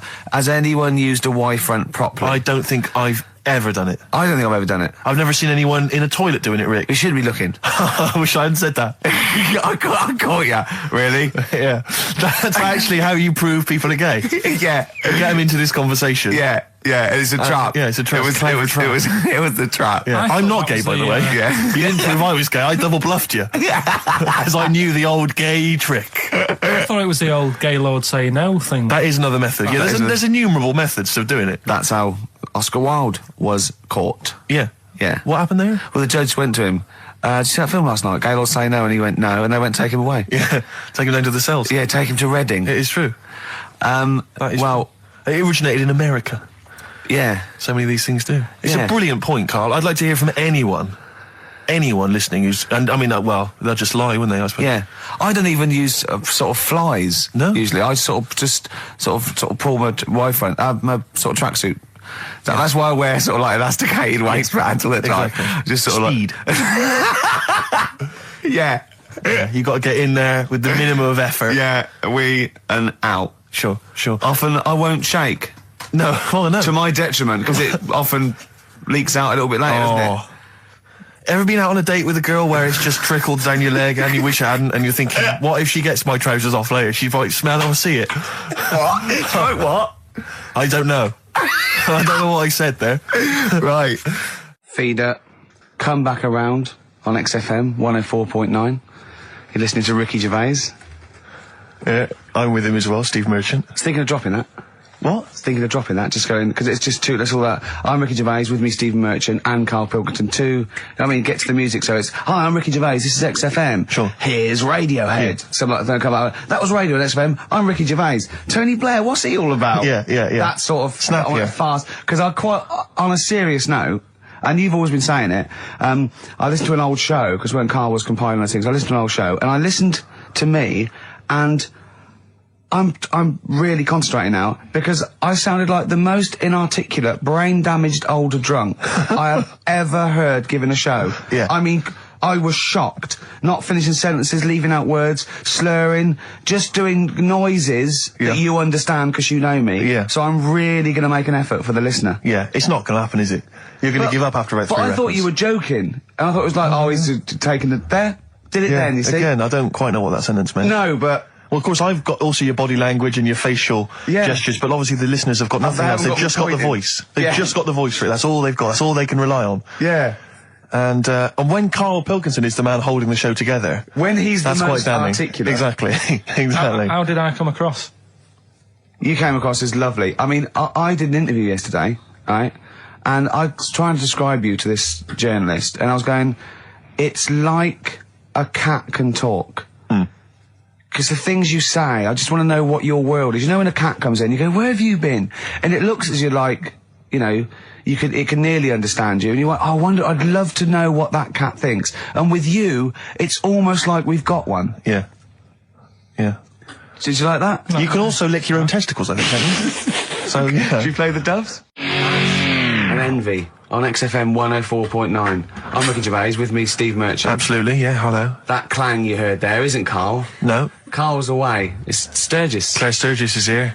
Yeah. You'll know her from the Claire Sturgis show, but we know her from our early days on XFM, Yeah. and, you know, we're good friends. It's sort of like old times, isn't it? And Karl has had a little surprise birthday present. What's the story with this, Claire? Because I don't know Well, about this. do you know, I came in on Monday expecting to see his little smiley face, as usual, and it's always not here. Yeah. What do you mean? So, apparently his girlfriend had surprised him and dragged him off to the Caribbean for a week. Wow. No, Canaries, isn't it? Oh, I mean, I don't know. He likes the Caribbean. He likes the crabs. Yes. Yeah. I thought he was bored of the Caribbean. I thought he didn't enjoy it last time. No, he loved it, didn't he? No, I don't think he did enjoy No, the it's crabs. Tunisia he didn't like. Right. He's been travelling, hasn't he? I know, yeah. He gets a break. He didn't like Tunisia because there's flies the size of matchboxes. Of course. And, and midgets in the kitchen. No, there's nothing wrong with that. Yeah. Midges or midgets? Midgets, he said. Right. In It the was kitchen. midgets. He wasn't saying anything bad. He said that there were lots of midgets in there. Lots of midgets in the And kitchen. I thought he'd gone away to some sort of like theme holiday. Yeah. But no, this is I think Gran Canaria or the Canaries or whatever it's. And how called. old is Karl? 30. Is he 30? Is this 30 last 33? week, I think. Yeah. Oh, so it was actually a birthday present. Oh, I Yeah. didn't know. Yeah. Okay, I just so, thought, but that's all right. So have you got a competition that you can regale us with, Claire? Because obviously Karl provides a lot on this show. Hold on. We could do White Van Claire. White Van Claire. Yeah. Are you familiar with this? We ask No. you questions, topical questions, just Okay. getting your opinion really on the week's news. Okay, yeah. It's on the If you spot. look forward to that. But you know I'm a little bit, A little bit simple. That's well, fine. just a little bit, What? What? I always sit on the fence. Oh, right. Well, don't You sit on the fence. You see, This the is- worst thing there was she was saying I'm a little bit like, liberal or undecided, and you went simple. Yeah. You Well, assumed. I didn't know. I thought I'm a little bit, coked up? I don't know. Who knows? It's Sturgis. Anything could be possible. But the other thing is with Karl, we didn't know how good value Karl was until we asked him sort of intelligent this is questions. true enough, yeah. Because he looks quite intelligent. Well, this doesn't is he? it. I mean, So the thing with you, Claire, is I don't think we've probed you enough. We don't know what, your haven't views are on a lot of probed me things. enough, But we actually, don't know what Steve, your no. views are, This is what I'm saying. We don't know where you stand. I mean, don't sit on the fence. This is the new Claire Sturgis. Yeah. All right, we're Yeah, going to delve deep, dynamic. find a personality in there, Claire. Let's go back All to right? the old days. How about a bit of the Smiths? That was beautiful, Rick. Go on. Oh, you've been practicing 7 days. Richard Ashcroft. Check the meaning on XFM 104.9. We're back, Steve. It's Saturday. That's true enough. Steve Merchant, that is. Hello there. I'm Ricky Gervais, obviously. Hello there. Carl's still away. Claire Sturgis is back. That's Hello. absolutely true. Yeah. Hello there, Claire. Nice to see you. I think a lot of people were hoping that Karl will be back this week, but we're pleased to have you. No, they were actually. I did get some emails during the week. We're saying what? Just saying it's really nice to, hear you again on the Saturday afternoon. It's nice, and but you're not really very funny. And when's Karl coming back? So it's sort of being Sure, nice it wasn't to to me. us. No, it was definitely Because they think that as well. directed to me. But no one can compete with Karl. They can't. Well, we used to sort of like come in and when we discovered Karl early on, we just thought this is comedy gold. Just let him speak. his mind. But then we started thinking, oh, we can't follow him now. So I remember Steve going, look, we've got to come up with some stuff. We need to chat. If anything we've got to say to each other, we've got to say that in the first 20 minutes, and then you just unleash Karl. Yeah, because it's just you can't follow him, and he's off on one. And they have stories of upbringings with bizarre creatures that lived in Manchester that were half human, half bat and frog and things. I'd love to take him back to Manchester in some kind of TV documentary. You know, when Karl went home and just wandered back, maybe try and find the amphibian twins or whatever those people were. They weren't there. So there was two boys, both had big heads and webbed feet. They weren't related. They didn't hang around with each other. That was all the information we had. I went, why not? He went, that would have been too obvious. Yeah. Like they look at each other across a room and go, you think if I'm coming to see you just because we're a similar species? Yeah. You're mistaken, mate. Yeah. You make your own friends. One starts to walk over there, one shakes his head and just mouths, too obvious. Yeah. Don't do it. Too obvious. Out of one of his mouths. Yeah, that's what they're expecting. Yeah, don't do it. Don't do it, Webby. Yeah, but anyway, he'll be back shortly, I'm sure. He phoned me. His dad's ill. His dad's in hospital, so Karl went back to sort of look after his mum. And he was so sweet. He said, I'm back here just driving my mum around. He said, so unbegrudgingly, he just went, it's like old times. And I said, sorry to hear that. And he went, that's all right, yeah. I think it's going to be fine. And I said, how was your holiday? He went, yeah, it was good. Except it were a nudist beach, didn't tell me. I went, of course it was. What do you mean? He went, well, sitting on the... I don't know why they have to do it. I don't know why they have to do it. Why do they have to do it? He went, Suzanne said they think there's nothing wrong with it, like being a transvestite. Right? I went, I love the fact that your girlfriend has to tell you what's wrong and right in the world. And he went, well, we're walking along the beach, fella coming towards us with knob out. I went, oh, what's going on here? Right? And he said, and because it wasn't all nude, he's walking round, he's stark naked, and he wants the freedom of that, but he's got a big rucksack on his back with his clothes on just to get changed. He went, so what's the point in that? Right? And I went, he should just carry the book. He went, what, and covered it up when he went, oh yeah, good idea. See? He went, but I wasn't happy. He says, and that was the first day, so we didn't go there again. I can just imagine his little face. Yeah, just going, all right, gobsmacked. That's out, that's out. What's that doing out? Why has he got his out? I imagine Karl sort of dressed in a suit. In a sort of safari suit, done right up with a cravat. I'm not undressing. I don't want people seeing the flesh. That's for you, love, and no one else. But I love the fact that it's going, goes, Karl, they don't think there's anything wrong with it. They're just happy that way. and he in his own mind just goes, like being a transvestite. He knows there's nothing wrong with that. I'm always a little bit suspect about people who like walking around nude. I think you meant transvestite. No, nudists. What? Hold on. Can you be a naked transvestite? What are you then? Yeah, I suppose you're a... When Eddie Izzard's naked, is he a naked transvestite? That's an interesting metaphysical question. Yeah. Yeah. On XFM 104.9. If you know the answer to that metaphysical question, or indeed any of the famous ones, if a tree falls in a forest and no one hears it, has it fallen over? Any of those. Excellent. That's brilliant. Yeah, if you leave the room, Rick, does it get quieter? Yeah, what's the sound of one leg hopping? Exactly. What we got there, Claire? Do you want some music? Or I'd love to hear it. What you got? Yeah. I've got the Vines, actually. Oh, play it. Strokes. Someday. I'm already annoyed. I've been here 3 minutes and I'm already annoyed. Yeah. I'll bring back Claire, I'll tell you. No, it's not his fault. It's the whole place. The library's shite. I tried to get... Oh, God. I had to go to Capital Library. Chill. Fancy that. I had to go to Capital Library to get a couple of records I wanted. Right? Place is falling apart. The email's not working. It's so shoddy. He's had 2 weeks off on holiday. I mean, they might as well bulldoze this, honestly, because for all the, you know... It is ludicrous. And we get paid peanuts. You get paid, do you? And it really annoys me to have to fight. Anyway, just calm down. 104.9, I'm Ricky Gervais, with me, Steve Merchant and Karl Pilkington. Karl, you're back. All right. How was it? What, the holiday? Yeah. Well, it wasn't all fun, was it? Because my dad was in hospital. Oh, but he wasn't during the holiday. Not during the holiday, though, was he? You came back from holiday and then found that out, didn't you? Yeah, but it happened when I was on holiday. Did you know that, though, when you're on holiday? No, because I didn't take my phone with me. But it's time for White Van Man, which is where we ask Karl the questions that the Sun asks someone else. Exactly. It's an article in there where they ask them, typical man on the street, the big questions of the day, gives them their platform. to the nation, and we think this is just too good to let out because we only care about one person's opinion in the country now. That's true enough. He's the K-man, and there he is. There he is. Right. What do you make of New York's ex-police chief saying we need more bobbies on the beat? He's come over here. He's the guy that sorted out crime in New York City. He's come over. He said, "You're going all over the place here. You need more bobbies on the beat, more policemen, a visible police presence." There was something last week about some copper in London who was sat on a bench, and he was asleep or something. Yeah. And people were like outraged because like he should be looking after England's people, not nodding off on a park bench.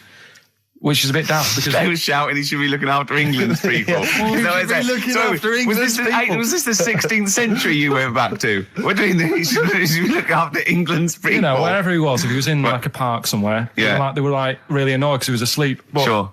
He was probably undercover. No, but the thing is, if there would have been any trouble, I'm sure he would have woke up. Yeah.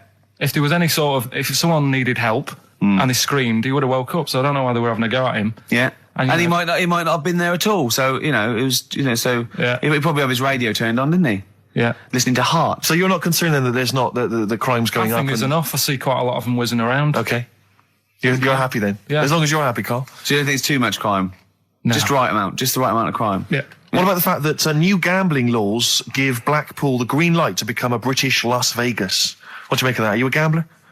Little bit when I go on holiday, like going in the arcade and having a little flutter. Sure. What's your favourite? I have go on the fruit machines. Yeah. There's a good one called The Simpsons. Right. Is that your favourite? Yeah, it's quite good. Is that a tie-in with the TV show The Simpsons? Yeah. Okay. Will he make Blackpool the next Vegas? I don't think so. No, nor do I. Can't see it happening. No. You been to Blackpool? Yeah. What was it? It's a bit rank. Is it? It is a bit rough. Okay. Needs a lot of work doing on it. Yeah. No, that won't happen. Okay. And you're not worried about this encouraging gambling, generally? Gambling's not a vice you're concerned about? If you're a gambler, you're a gambler. Do you know what I mean? If Blackpool isn't done up, they'll go somewhere else to have a flutter. Sure. So it's not going to make any difference. Okay. No. Well, it's time. Whoa.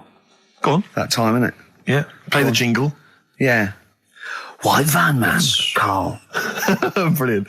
Recorded at great expense, that jingle. Yeah. This is where we just hijack an idea from The Sun, which is White Van Man, where The Sun asks, in this instance, a cabbie by the look of it. Oh no, a fruit and veg shop owner. Ours is slightly different because The Sun sort of like pick on a perfectly normal member of the public. Exactly. So that's where we've got the upper hand. Yeah. And they ask him about the hot potatoes. This week, Carl, my first question to you, well, your thoughts, please, on the criticism of the BBC over their coverage of the Queen Mum's death.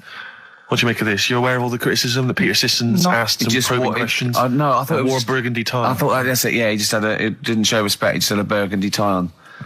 See that's not really not showing respect, is it? No, it's not. You show your respect by sort of doing the news on it, giving her a bit of coverage, and showing what publicity. What a good woman she was, or whatever. Yeah. And then you move on to sport news or whatever. Do you know what I mean? Yeah. I totally agree. I don't like the way everything's morbid. I was thinking about it. It's like, the way in birthday cards and that, people always put funny things in them. I think you should save things like that for funerals, for like funeral cards and that, and try and cheer people up at times when they're low. Do you know what I mean? Because on your birthday, you're quite happy anyway, so you don't need someone putting a funny comment in a card. I think, when you send a card... What would you suggest? Well, whoopee cushion, but on the vicar's chair. How would you liven up the funeral? Just little things in the card. I mean, you're just writing stuff like, well, at least you're still alive or whatever. So as you're giving the eulogy... that'd be good. So supposing someone's husband's killed in a car crash, you go around with some flowers and a little card, and it says, at least you're still alive. Well, maybe something funnier than that. Well, maybe like if you got up to give the eulogy during a funeral, just wear a pair of comedy tits. Yeah, or those glasses that are eyes on sort of springs. But why has everyone got to be so sad about someone dying? No, what annoys me is that when you see the people on television, they sort of members of the public, and they're crying about the Queen Mother, who was sad when anyone dies, sad when anyone nan dies. She was 102, and it's sort of like I think they should cry. Well, there's a picture in the paper today. I don't understand it. There's a picture in the paper today of various people who were lining the funeral kind of route yesterday, and there's a picture of a very young child, maybe sort of 5 or 6, on the arms of her dad, and her head bowed, and it says a young girl there weeps for the Queen Mother. And I was looking at it, and you can tell she's just tired. Well, she's just tired and bored. It's so transparent that it's not crying. It's most just, what are we doing when their nan dies? Exactly. You know, it's sort of like. But what is a 5-year-old girl going to be? Why is she going to be crying? The Queen Mum said, I can't believe it. Yeah. Teletubbies? No. The Queen Mum. Oh, not the tweenies. No, it's all in a minute. Yeah. It's like, oh dear. I mean, I know. I'm sure, I don't know much about her. I don't know if she was a great woman. And obviously, it's always sad when someone dies. But it's like, it's interesting that there was a lot of tourists in that long line of people that are now queuing for hours upon hours to see her dying in state. Because it's clearly just people who want to be a part of history. Must be gutting if you're over from Sweden and you find out that, the Queen Mum's died. Oh, you must be devastated. You probably don't want to carry on with your visit. Exactly. Really. Okay, listen, Carl. I think we've covered that. What do you make of the? What do you make of the first genetically modified baby? Oh, are you worried about this? Do you know what did they do? What?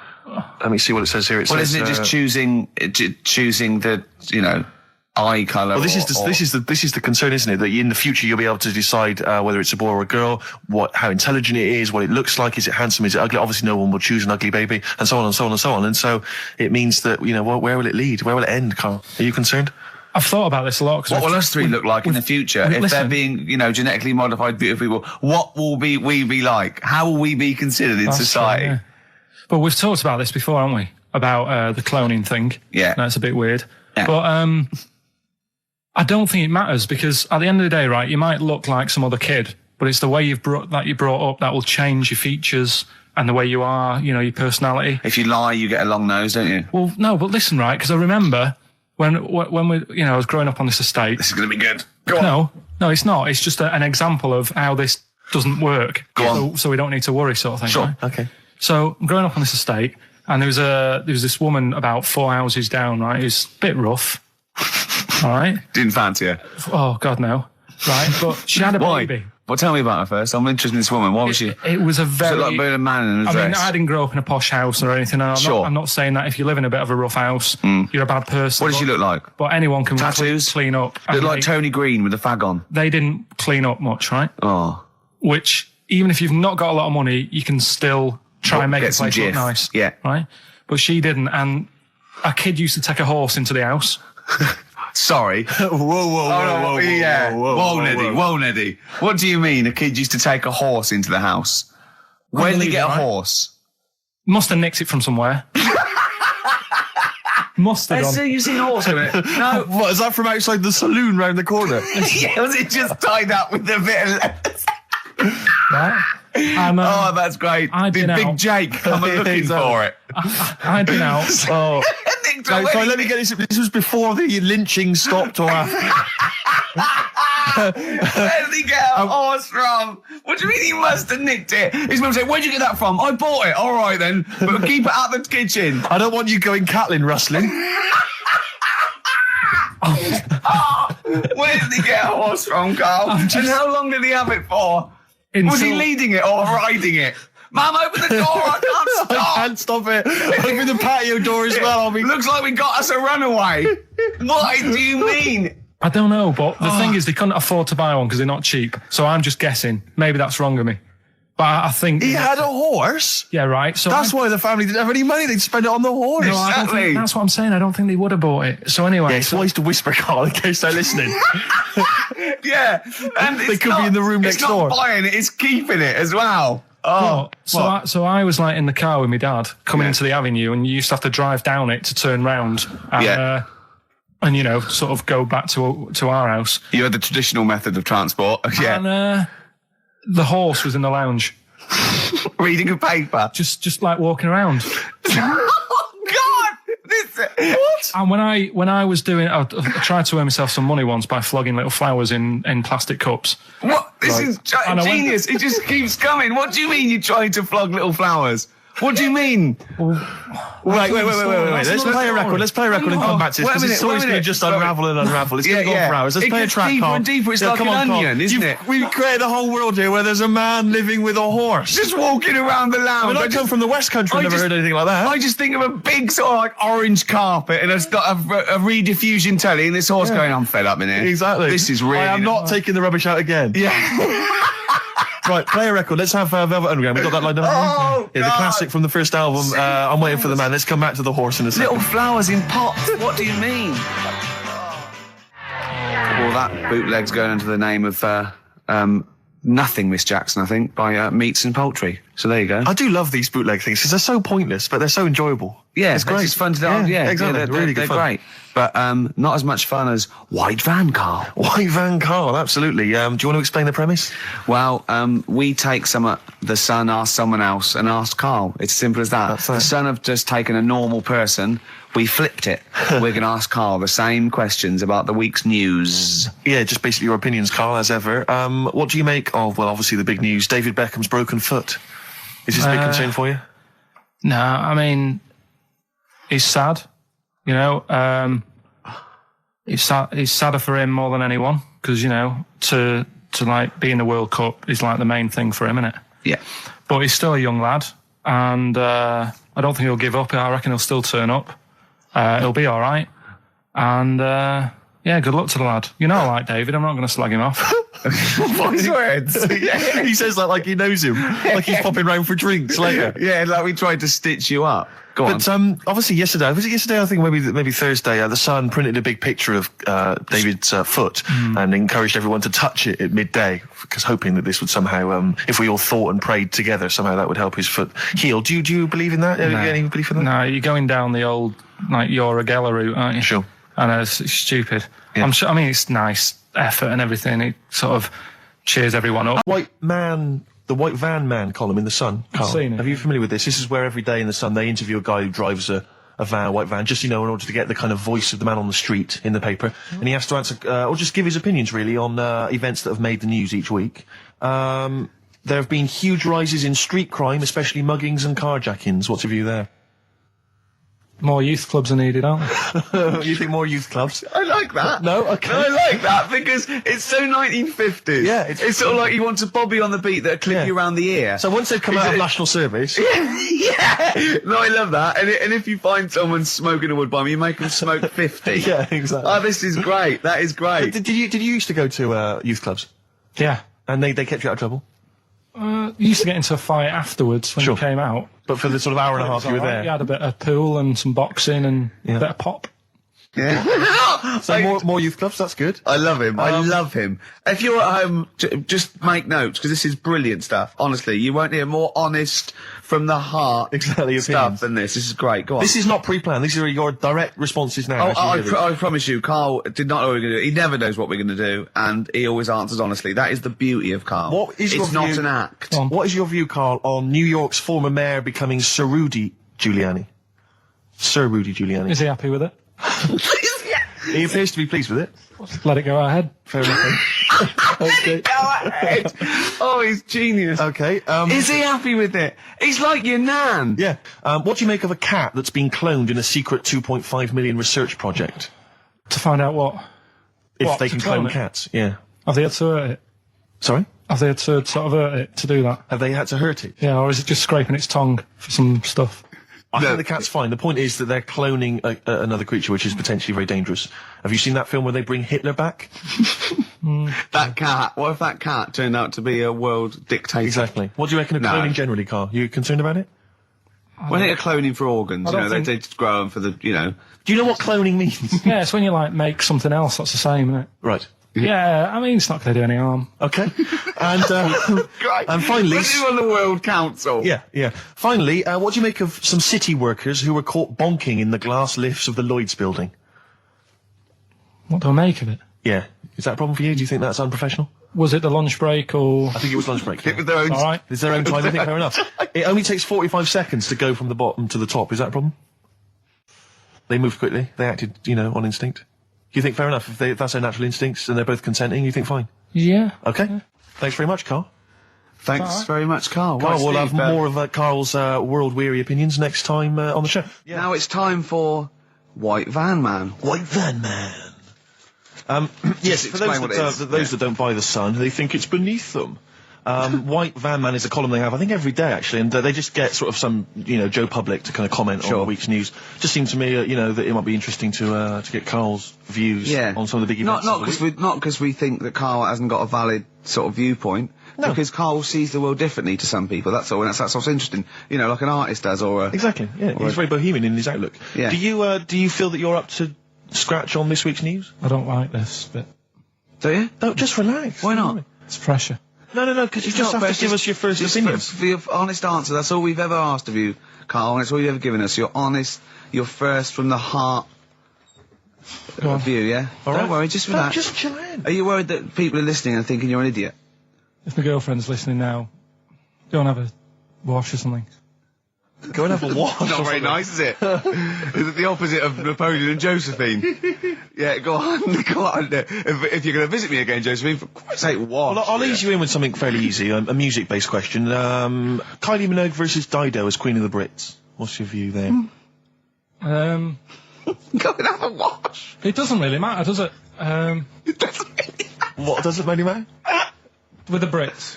I was watching it the other night, and I think Kylie will be a good-looking old woman. Do you ever do that sort of I want to, Steve, I want to celebrate with you. Every time he opens his mouth, it doesn't matter. I want us to open a bottle of champagne. I know what you mean. Do you know what I mean? It's sort of like we did that. Yes. No, do you Go on. do that, though? Look at people, and another person who springs to mind, Jenny Powell. I don't think she's that good-looking now. Who's Jenny Powell? Is she that girl that used to be the assistant on Wheel of Fortune? Yeah, Leslie? Yeah, I think she's a bit over the top for a young woman. But when she gets older, I think she'll look Be a bit of a nice. stunner. Okay. So for you, Kylie Minogue, whereas you don't feel that about Dido, is that right? She's alright, she's normal. I prefer Kylie's sister to Kylie. She Okay. looks, I can imagine her being hard work to live with and Who, Kylie? not Right. being washing up and that. And Right, sure. being a bit fussy. Okay. And what do you make of taxes rising in the next budget to pay for NHS improvements? Well, my dad went to hospital to have an operation once, Yeah. so I feel like it's worth paying it, because I've got something out of it. Because people might have to go to hospital. Yeah. Yeah. But it makes a change when it's someone in your family, doesn't it? Yeah. Because you sort of realise... Yeah, a change is as good as a rest. And the weird thing is, if it weren't for my dad, I wouldn't be here doing this show, because when he was in hospital... Well, no, I'll stop you there. Yeah. To be honest, that's all you need to know. You wouldn't be here, true, but no. But No, because this was after I was born. So, I would be here. But his more direct involvement was what? Yeah, because when my mum was seeing my dad in the hospital, I got a bit bored, went for a wander, found the hospital radio station, Yeah. and got a gig. Really? So, in a real sense, if it wasn't for Karl's dad, Karl wouldn't be here. And did your dad, while he was listening to you, did he, sort of tap the nurse and go, can you get that twat off the air? Who's put him in that app? Yeah. Oh, go on. Okay, what do you make of the real-life Mowgli who's surviving in a Transylvanian countryside? Apparently, I don't know much about this story. I don't know. You know Mowgli, he's Is the that guy what from the that- Jungle Book. Yeah. The little kid that grew up with bears and animals and stuff. Apparently there's a real-life one in Transylvania. What were the things in Gremlins? What were the what? In Gremlins they were... Wait. Okay, this is an example. This is what your girlfriend said. Think. What were the things in Gremlins called? I can't remember. Just, I mean, really. Something like that, isn't it? No, wait. Just really think now, Karl. Just with everything with all the brain power you've ever used, think what the things in Gremlins were called. It's not there. There's a clue here. Oh, no. Yeah. They're not. What? Gremlins. Yeah. Play a record, Carl. What about the fact that the world's tallest man is living in a semi in Neasden? It's alright, isn't it? Something that someone told me in the week is that, do you know all these tall people like this guy? Yeah. Which is a bit weird they've only just found him, considering he's the tallest man. We should go in a competition who's the tastiest cartoon ever. Well, actually, I threw someone up did Cheetara, I threw up Jessica Rabbit. I've had some people contribute here on Go the on. email. We've got someone here, Dom, has emailed us. He's told us that for him, Daphne from Scooby-Doo. Yeah, Always popular choice. And obviously this is one I've never quite understood, Wilma from the Flintstones. I've actually always felt that Wilma, I don't know, I just thought she was a bit... No, not a bit Wilma. homely. Betty, surely. Yeah, Betty. Well, this is what I'm hearing. Wilma, I mean, yeah, Betty, surely, but Wilma? No, I mean, it's she's just quite like- homely. But Betty, Oh, yeah. come on, Steve. You wouldn't say no to Wilma. No, I suppose not. It was like, I'd be worried about Fred if he found out. Well, I'd hate to do it, you know. I wouldn't want to do it to Fred. He's a good guy. He is, isn't he? He's a bit of a jump. Whereas Barney, to be honest, I don't think he deserves Betty. Do they both work in the quarry?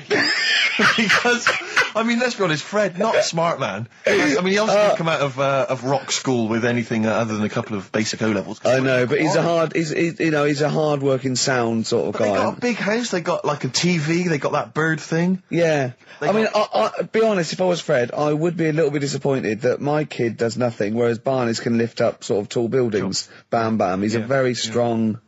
You know. I mean, interestingly, Fred loves his job. He's always yabba dabba doing at the end of the day. He does yabba dabba. The whole day lifting rocks from one place to another. I'll tell you what, I wouldn't take that from that cat, though. I would. If a cat picked me up by the scruff neck and put me out, right, on the doorstep, I'd go mental. I'd get rid of it. It is a saber-toothed tiger, though, Carl, so it could rip him to shreds. It's not like a normal domestic cat you have nowadays. You know when they go to the drive-in at the beginning? Yeah. And they order maybe some ribs. Yeah, that huge rib, and it tips the car over. Yeah. Was that her first day on the job? Because I've never been ordered before. Yeah, either it's that, or she'd have realised. Yeah, we're out of pig. We've got Brontosaurus rib. Exactly. He goes, won't that knock the car over? No, it won't. I don't know. Rick, can I tell you now? That was an accident waiting to happen. It was really, wasn't it? Yeah. And it did. Oh dear. Mind you, I went to Texas once, and I had some ribs, and it was like the Flintstones. It was huge, and not only did it look too much like an animal that I couldn't actually eat it. I don't know who could eat it. I mean, seriously, it was 2 foot long. Yeah. And all the it was like half a rib cage, and incredible. Basement Jacks. Right, okay, let's get this right. Have we knocked this on the head then? Is this not happening? Oh, here he is. Look. Here he is. Come in. How have you... Oh, God. I don't believe that. Oh, that's pathetic. I do not believe that. That's absolutely pathetic. Now, they won't believe this, will they? No. Right, if I say that Jonathan Ross just got his massive member out, and he is a big lad...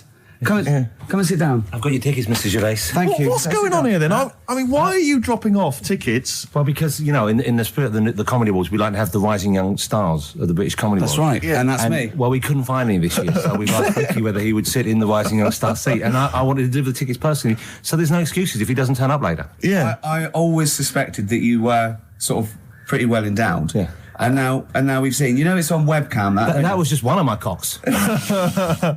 That's the one you're wearing today. We don't say that. No, this is meant to be the happening young station. What's going on? No, you can't say stuff like that. You can't. Just careful what you say. Look after Julian Clary. Take his wilderness and he comes back in a person. Like, 10 years of in the wilderness. to you. That's Jesus you're thinking of, isn't it? Just because you're on everything at the moment. I walked in here and I came in there and I thought this is the young happening place, and what do I see in here? 3 old men sitting there. What are you talking about? I'm only 28, 27. You're wrecked. You all look wrecked. Well, that's because we're always partying. I was looking for some youngsters. Where's the youngsters? I wanted to see some tight leather pants. I wanted to see some foxy chicks hanging on you everywhere. What is it? It's a bunch of old blokes on a block up there washing up in a sink. But look at him. He even dresses for radio. Look this at is him. ludicrous. It's amazing. Looks like I love the fact you were on the phone to Gervais last night, weren't you? Asking his advice. Yeah. On clothes. Look at him. He's going for the man down the DSS. I like that look. That's a nice look. Have you got a single pair of trousers that aren't elasticated at the waist? They're maternity jeans, aren't they? They've got a whole frank panel that pushes forward. The thing is, what I do, at the end of the week, I can pop these in the pan and I can make a nice soup with all the food that's encrusted in them. As his years as a homeless come to the fore there. Look at you, one step away from Lawrence Llewellyn Bowen. I'd like to be that bit closer. But why are you dropping off tickets? Are you a little bit... Because I thought you were married and stuff. Why do you suddenly got this obsession with Gervais? Because I'm a bit rough, ain't I? Yeah, it's like when you see Dale Winton out with those rough boys. I'd like to get one of young. When a top celebrity in a lovely looking suit walks down the corridor with his penis out, yes, I know that I'm still attractive. You know you've arrived. I was inaugurated in the same way. For me, it was Des O'Connor. It's the passing on of the baton, if I may use that euphemism. and you've been battened. Well, it's fantastic. Well, it is a pleasure. I don't think I'm complacent just because I'm mixed with you. I still wake up and think, I don't believe it. I'm mates with Jono. Can I just point out one thing? I was listening to the show last week and I heard you, as always, revealing a little too much about yourself, if you don't mind me saying so. Yeah. Steve tried. Not as much as you. No, but that was just for the benefit of the room. Yeah. And talking about when you used to occasionally urinate in the sink. Yeah. When you were around my house last time and I came in and you looked a bit shifty, No, please reassure me. It was more ownership. I was like, I went to my territory, and then other people that come in that go, has Gervais been round here? It's like just marking my territory. Because my coffee the next morning had a hazelnut tang to it that I don't remember putting in. Can I just say something? Because I mean, I used to, mention to you, Gervais, when we first started getting involved in the business. Yeah. I used to say, if there was one celebrity I'd like to be friends with, it's Jonathan Ross. Yeah. Lo and behold, Ricky's befriended Jonathan Ross. I'm nowhere to be seen. But Not Ricky invited round. Ricky told me that I could be his friend, providing I never extended the arm of friendship. Right. Yeah, if you ever... I thought it was Matt. He tries to keep everyone else down he works with, from The Office, all the other shows. He tries to keep them down. I didn't even want you to come in. I wanted to meet you on the steps. Yeah. I didn't even want to tell you you were around. But you called. He went, who's that? And he saw your name come up and he went, well, can I meet him? Well, you're coming tonight, aren't you? This isn't Radio 2, by the way. These links are way too long. This is snappy radio. We have to play out... Yeah. You might The be kids have lost interest. But the kids want to hear... Carl text messaged me in the week, very excited, because he just watched a programme that proved me and you were stupid. Remember we sort of championed the anti-supernatural? Yes. Sceptical view. We're just absolutely sceptical about things like that. We're atheists. We don't believe in ghosts, anything like that, anything supernatural. We're followers of James Randi, a genius of our times. But Carl saw something that proved us wrong. I'd like Carl to tell you what this proof was, what he saw on, and look at him. Go on then. It was on Wednesday night. Yeah. I was watching. You see, the problem is I didn't get the full story, so you could pick holes out of it. Sure. Unlike your usual investigations into the supernatural, Which are it was called. Can I just say what the programme was called? Mr. Exorcist. Oh, brilliant. So Sounds like an academic work to me. The bit that I caught, I just flicked it over, sort of seeing what's on the telly, and I thought, oh, Exorcist, I've seen it, but there's nothing else, and I watch it, and then I realised it wasn't the same thing. Yeah. I thought, oh, I'll have a bit of this. And there was an old woman and a daughter, and as far as I was aware, the bit I picked up on, they were saying, oh, it's dreadful, and unless you've been through it, you've had ghosts in your house and that, you really don't know what it's like. Yeah, sure. And the main thing that seemed to be getting them down was the fact that the budgie was getting stressed. The budgie was getting stressed? Because animals can sense the other side, can't okay. they?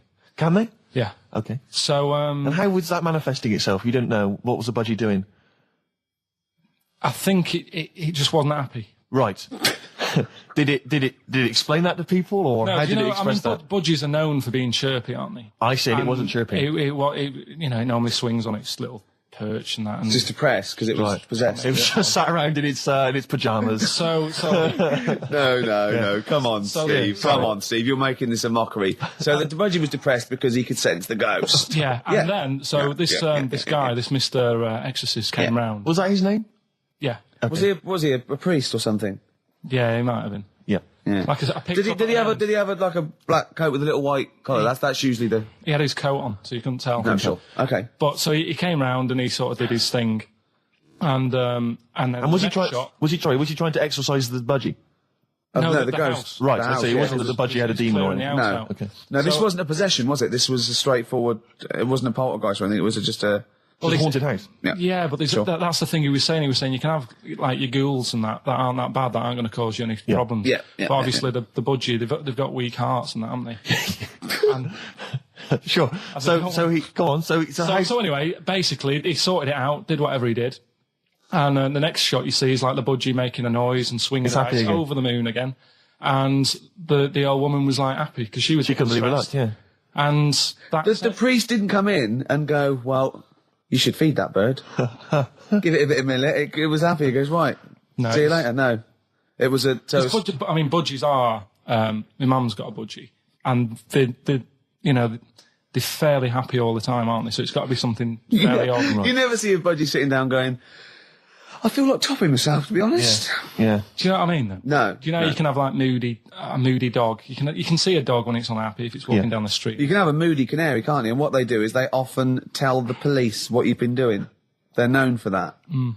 Yeah. So basically... So that, for you, is proof that the supernatural exists. A bird in a cage got a little bit annoyed, wasn't chirping as much as it normally did. Who knows why? There could have been a little draft up its... you know, and Cloaca. Exactly. That's anyway, a medical term. Anyway, a man came in and did whatever he did. Yeah. Mr. Exorcist, though, Steve. This wasn't any bloke off the street. This was Mr. Exorcist. Yeah. Yeah. So and for you, that's the proof that there's just because, like, if it was a person, you go, they're playing up for the camera. Yeah, you know, a budgie could possibly act like that, Steve. Yeah, I see what you mean. You're saying a budgie would not be it wouldn't be trying to become famous. No, or not like, not like Lassie. No, sure. It was basically a show off. Yeah, or Champion the Wonder Horse. Yeah. What do you think? I think I've changed my tune, Rick. I don't know about you. I have, and I think we should play a record. I'd love to get Mr. Exorcist in. Wouldn't that be amazing? Never dabble with things you don't understand. Sorry. Like women. See what I did there? Oh, he's turned that back on me. What's the problem with gay Yankees? You played Bruce Springsteen last week. Yeah. Right? Yeah. And you said he had got a load of trouble on his hands when he had a hanky in his back pocket. Did I say that on air or? Well, we were just saying that famously on the cover of the Born to Run, Born in the USA album, it's just him, isn't it, with just his backside basically with a red handkerchief. I wasn't looking. Well, I just. well, I did it for research purposes for this amazing link. Yeah, he had a red handkerchief, I think, in his right hand pocket, and apparently that signifies homosexuality. Apparently, I don't know. Oh, I thought it was which way you take. I don't know. These myths, aren't they? Right, yeah, well, exactly. I don't even know if this is... No, well, I read up about it. Okay. Right. Just research. And, it's all sort of, you know, they've got all different coloured hankies. Are they? Right? Yeah. Right. And, it depends what pocket you put it in as well. So you've got, like, the different colours, different pockets. Yeah. And, sorry, how many variations are there? Different pockets is what? Well, you've got, like, your back pocket, your right back pocket. But what do they mean? What do you mean? Well, what do they signify? You can't just tell us they signify so much. What do they signify? Well, some stuff that we don't really want to talk about, to be honest. What? Sort of, stuff that gays are into. Wait. What do you mean? Barbara Streisand records? Yeah, yeah. Eurovision. No, like, a couple of things that were there that I know we can mention.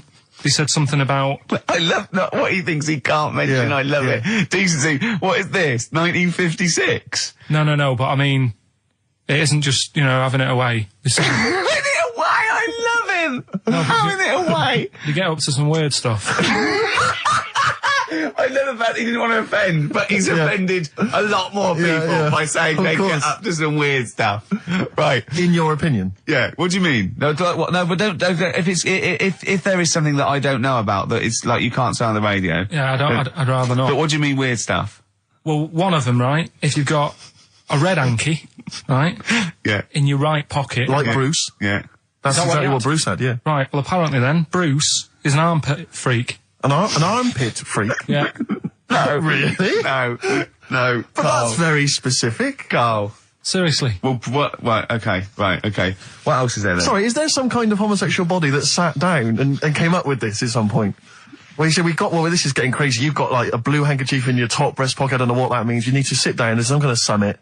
Figure out what it means. Yeah. It's just that you're not free from it either. So if you were to go in like a gay bar, which, you know, you might do if you're straight anyway, because they're, you know, good places, I think. Mm-hmm. Right?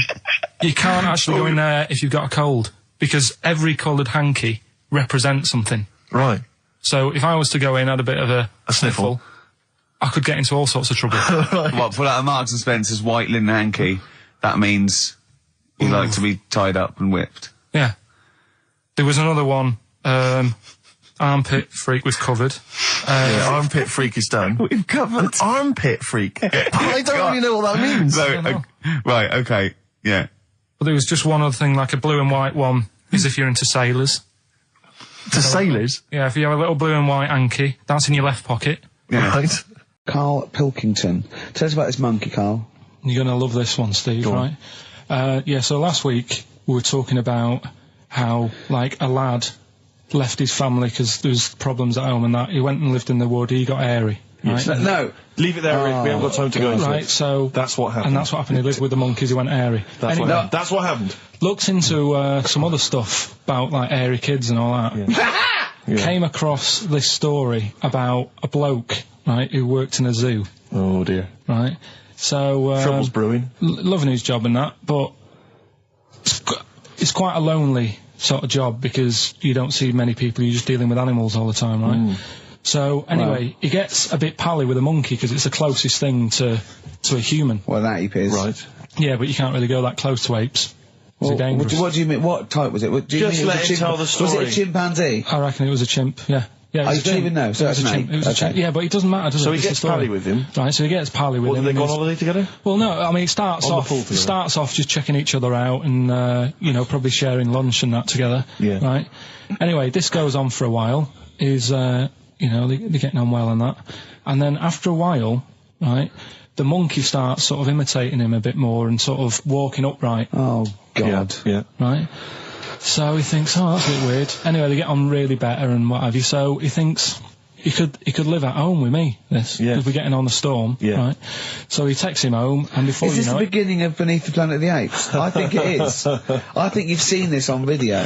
I'm worried, because he's already imitating him and they're moving in together. I'm thinking it's maybe a bit like Single White Female. Single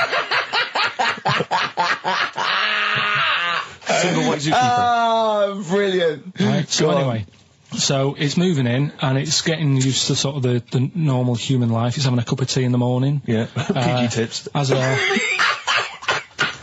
It finishes the day off with Oh, dear. Finishes the day off with what? He with doesn't have him move a piano at one point, does he? Finishes the day off with a little brandy? Yeah. What, he pours himself Is he wearing a smoking jacket? I'll tell you what, Carl, you're a maniac, Listen, mate. no, this is why it attracted me. It's amazing, right? So he's having his brandy and that, loving his life. Next thing you know, he sort of, I don't know if he loses it or he gets shaved, but the top half of his body is hairless. Right? Apart from his head. Right, so he's got a nice... So it's the opposite of the kid. Well, no, yeah. this is what I'm saying. that would happen. Right. Well, hang on, but so you don't know if You he don't was even shaved know. or if it's How did it say? Then the hairless... What? I'll bring it in for you, the story, and then you can see if I've gone wrong. Keep going. So anyway, so this is going on, and he's having a great life. Then the zookeeper starts getting a bit annoyed because he's having a better life than the zookeeper. The zookeeper's in the zoo. This is such So the rubbish. zookeeper's still got to do a day's work. The monkey's at home, he's partying, Well, he's it got gets his to a other point when he chipmates says round. there's no point you coming in to the zoo because the whole reason of you being there was because you're being kept there. Right. And he didn't want to bring the memories back, so he said, you stay at home. So You are you're talking such... Just let him finish. God, I don't know if I can sit here and listen to this drivel. I'm fascinated. It's It nearly sounds over anyway, amazing. right? It sounds extraordinary, Carl. So he's walking up right, he's having a tea in the morning, finishing the day off with brandy. Gets a bit out of hand, only tries it on with the zookeeper's wife.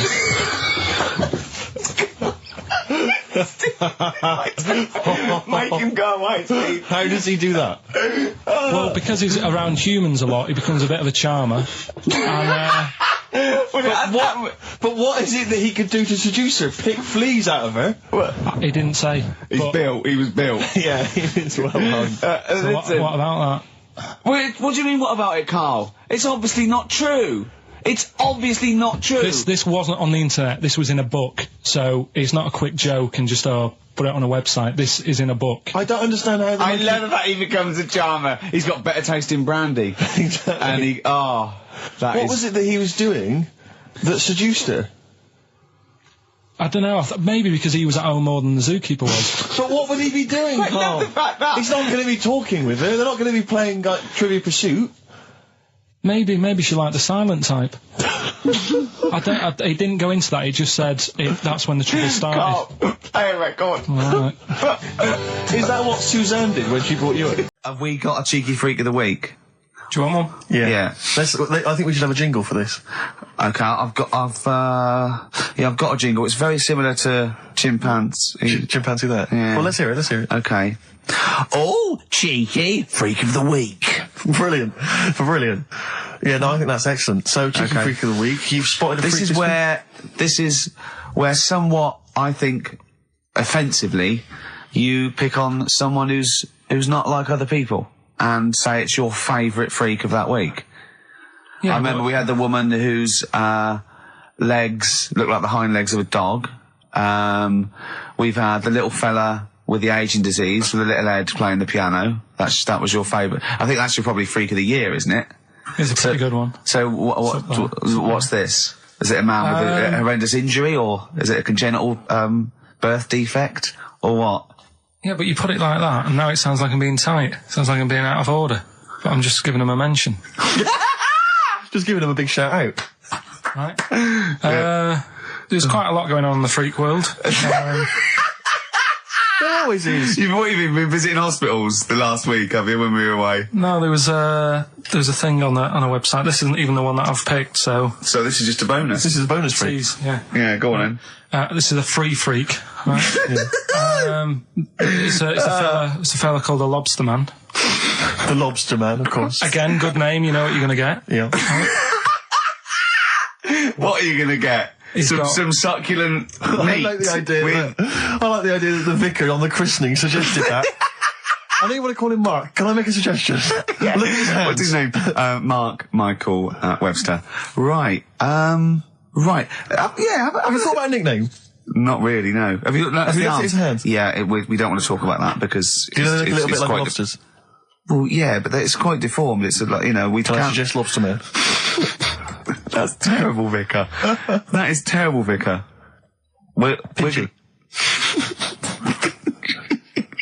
Go on then. We're gonna see. This is what the sort of feature you come up with, Carl. So Lobster Man. There's probably people listening now with, you know, lobster feet. Right. Lobster hands. So Squid Boy. So Lobster Man, what does Lobster Man do? Does he fight crime? Not that much. Okay. Apparently he got into a bit of trouble. He was in a restaurant, and this was years ago, by the way. And someone picked him to eat him. No, so apparently the waiter said, "Oh, you shouldn't be sat here. You should be in my pan," or something. Oh dear. And they had a fight, got out of hand. Yeah. Got out of claw.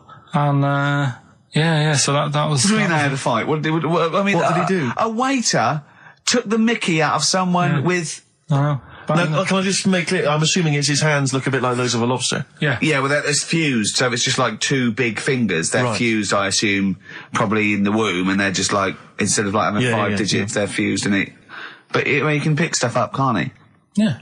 What does he pick up? He mainly eats crabs and jellyfish, doesn't he? Yeah. Yeah.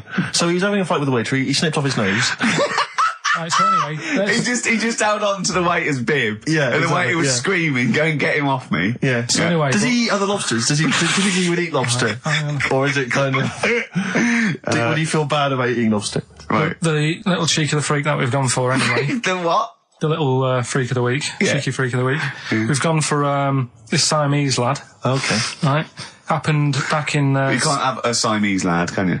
All right. Yeah. This Siamese twins happened back in 1693. Oh, he's got a date. Blimey, that's the first time ever. Yeah. And all it was, he was doing all right for himself. He used to go on those circus things he used to do. They're two people you're talking about, Carl. So we're going to him. All right then. All right. They did this circus show, right? Yeah. And everything's going well. They're selling out the tents and stuff, people coming to see them. Yeah. He was doing all right for himself. Yeah. Right? Sorry, before I said that, did you think a Siamese twin was a man with two heads? Well, it can be, can't it? It depends. There's two people, they're conjoined. No, but it depends, doesn't it? The one that I shown you in that book that time was a fellow with two heads. No, it wasn't. That was a stupid picture in one of your stupid books that he had a growth that looked a little bit like it had a face on it. It wasn't a man with two heads. You're the same sort of people who send potato chips to restaurants and say, "Doesn't it look like Norman Cook?" Yeah. It's not two heads.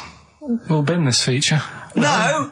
No, they're two people. They're two people. Conjoined twins. Yeah. Right, so these... They just happen to have a similar taste in clothes. Okay. Anyway, so they were doing all right, and it all went wrong when he crossed the road, got run over. The lad with two heads got run over. That's it. What? How is that cheeky freak of the week? Just because he got my interest, and I kind of thought, why didn't he just look both ways?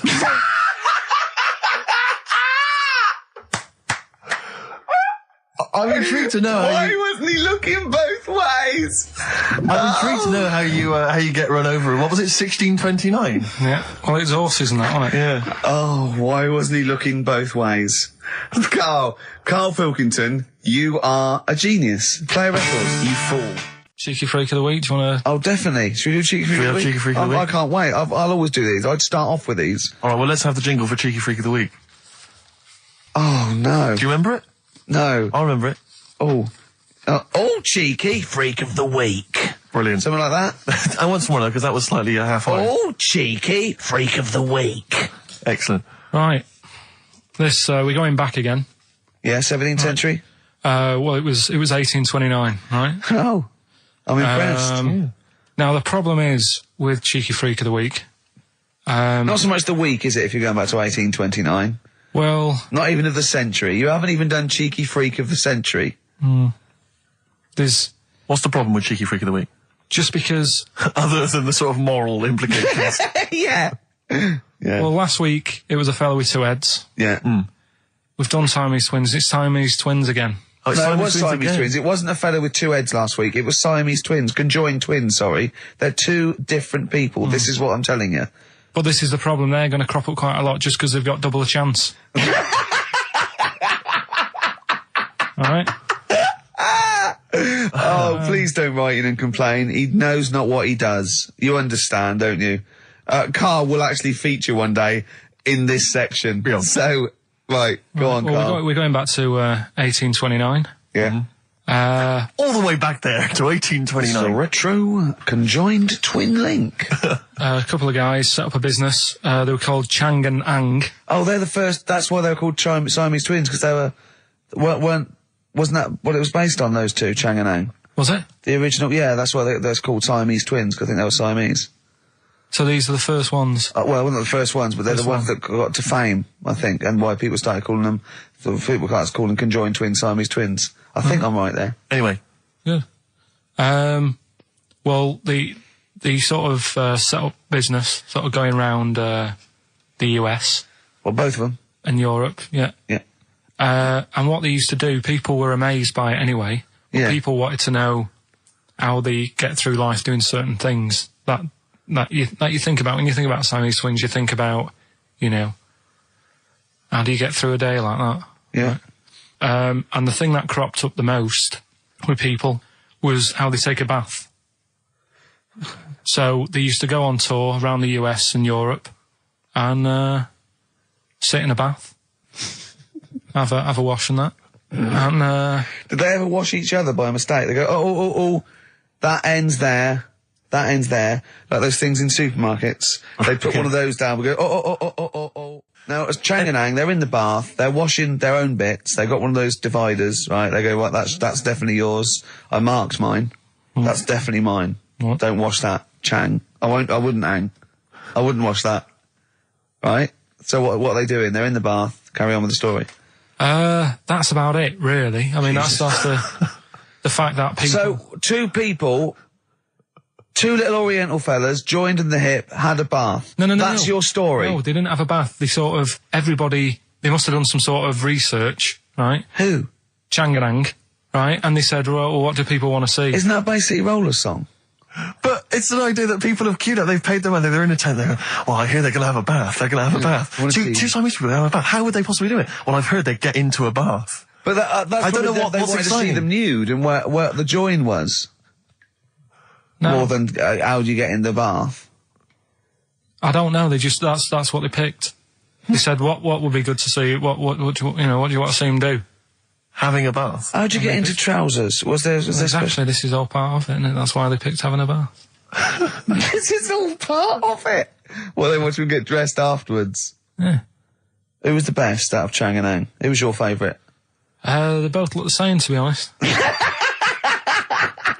There's a surprise. One was a short ginger woman. Oh dear. Is there anything what would be better than having a bath for you when you'd seen them? What would sort of make you go, I wonder? One of them pulling and the other one going home alone. Yeah. I go, look, she's definitely up for it. I'm taking her home and go, what am I going to do? Can I watch? Definitely not. Definitely not. Look, you go to bed. R for rabbit, right? So anyway, my dad says, yeah, well, we can get in there for free. Of course he did. Clever. Right? So we parked up on this little country lane, right? No one about. We walked How much down, was it to go in? Like £2? about £3 each. Yeah. But he said, well, yeah, but if you don't have to pay, do you know what I mean? You enjoy it even more, don't you, when you're walking about and you think, I've got this £3 in my pocket, no one's having it. Yeah. Right? No, looking over shoulder for a bloke with a peak hat saying, can I see your ticket, please? I wouldn't enjoy it more, no. Go on. Yeah, but you don't worry about it, do you? You got a bit of money now then, Rick. You've changed. So anyway, so we had to walk across about 4 fields. For £3. Right? And what happened was, we're walking through all these fields and what have you, big grass and muddy bits and all that, 'cause it'd been raining, and climbing over fences and stuff. And we're in this field, right? And I look to my right, and there's about 30 cows all staring at us, right? And Suzanne started to panic a bit. She said, we shouldn't be here. Dad says, of course we can. We're allowed to go wherever we want. You know, all this land, it's ramblers' rights and all that stuff. Yeah. And take a cow if you want, unattended. Serves him right for leaving him in the field unattended. I'm having one. And So keep us fed for a week. across. Anyway, these cows start surrounding us. Surrounding us. And, oh, brilliant. Oh, no. Face off. And Suzanne's panicking, going, this isn't right. We're not going to make it to the fence in time. They're moving faster than us, and he started sort of running a bit. Wow. And It's like some kind of bovine West Side Story. A gang of cows coming at you. Don't worry about it and stuff. But my dad had to sort of stand there and like wave a stick at him. Of course. And we got away, but Suzanne was like having a bit of a sweat You on. got away. Saying, we could have got killed. Sure. And my dad saying, no, it never happens. And I just wondered if it does, if there's a risk of... Yeah, it is rare, but there's been a couple of cases of being trampled by cows. They're not aggressive. They sort of run through you. Well, they're aggressive if they've got a calf. Did they have kids? What? They had kids with them. Kids, yeah. That's goats you're thinking of. Yeah. Maybe they were trying to sneak into the gnome thing, and they were worried that, like, if too many people did it, and they thought some cows, we can just sneak in where cows, no one's expecting cows. And the cows were going, walk upright like you're a human. Don't walk upright. They thought you'd blow their cover. Yeah. Yeah, people have been killed by cows before. Yeah, that was like the highlight. Wherever it wants to go that day. But maybe it's not big enough to sort of make any, real decision. But, like now, I'm sat here, right, with my jeans on. I don't know where I am. Well, that's clear from hearing you talk. No, but what I mean is, if a fella said to me, what side are you, what side do you member on? Member? What is this the use of the word member suddenly? I'd go... Well, it's usually not appropriate, and also, I imagine in the old days they had big baggy pants that used to sort of like hang down, and now, like with those stretchy boxers and briefs, it's sort of held up in a nice neat little parcel, isn't it? So it's probably not appropriate. It doesn't come in contact with your little snake. So, did you ever, have you ever heard that? Are you telling me a tailor has asked you that and you went, what do you mean, mate? No, I've never, I've not really had one made to measure. I had one made when I was a kid, but since then I've sort of bought a suit off the hook. But when you were saying about buying a suit, I know that question sort of crops up and I don't know what the answer is. It just annoys me the way I don't know, there's no surprises anymore. Do you know what I mean? People know. What do you mean? He's going to go, right, I'm going to measure you now. Which side shall I measure? Go, well, pot luck, go on, have a look. Right, there you go. Oh, you got it. You check me out. What do you mean there's no surprises anymore? What are you talking about? Everything you say is a surprise. Everything you say, every opinion you have is a surprise to me. What I mean is, why aren't people just happy just to go, well, depends, doesn't it? I'll just pull the pants up wherever it wants to go. I'm happy. What do you mean? Why is this such a big issue?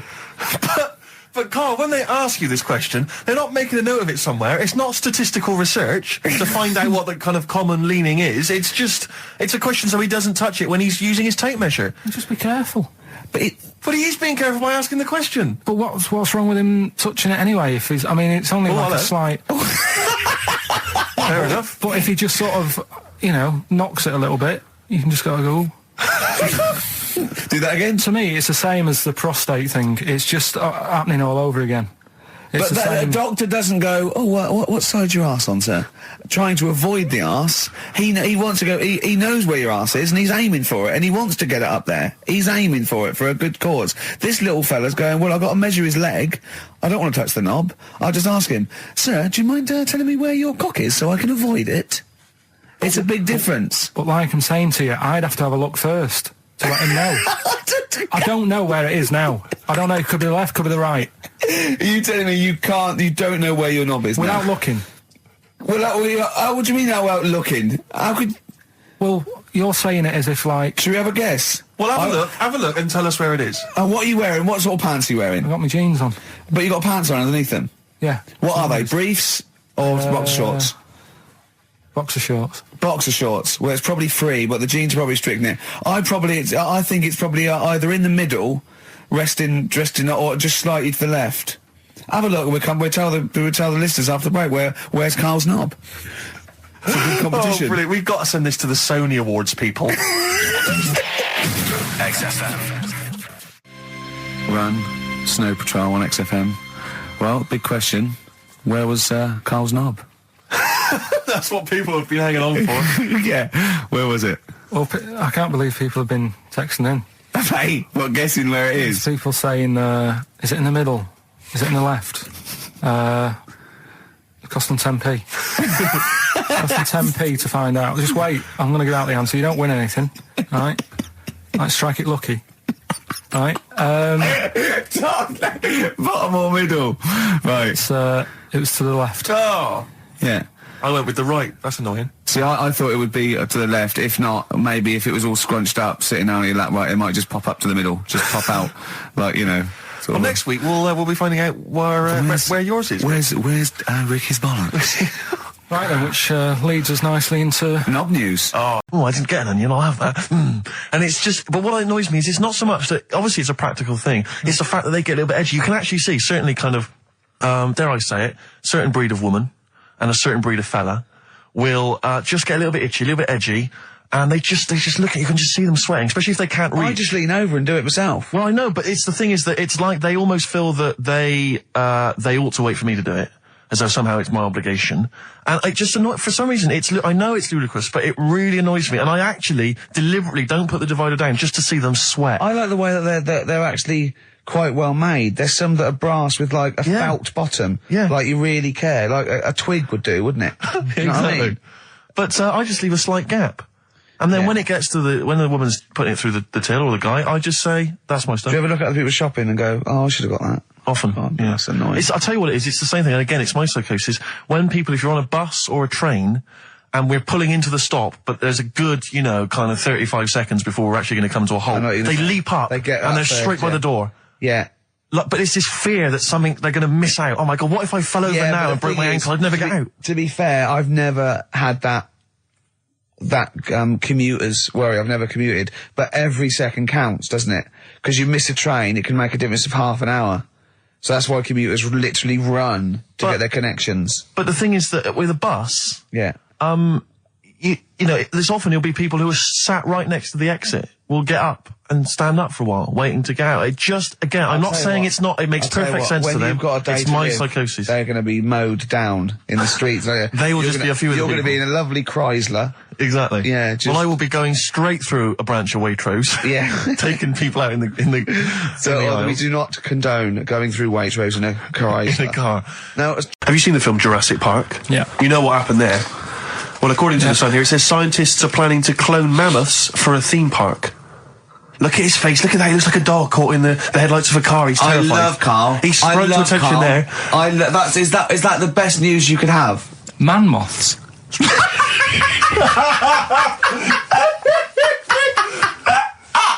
Right, yeah, man moths. I love moths. the fact that that's why he was so excited that they bred a man moth. What is this? Yeah, it's a human being that hides in your wardrobe and eats an entire jacket in a day. Yeah. What do you mean, man moths? Mammoths. Mammoth, the big hairy cow from the Ice Age. I mean, elephant. You're not so excited about that, then? You can take or leave bringing back mammoths to life, but a man moth... A man moth is a different matter.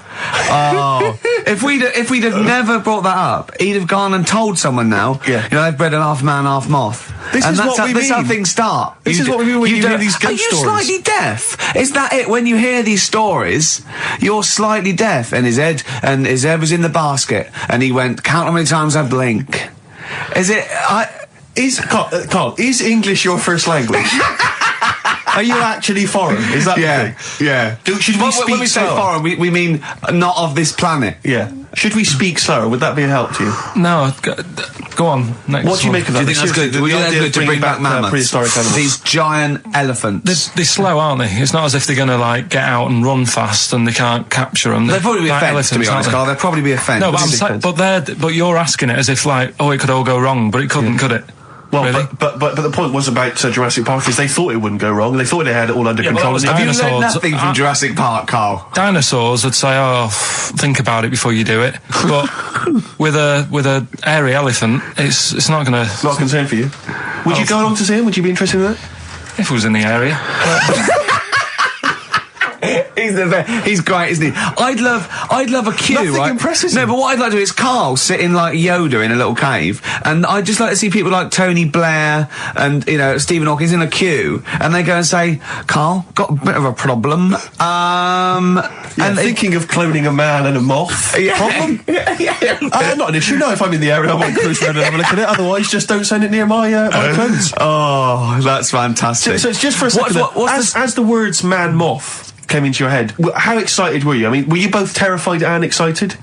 For the moment when you thought that they'd cloned a man and a moth? I pictured. What kind of face did he have? Did he have the moth's head or was it a man's head? Just a little man head. Right. What was his face? What did it look like?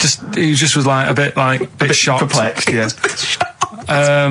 So it was like he'd been grafted onto the body of a moth without his consent. And when he was asleep, he'd woken up. He just went in to have a goiter removed, and they said, "We've replaced your goiter with the body of a giant moth." Yeah. Is that all right, Mr. Jenkins? So he had the head of a little. Was it a little boy or a man? Little man. Right. Okay. And he's just bumping into a lamp. He's just bumping into a lamp. Carl, if you went into hospital and they'd done something, what's the worst thing they do, right? What would you rather have done, right? You wake up and you've got lobster claws for hands. Right. You wake up and you've got duck's feet. Or you wake up and you've got one horn coming out of your head. The worst thing, Yeah. probably the horn coming out of my head. Why? Get in the way. That'd be useful, wouldn't it, in fights and stuff? And for like parties, people would play Well, I suppose quoits. the lobster claws would also be quite handy there. We went to Tenerife, right, one year, and I was still living in I'm Manchester. scared now. Yeah, I don't know I'm what's actually scared. I'm thinking about Suzanne, but she's Well, working. I don't want to know anything about Suzanne, to be honest. but If come on, it's- It Go on. involves me more. Let's hear the story. Go But on. I'm just explaining to you that I don't like being nude. Yeah. Go on. So you're in Tenerife. In Tenerife, right? Didn't have much money. Stayed in this apartment that wasn't that nice, right? Had the cockroaches in it and stuff, right? Didn't have much money to go out at night. So we're in this sort of death trap of an apartment, right? Anyway, so when I was younger, right, had a bit more energy. So He's 30. 80, I know. So, start having it away a bit. It's a joy. Beautiful. It's So, good, yeah. I've been here to a while. I love it. Go on. Right? So, doing what I do, right? Yeah. Someone starts banging on the door. So Suzanne Everyone's says, at it. Right, so you mean knocking on the door? Right, okay. knocking on the door, right? So Suzanne said, "You better get it." So I said, "I can't get it now, can I? I'll have to wait a bit." Right? I can't go to the door. Go on. So the banging's getting louder. Yeah. Someone at the door. Yeah. And she's like, "Hurry up, it must be important." I'm like, "In a minute." So anyway. I don't want to know anymore. No, come on, finish the story. Open the door. It's a fireman. So I just stick my head round and he's going, "You'll have to get out. The building's on fire." Right? So I'm like, "In a minute." Sorry, you weren't still having sex at this point? No, but, Right. still sort of got to wait a minute or I can't get my pants on. Oh, Carl, I wish I'm so sorry. Right, go on. To the So listener. now So the place is burning down. So it could be a serious big fire going on. Yeah. I'm sort of waiting. You can hear people sort of screaming and that, panicking. Is that because the door's open and you're nude? The fireman's saying, "Will you get out? Will you get out?" I'm saying, "In a minute." Right. And Suzanne was saying, think of something that's not sexy. Sure. So I was thinking of people, thinking maybe dying in a fire might sort of calm you down. Yeah. Then the fireman said, we need a big pole. Yeah. Yeah, Sure, go on. But what I'm saying is that, to me, I wouldn't have wanted to go out and be safe over, do you know what I mean, over being naked. I don't like walking about without on. So what I'm saying is, even if that fire... I love the idea of everyone huddled in there with all the firemen. It just, the cameras spans along and there's Carl. Yeah, a just local news report. naked. With still... But would you have gone out with now on? But why do I have to go out with now on? I'll just grab a pair of jeans. All right, but you've just, you know... What? There's a fire, Carl! Yeah, but See, not everyone looks at men's packets. That's only you, remember. Most of the other firemen wouldn't be going, oh, look at him. But what I'm interested in is he's pleased to see us. Carl, how long did it take? And did the thought of dying in a fire help? After a bit, but the fireman sort of had a go at me. Sure. What do you mean? Well, he wasn't happy that I was dawdling. Well, to be fair... So Right, go on. well, along the similar sort of lines, right? This is quite a few years ago. This fella sort of upset the royal family doing something, right? So they said that this isn't good. Wasn't Ben Oughton at that Jubilee thing, was it? I can't remember what it was. And they said, right, That was terrible. We're gonna cut your head off. You know, you gotta show people that you can't be doing what you've been doing. What was this, the 1970s? What you said a couple of years ago, you mean maybe sort of... Was it the olden days when the phones weren't very good? Ages ago. Yeah. Ages ago, sure. So yeah, fair enough. Yeah. So very philosophical. Yeah, imagine that when you watching the history Take your of head off. This was literally ages ago. Yeah, exactly. Yeah, go Simon on. Sharma's History of Britain. Yeah, yeah. Oh, So- and even before that, which is yonks before, when it was all mental and different. Sorry, Carl, go on. So he's having his head cough, and he's resigned to it. It's a day before. He's kind of got it into his head now that I'm not going to have my head much longer. Sure. So he said, let's make use of this. Yeah. He said, I wonder how long like the body can stay alive without my head on it, right? So they were like, oh, I don't know. So Who were? so The jailers? whoever he was asking. These jailers with one eye. Yeah. Get out, pal. So he said, No, wait a minute, I've got an interesting scientific experiment, jailer. Well, Yeah. fair enough. What is it? So he said, what I want to do, right? He said, you know, surely it's my last right. You know, I'm gonna be dead tomorrow. Sure. So let's He do a didn't test. draw it out this long, did he? Yeah, and he said, let's test this out. You know, he said, do us a favour. He said, you know, it's my last day. What I want you to do is, you're going to cut my head off. Let's put a white line on the floor. Right. And see if, you know, because there's no point asking how far he can sort of walk without an head if there isn't a line, because you don't know what to count. Do you know what I mean? If he loses his head and he's running around all over the place, you can't really count That's that. not impressive enough, yeah. So they said, let's make a white line. Sure. Yeah. Who said this? He did or they did? I think they started to join in with him and saying, well, let's make this a... you know. You guess it. Go on. So, They got Norris McWhirter down. The Guinness people. Oh, yeah. so they said, let's get this white line. Yeah. And Dedication's all you need. we'll do this tomorrow. And he said, all right, then I'll see you in the morning. So we go- I'll see you in the morning. Night, night. Sleep tight. Bye, bye. I love the fact that Carl knows exactly what was said. Oh, that's beautiful. Yeah, he doesn't know the story or what order it is in or when but it he was. knows exactly what or was who said. said what, but he knows the intricacies. All right then, see you in the morning. Bye, little kissy, kissy, kissy. Oh, I'm not like that. Oh, you joker. Don't let the bed bugs fly. Yeah, anyway. So he gets up. Do you want a paper tomorrow? No, I'm all right. Go on. He gets up and they say, right, you know, today's the day and that. And he said, well, you know, I've got used to the idea. So here's a white line for you. Got used to the idea. Go on. So they go, right, you ready then? And he said, I go on. And they cut his head off. And the body walked 32 steps without a head. Wow. 32 steps. Incredible.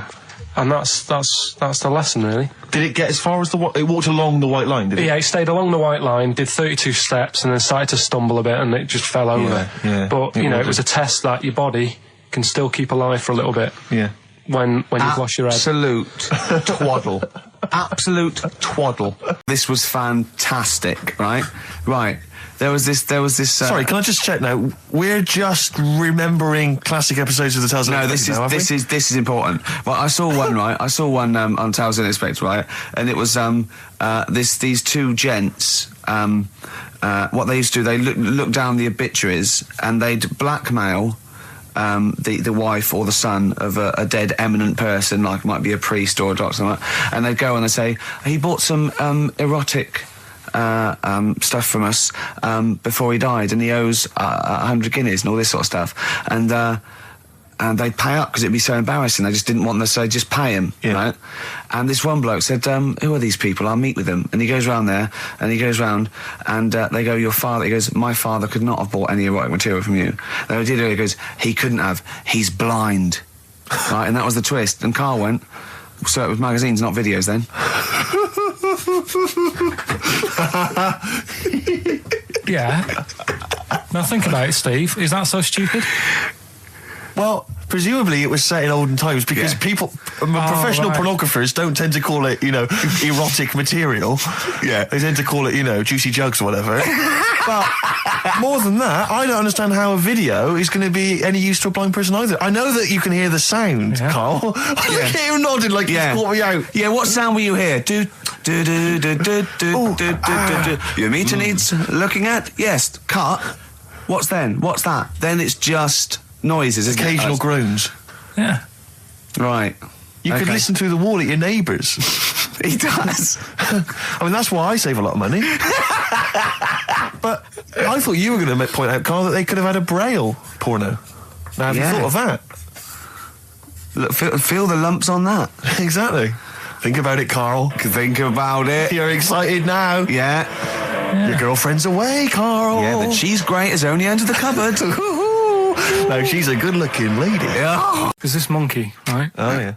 I think his name was number 6 or number 7 or something, right? In this lab, right? Yeah. And anyway, it's in there with the rabbits and little mice and stuff like that.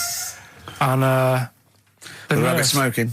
The nurse, right? The nurse, not the nurse, the woman who works in the lab. What would you call her? Is it a nurse?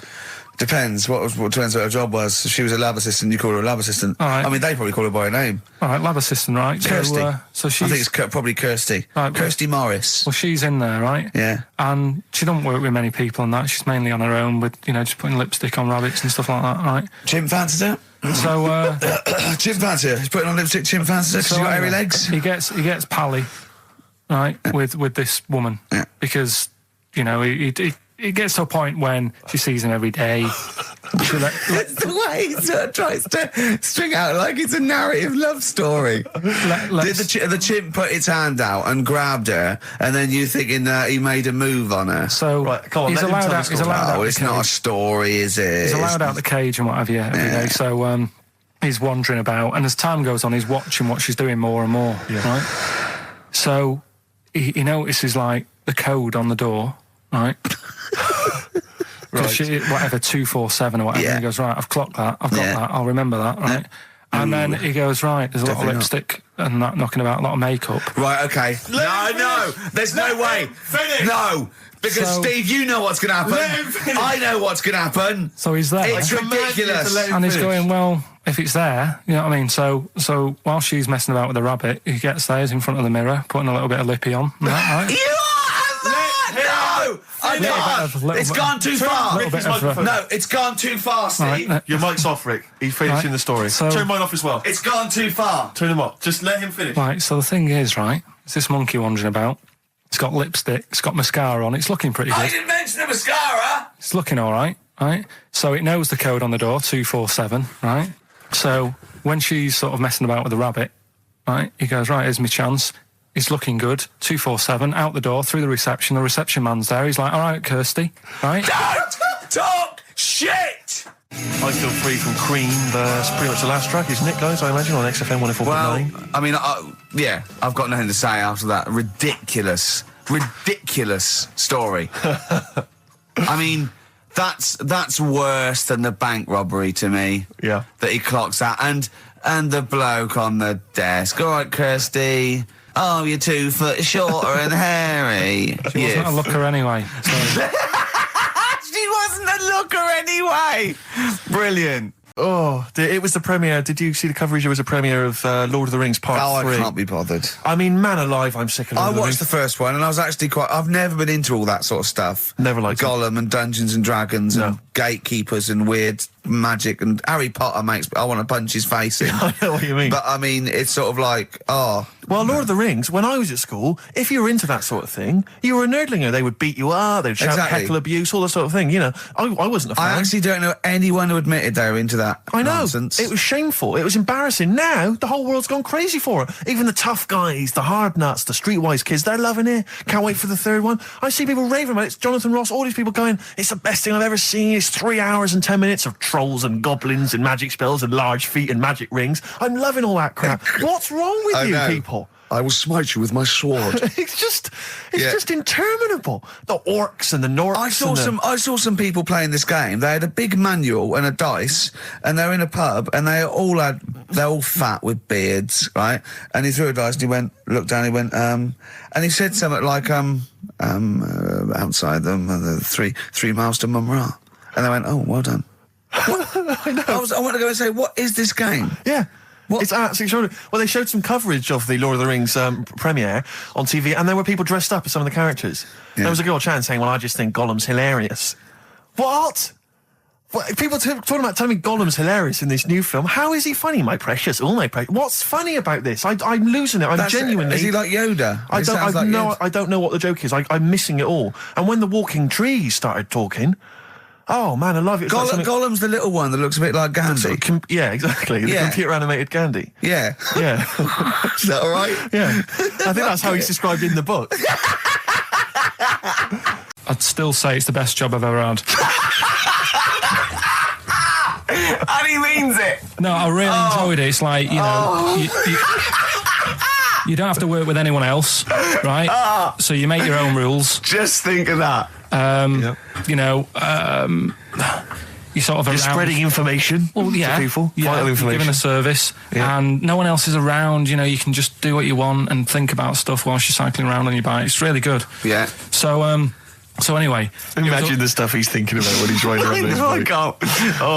So getting in the head of a salamander. So anyway, I loved it, and even though I only got like 50p a day, right? No matter what the weather was like and stuff, I used to get up at 4:30 and go and do the round. And why'd you get up at 4:30? Because I wanted to watch the Pink Panther at 5:30, so I wanted to get me paper round done. I said, why didn't you watch the Pink Panther? And then he went, I can't sit there thinking I've got my paper round to do. You'll ruin it for him. Yeah. So is it a good job or not? So 4:30 I was up and about, and this morning it was like winter, really bad winter, bad snow, you know, freezing cold, really windy and all that. And my mum said to me before I went to bed, she said, don't be getting up tomorrow, I'll give you the 50p. I said, it's not about the 50p. So, you know, people want the papers and stuff. So, conscientious. So anyway, I went to bed thinking, you know, that's it. I've told her I'm still going, so, you know, whatever. Go to sleep, get up in the morning, and put all my kit on. And I used to have layers of clothing on because it was really cold. They had like a big anorak on with the fur on. I had like waterproof pants, and I got my paper round bag. And I went downstairs to get out and tried to open the door, and it was locked. I thought, oh, God. So she'd locked it so I couldn't go out. So I'm searching around the house looking for the keys. She must have hid them somewhere. I thought, oh, God, you know, I've got the papers to do. So I thought, how can I get out? So I went upstairs, climbed out of the bathroom window. God. Right, and to try and jump out of the bathroom window onto the porch.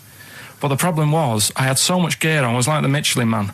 So I could hardly move as it is. Yeah. And I try and get out the window, and I'm like, trying to stretch down like that, get my foot on the porch, and my bag got caught on like the hook of, do you know, like how you have a hook so you can put the window open? Right, yeah. The little arm goes on. My bag had got caught on that.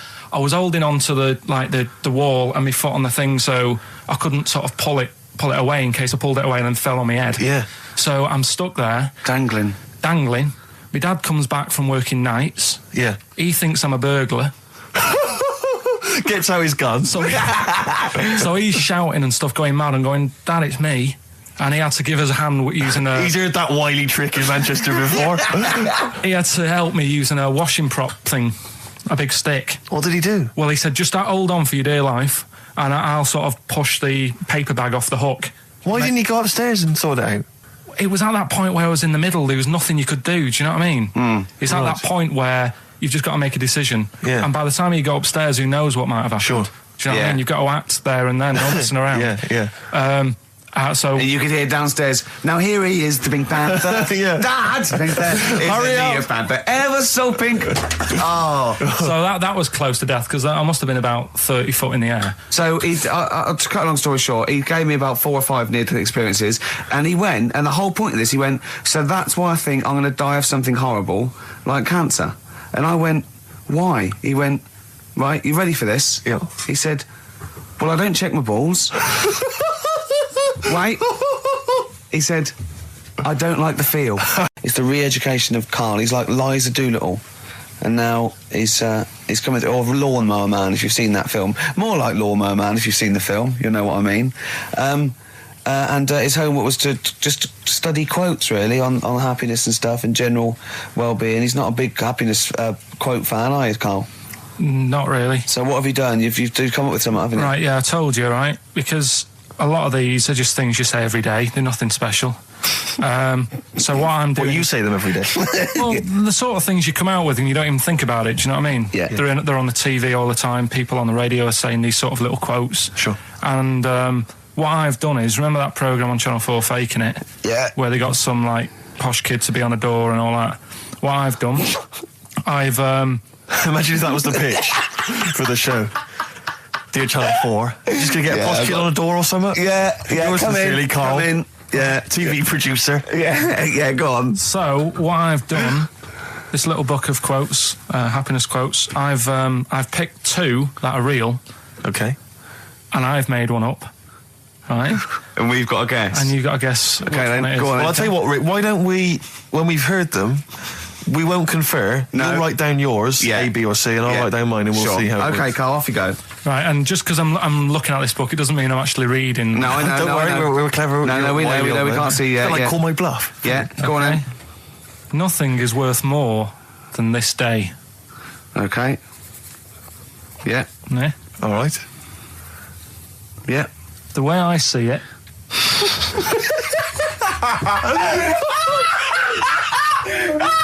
Oh God, my head's gonna burst. No, hang on. My head's gonna burst. No, Hang on. this might not be Karl's. Oh, it might not be. How do you know I haven't tweaked them a little bit? Yeah, good Okay, point. fair Good enough. point. No, good point. The way I see it, if you want the rainbow, you got to put up with the rain. Yeah, okay. All right? All right, yeah. Okay, hang on. It's not here. Come on. Cat food. Cat food, come on. It stinks a bit. But if you don't put up with the smell, the little kitten will die. Steve, I don't know what to say. I don't know what to say. Imagine this in faking it. Imagine their faces when he says that, and they're going, "Oh my God." Oh. Karl, play a song, mate. We'll have to confer on this one. Right, Blair. Well, that's just amazing, Karl. Just read them again. Two were real, one was fake. Go on in. Right. First one. Nothing is worth more than this day. Excellent. Next one. What does that mean? Well, cherish now, cherish your time. Okay. Because you can't get it back, and you know that's the way I saw it. Carpe diem, whatever it is, seize the day and all that. Okay. If you want the rainbow, you've got to put up with the rain. Yeah, of course. Yeah, rough with the smooth. You know, it's not all plain sailing, but you know, rainbow's beautiful, but it comes because of the rain, which you might not like. So make the most of everything, and good. Cat food doesn't smell good, but if you don't put up with it, then the little kitten will die. Right, now, Karl, that is a good effort. Now, that one's yours. I mean, obviously, right? Right, no, but it's a good effort, right? I mean, it slipped seamlessly into the others. Yeah. Don't think it didn't. No, but it's good. I mean, we knew it was that one. But what I will say is, it's good, but what you don't know, maybe subconsciously, is, I mean, it's very similar to the putting up with the rain and the rainbow. But that's good. Why do you think that? Well, what does mine mean? Well, even though it smells bad, it's good for something. Right. So I didn't look at it like that. What did you look at? I kind of thought... Was yours more specifically about cat food, generally? Because, you know, normally it's an analogy. Yeah, or a metaphor for something, you know, much bigger. Well, no, the way I mean, Dolly Parton, who I think did the rainbow rain thing, she wasn't specifically concerned about weather, conditions. No. It was a sort of general idea. It's all about life. Yeah. Well, that's what I've done. Go on. I've used an everyday thing Yeah. and put it with today's problems, right? Go on. So, like, my girlfriend, she might like to go shopping for clothes. I hate it, Right. but because I love her, I put up with it. Ah, that's nice. Yeah? Yeah. So, you love that little kitten. You can't stand the smell of the stuff you got to feed it. But because you love it, you go, well, you know, I'll put up with this just for a few minutes and then I can, like, squeeze its head later and give it a little... Sorry! Squeeze its little head. Yeah, well, that's just the thing that I do with cats. Put it in a bag and drown it in a lake. There was this, like I said, there was this woman who used to, like, live in one of the council flats, right? And she had a three-wheeled sort of big... What do you call Son. it? Three-wheeled son. He was the weirdest bloke we ever knew. What do you call it? Like a big tricycle, but for an adult rather than one for a kid. It was a big one. It wasn't a motorbike, though. It was a... No, it was a push bike thing. Right, yeah. And she used to sort of ride down the road with a fella sat in the basket on the back with his, like, legs dangling over, and they'd be going to, like the pub and what have you. Was it a different fella each time, or the same one? No, same little sort of bald-headed fella. So it was in collection for, like, organs and things. Bring out your ill. And then people just throw Grandad just in the back and go, right, we get £4 for Grandad. But she used He's got to a lovely pair of testicles on him. They're very low, but they're... Bring out your dead, or nearly dead. She used to pick on her husband quite a lot. They'd be in the pub and what have you, and they'd be sat by themselves, but she'd always be sort of, you know, having a go at him, moaning at him, sort of pushing him about and that. So my dad and his mate, right, they went round to their house, knocked on the door, she answered, and he said he was a copper, right? He said, you know, Detective Pilkington, gonna come in and have a word. So I'm just going to make a note of impersonating a police officer. Yeah, but for the good, he went in and sort of said, now I've heard, It's a superhero. Yeah. I've heard, you know, you picking on your husband a lot. Yeah. We'll be keeping an eye on you. Do it again, and there'll be trouble. And she backed off after that. She was all right. And how was the husband? Was he still in the basket, though? Was he allowed to ever sort of, like, ride up front with her? Or was he just always in the basket? She'd sort of stopped picking on him in public places and stuff. That's like good. That. Just You can't get done, can you, just for doing that? I think impersonating a police officer Well, is you a criminal probably did. offence. There was no gain.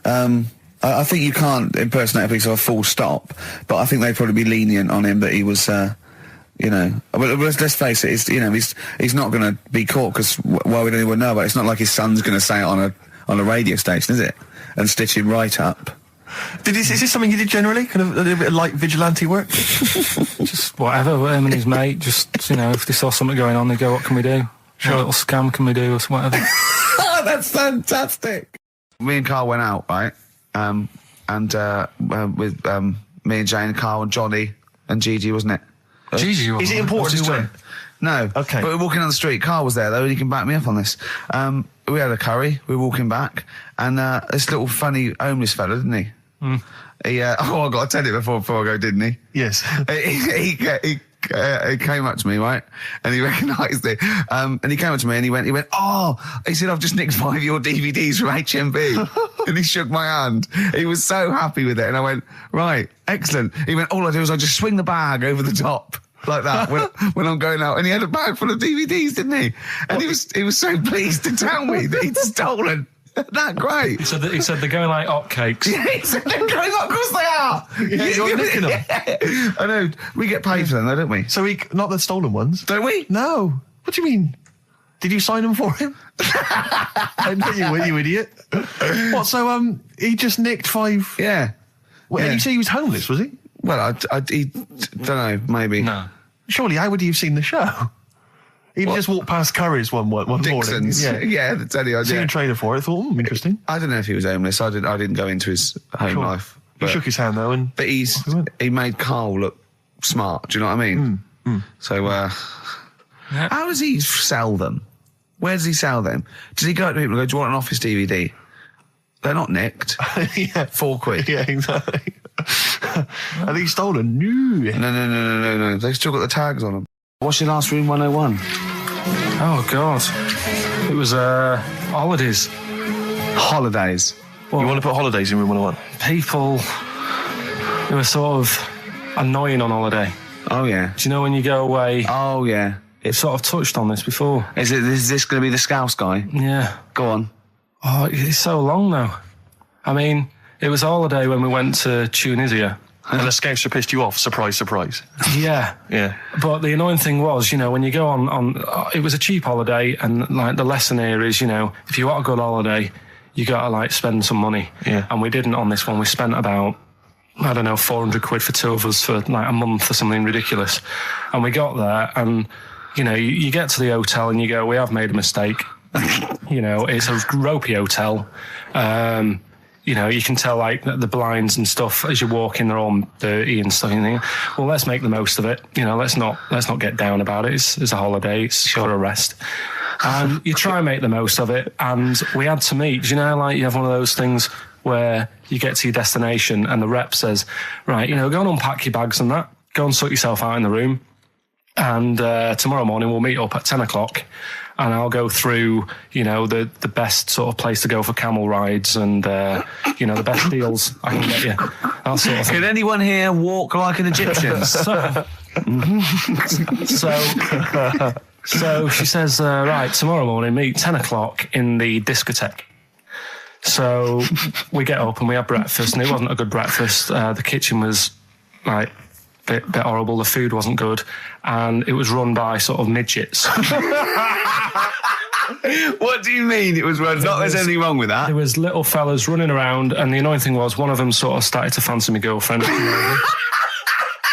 How did he manifest his affection for? No, you're not saying there's anything wrong with midgets, though, are you? Just saying it was strange that there was. Yeah, but even midgets shouldn't be cutting in on Karl Pilkington's territory. I know. But it's also that thing of, they've got little fingers, and it's sort of ruined. I'm so sorry. No, I'm not. It is a bit of a phobia of mine. Okay. Do you know what I mean? They are nice people and that. Sure. Oh, God. But the annoying thing is... So what was he doing then? How did he... I don't understand how he was chatting up your girlfriend. Was he crawling under the table so you couldn't see? He just kept... Whispering to her from underneath there.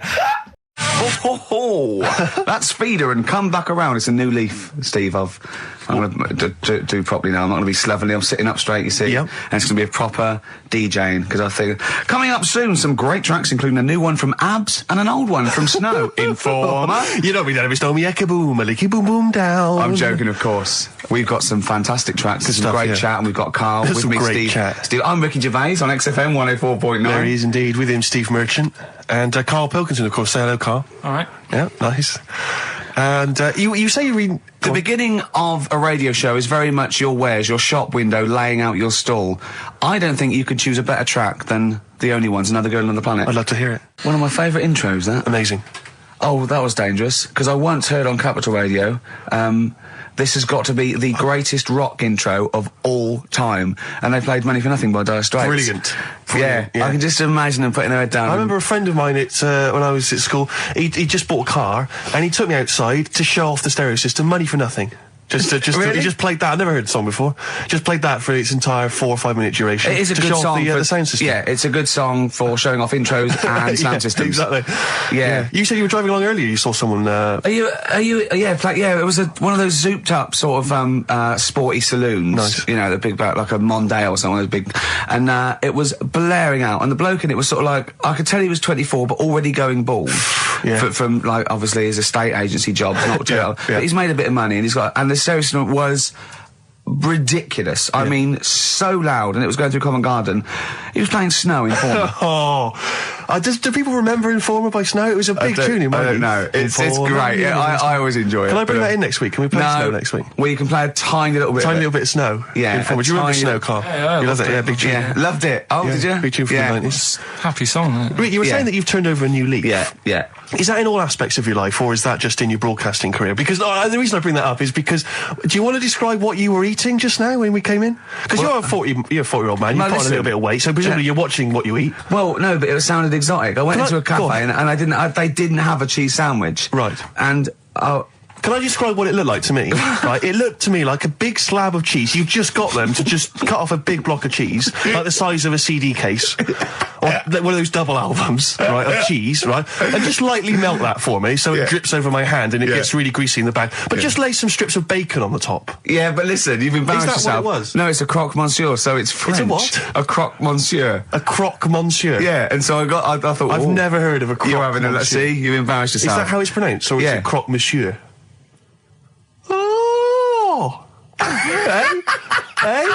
You didn't expect me to be bringing out the French. Tu aimes la musique pop? Oui, je t'aime la musique pop. Le plume de ma tante. Où est le syndicat d'initiative? That means my aunt's pen. So what was it then? It was a croque. Yeah, and it was just too greasy. It was just too, and it was all wobbly. I like toast like it to be crisp. Sure. That's the thing with like, what? This is rubbish. Play Coldplay. Let's go. Let's do it. Yeah. Are these the prizes? Yeah, they're the prizes. All right, let me have a look. We got the new album from Goldfrapp. What's this one here? Oh, I've no idea. The Yardbirds. A new album from the Yardbirds. On VHS, Coogan's Run, the show where different characters make an appearance each week, including, I think, Pauline and Paul Calf. Good stuff. Who the hell wants this? Meglos, a Tom Baker Doctor Who edition. And the only decent thing really in the collection, other than Coogan's Run, is the X-List, the double CD featuring lots of current indie favourites. So, not bad little selection there, Carl. Yeah, well, if you are new, you haven't heard it before, I sort of give a cryptic clue and then some initials. I'd say it isn't cryptic. It's like, what am I thinking that might or might not be the initials that I'm going to say. That's how you got to think, really. Yeah. But go on. Do you want to remind them of any that spring to mind? Just as a... Exploding Pet was Atomic Kitten, doesn't really work. What else? I fell down in a puddle in Texas. I got my legs wet. Knelt down in the puddle, got my legs wet. Wet Knee Houston doesn't work either. Whitney Houston. Jamaican swinging a fish round. D-trout spinners doesn't work in the slightest. Doesn't work in the slightest. That's how they work. So there's three of them. You email in. So here we go then. Number one, the gingerbread man has only got one leg. Right? The gingerbread man has only got one leg. Got the it. Initials there, LB. LB, right? Okay. Second one, these people from the East Midlands swear a lot. All right? These people from the East Midlands swear a lot. These people from the East Midlands swear a lot. The initials TTD. Right? And the third one, have a holiday in Italy. Right? So you've done three then? TB is the initials on that one. So quickly again, the first one, gingerbread man's only I've got that one as well. I've got that one. I've got two. These people from the East Midlands swear a lot, TTD. And the third one, have a holiday in Italy, TB. Email in with what the songs are and you win that stuff. ricky.gervais@xfm.co.uk. Hang on, it's not the songs, it's the artists, isn't it? Yeah. Yeah, just... Oh, yeah, like he said that. Yeah. Yeah. Okay, fine. Email only, please, ricky.gervais@xfm.co.uk. So we got that going. Yeah, looking forward to the answers on that. Bit of feeder would be good, wouldn't it? All right. I love this. Forget about tomorrow. Feeder on XFM 104.9. We've had a response from Dickie Anderson. Dickie Anderson, our #1 fan, although not a man who's, he's not afraid to criticise constructively. Yeah. And he's simply emailed in, surely your show is bad enough without bringing back Rockbusters. A valid point. Placebo and Bitter End. I don't want to contradict you, lads, but it's not. We've got a full hour to go on the Ricky Gervais show on XFM 104.9. I am Ricky Gervais, the aforementioned Ricky Gervais, with me, Steve Merchant and Karl Pilkington. Rockbusters. Oh, ding dong. Oh, who's that? Oh, it's a posh bloke who doesn't care about poor people. Hello, posh bloke, what are you doing? I'm in my Rolls Royce and I don't like the homeless. Oh, posh bloke, don't be a... You want to do that? Satire. That is satire. Yeah. There's nothing like it. It's political as well. I'm getting in there's political so many. Don't things. even begin to show off. I was showing that some foreigners are funny. I got in the fact that, like, if you notice that Chinese people wear different hats to us. Yes. So that's political in a sense. Yeah. So, the weird thing is, Steve, right, that is like what I imagine Ricky's house being like when people are ringing the bell. because they're all so different. It's got a little... He's obsessed with all my friends being slightly different to each other. I've never understood it. He goes, there's no thread. There's no thread to them. All my mates have got a thread running through them. I was in literally after they walk out of the home. Yeah. But what do you mean my friends all different? Well, that could be... It wouldn't surprise me if I was round there and the bell went, and I said, do you want me to get it? And he said, yeah, and I opened it, and it's, what, holy fuck? Holy, yeah, he's at the door, right? And then I'd say he's busy, close the door, bell would go again, then you got the little gay fella. David Gray. Yeah. And then, do you know what I mean? Yeah. Not really, no. He's met some of my friends and he looks at them in a weird way. I mean, some of them are weird, but he's just... Oh, the other night, right, he's got a thing about Robin, my mate Robin, right, who's a lovely bloke, right? He's going, I can't be handling him, he talks too much, Robin sort of goes, and he talks really fast, and he's sort of riffing all the time and that, and because it does me head in. Why is he talking like that? And I said, is Carl going for a drink? I went, he went, Robin's not going to be there, is he? I went, no. And I was there with Johnny, and I'd set him up. I knew Robin was going to be there.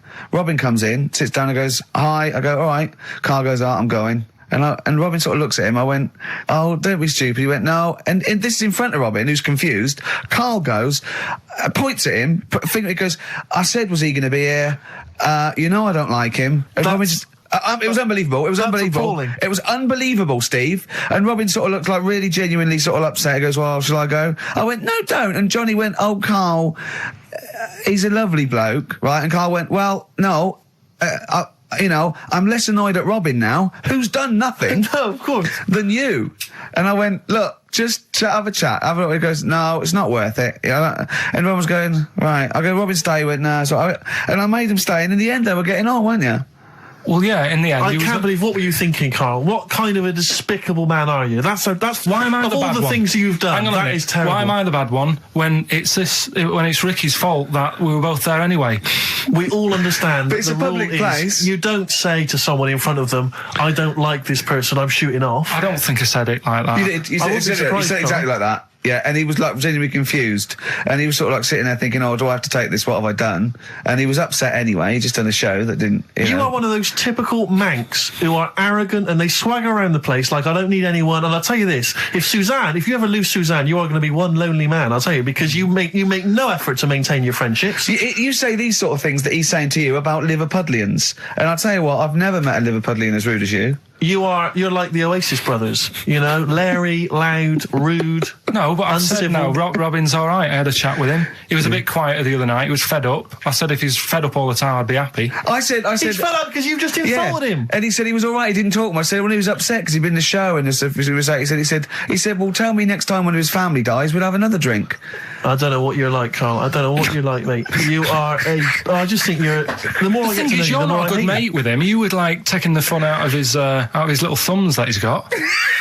Yeah, but that's my squeezing his head to you, isn't it? I've got different mates with different parts of the body.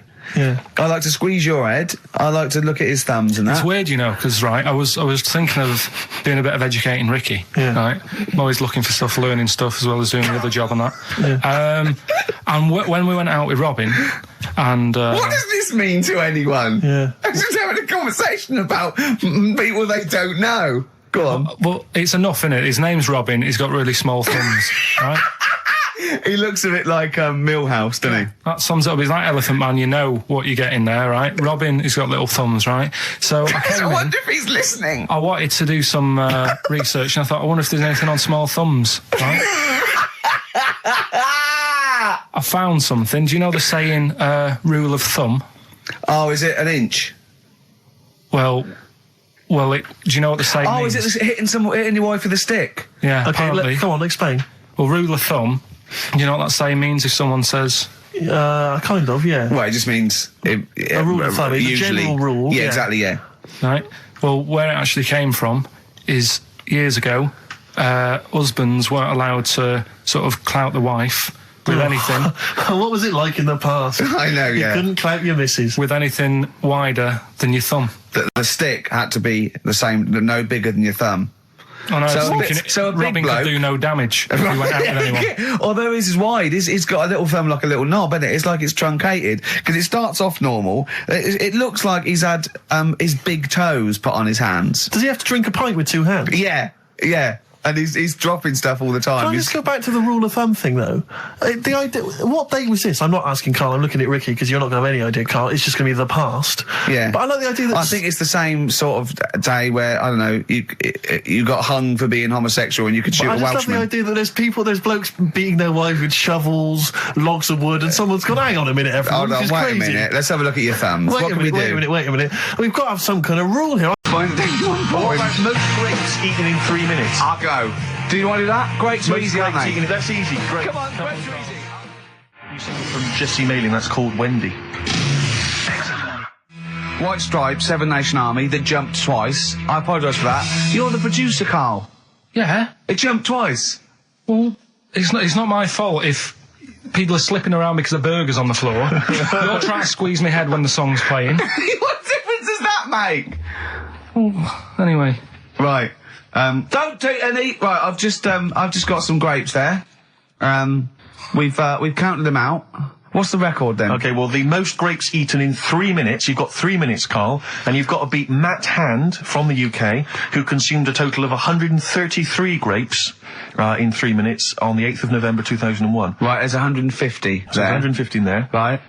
Okay. So you've got 3 minutes. What are the rules? The rules You just are... got to eat them and swallow them. And it's like Cool Hand Luke, right? You got to just stuff them in and don't choke, because I got worried with the burger. That's a good advert for McDonald's, isn't it? Not only was I impressed by the cheapness of them, but he couldn't even get one in his mouth. Yeah. So value for money there. Maybe they'd like to send us some free stuff. Yeah, free or just money. Any some money would be good. Next week, Carl, you're eating Sony Walkmans. That's right. Yeah. Available for right, Carl. Right, I think this is going to be good. Right, what we're going to do, right? We've got song 2 by Blur set up. We know that's 2 minutes, so you can play that because that'd be boring radio hearing Carl choke, wouldn't it, for 3 minutes? Exactly. So when I say go, Carl, right, I'm going to go right on the minute, right? You've got to have a handful of grapes and you've got to press song 2 by Blur. When we come back, you'll be stuffing your face. Hold on. You don't ever do that. How can you work the buttons? I can do that. No, I don't think you can. You cannot touch the grapes until the opening note of song 2 begins. When the Blur 2, when song 2 stops, can we just push up the fader so because you'll be stuffing your face? We're almost. Let's go. If we go. Okay. Any second now. Okay. Right. Okay. Ready, 3, 2, 1, go! And he's off. That's good work from Carl there. He's approaching it cautiously to begin with. Cautiously. And he's Come on, let's just, just keeping people up. Come on, don't make him laugh. He's choking. He's choking. Oh, Carl, quick! Keep going, Carl. Come on! What happened? Did he just throw up? No! Don't make him laugh! Oh, come on! We can make wine. Come on, Carl, you're doing so well, Carl. mate. I want to go. Come on, only... Why are you making him laugh? That was a world record attempt.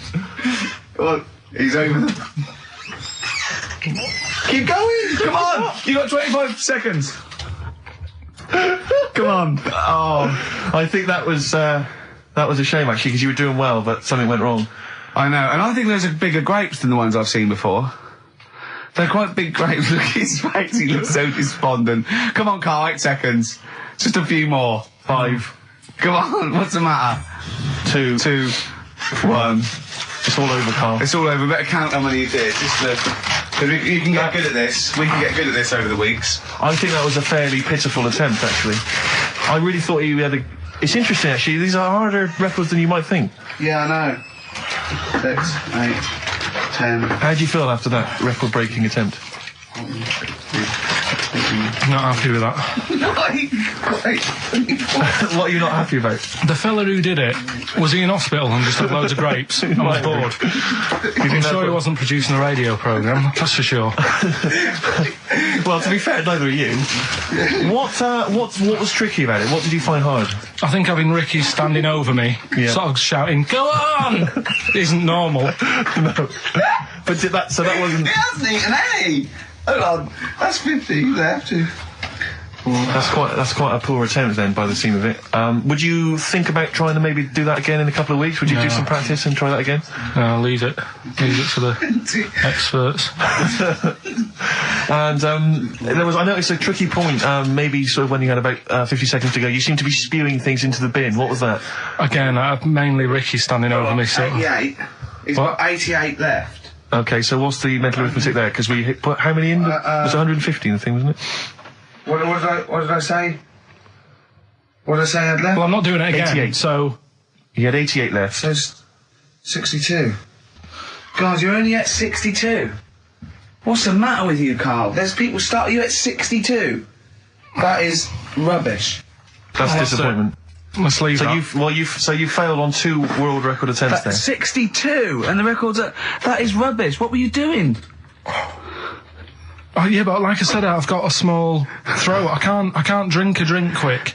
Ever since the Mr. Freeze Pops when I was 6, that I nearly choked on, I nearly died on, I can't go back. It'd be like asking, I don't know, someone who got run over to play Frogger or something.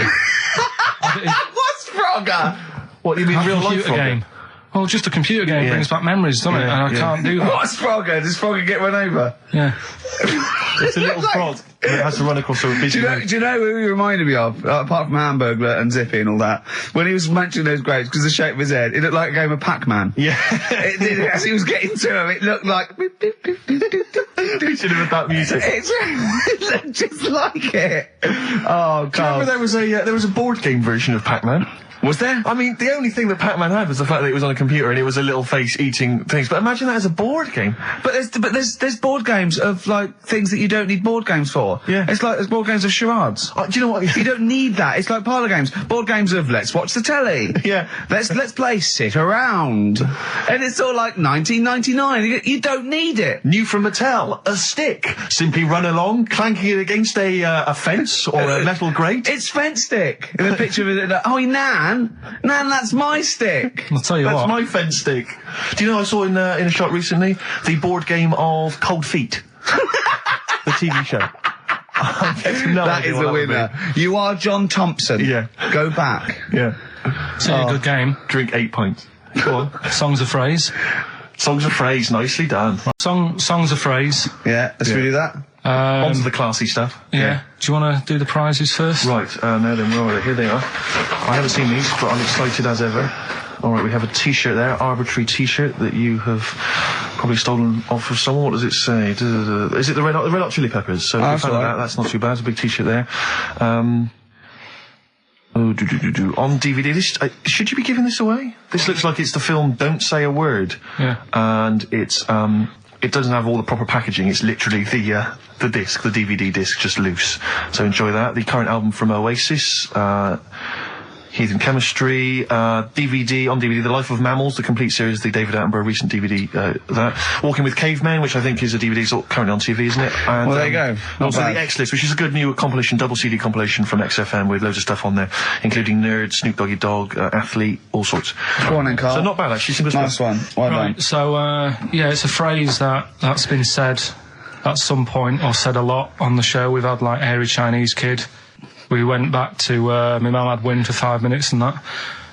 Today we're looking at, my neighbour had a horse in a house, right? Yep. If you remember, we were talking about that probably about a year and a half ago now. Yeah. Yeah, of course we remember. They've been talking about it ever since, Carl, I imagine. Yeah. Well, it's famous. It's a world famous phrase. My neighbour had a horse in her house. Right, so this is, this week's Songs of Phrase, and what I've done is I've got songs with those words in that make up that sentence. Yeah. You get to email in ricky.gervais@xfm.co.uk. There's 6 different songs, right? You email in with what? I don't know how you? there is 6. Me neighbour had horse in house. Is it really that sentence? My neighbour had a horse in her house. It does work, honestly, it works. Okay. Yeah, okay, don't bother explaining it, just play it. Right, yeah. so here's the, here it is. We're just head horse in a house. Right? What in God's name was that? Yeah, name the 6 songs. Head horse in a house. Huh? Are we naming the artists or the songs? Either. Artists. Anyone who gets anything can get a prize. What's more, Carl? Artists, here we go. Head horse in a house. That's tricky, Carl. That's very hard. Once more. Head boss in a house. Email in ricky.gervais@xfm.co.uk. I'll give it Another letdown. Another letdown. It's brilliant, this. No. How can you just say that after I've just been stuffing grapes in my face and that? Well, you failed. You didn't get one burger in, right? Even when you tried to chop it up, there's 3, right? So that's it. Well, Steve, out of the goodness of his heart, went to McDonald's. Okay, I got some grapes.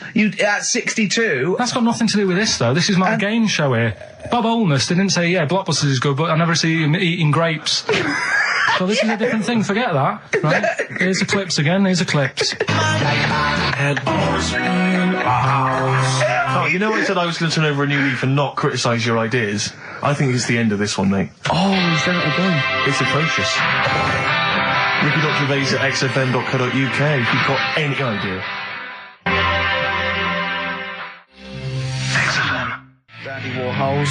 We used to be friends. That is Carl's favourite record of the year. Yeah. Well, new music. He gets one play a year, and he chose that. That's what he chose. It's all right, but I mean, that favourite track, isn't it? He played that. That was Carl's choice. Just something new on XFM 104.9. Don't worry, we've got some really good stuff coming up later with me and Steve. If you're from the 70s, you might like it.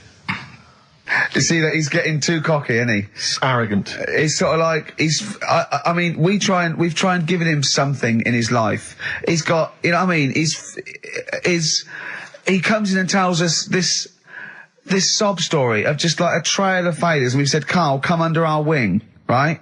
He just started picking up on him. A few other people's like, and then he does that. He fails at the burgers, he fails at the grapes. He will not trust us with, you know, what we want to do. I don't know what more we can do. It's like I've saved a mouse from a cat's jaws and it turned around and bit me. Yeah. That is a brilliant analogy. It's a bit like we were trying to give you something that you could care about, that you could be passionate about, that would somehow give a meaning to your life. You would be in the Guinness Book of Records alongside, I mean, Bubble. Bubble failed. Do you want to be Bubble? Do you want to be Bubble? Or do you want to be the bloke with the milk bottle on his head? Exactly. Who's in there? The guy who ate the watches. Yes. Now, I've got an idea, Carl, because you're getting all stressed out. I don't know what it is. You're getting funny. I don't know what it is. I don't know what... Because you're annoying me. Wow, you say that. Started midweek. I don't think I annoy anyone else, so it's just you on that. So...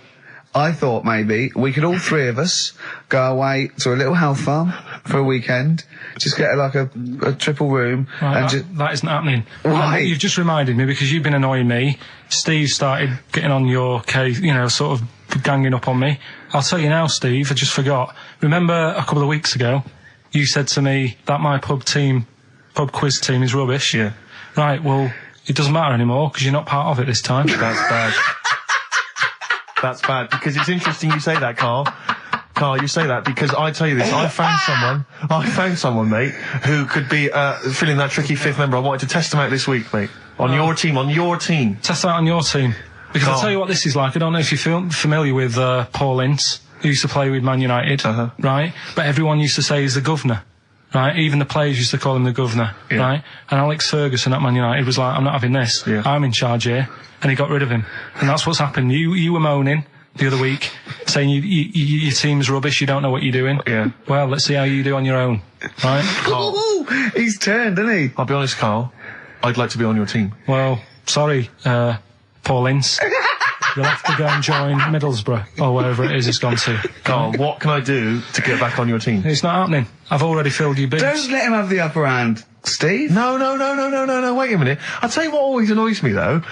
Ricky spends most of the show slagging you off, right, having a go at you, annoying you in the week, squeezing your head, making you eat burgers, right? But you always take it out on me. I'm the one who always gets the insults. I'm the one who's now relegated from your team. Why? You see, this is the thing. You're just as bad as him, really, because you're siding against me because you know that I'm willing to take it. The truth of it is this: you know that Ricky Gervais is keeping you in burgers and grapes, metaphorically speaking. He's the one that's got you in Heat magazine. I just spat all over your new Guinness Book of Records. You see? Get me a tissue. He's just squirted tea, laughing all over your Guinness Book of Records. You made me laugh. I'm going to get the flak for that. No, it's because you made me laugh when I was drinking. 1 in 5 children aged between 11 and 16 go on booze binge sessions at least once a week. That's terrifying news, isn't it? Kids, they know too much now. Yeah. You just Compared to you, You yeah. despair. Yeah, I know, right? Yeah. Listen to this one, right? Go on. My dad had me niece in the car, right, running her to school one day. And she was in the back of the car with a mate.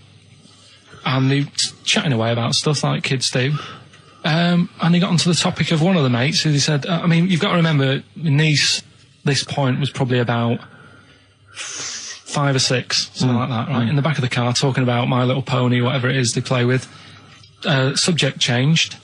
That Lisa in our class, she's a lesbian, isn't she? Right. That's what they were talking about. Yeah. Chatting away about it. Just openly talking about lesbianism. And probably, this is the topic that they're talking about in the pub when they're having out drinking. Yeah, but they might have thought a lesbian was a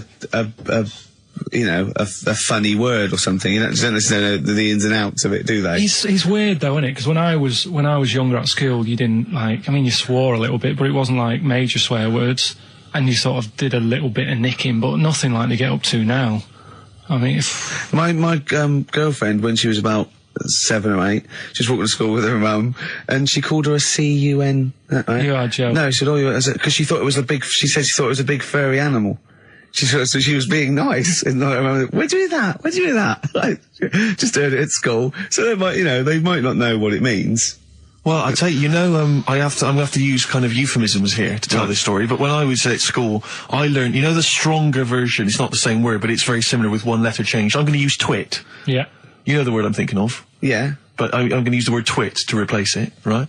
And I went round... Do you think that's twat? Yeah. All right. That's what I'm thinking of. And, so can I say it? Am I allowed to say it? No, it's weird though, because hang on, some people from Cornwall use that like saying twit. So if people listen in Cornwall... Do you know what a twit is? A pregnant goldfish. Well, I learned the stronger version of twit. Yeah. Twat.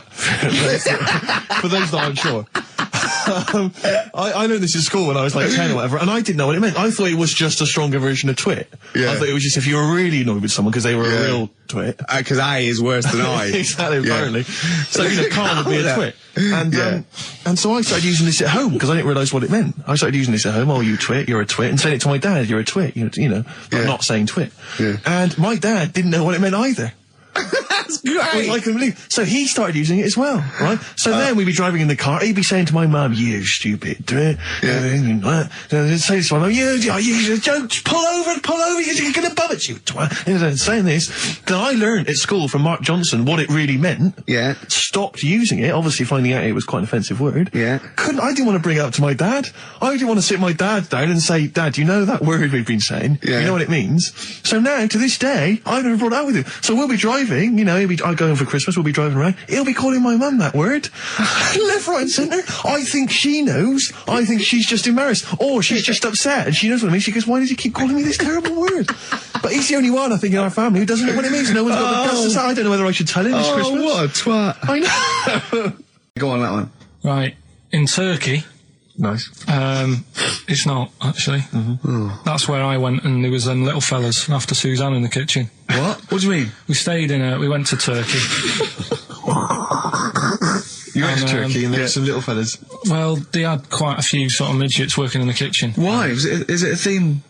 No, was it a theme holiday? I don't know. Might get them cheaper or something. Was it... So they were working, cheaper? They were working in the kitchen, and one of them fancied Suzanne and kept sort of eyeing her up, and she was winding me up saying, "Oh, not eyeing up and down, just eyeing her up." Anyway, no. So what was she doing in the kitchen? No, it's like a pick what you want to eat type buffet, but you have people clearing the tables and that ready for you to come along. Are they low tables? And he was just keeping an eye on her. What did he say though? Was it was Turkish, so I don't know what he was saying. But he was a little fella, yeah. Did he? What do you mean a little fella? What do you mean little fella? Sort of dwarf-like. What do you mean dwarf-like? He had magic powers, or he was 4 foot? No, what do you mean, Carl? A little bloke, just like a normal bloke, but small. If you stood him in the desert, you wouldn't know. But he'd be hot and says, right, Carl. You should watch out for the monkeys. Yeah, underground. There's underground monkeys. Look, you can't just say there was a little midget fella who was eyeing up my girlfriend and then leave it. What do you mean? What was happening?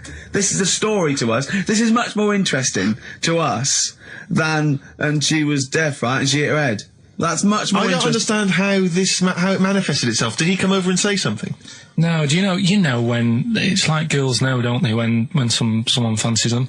What do you mean there was lots of them as well? Do they? That's worth knowing. Listen, right, go on, right. So you went to this holiday, yeah? Yeah. And you went into the dining room or something? Yeah, downstairs. And you looked over. You thought, this is all, there's no one serving. Yeah, and they go, Wait a minute. hold on, you looked down and there was a little waiter. There was loads of them running around busy. Why though? Why did they get summer?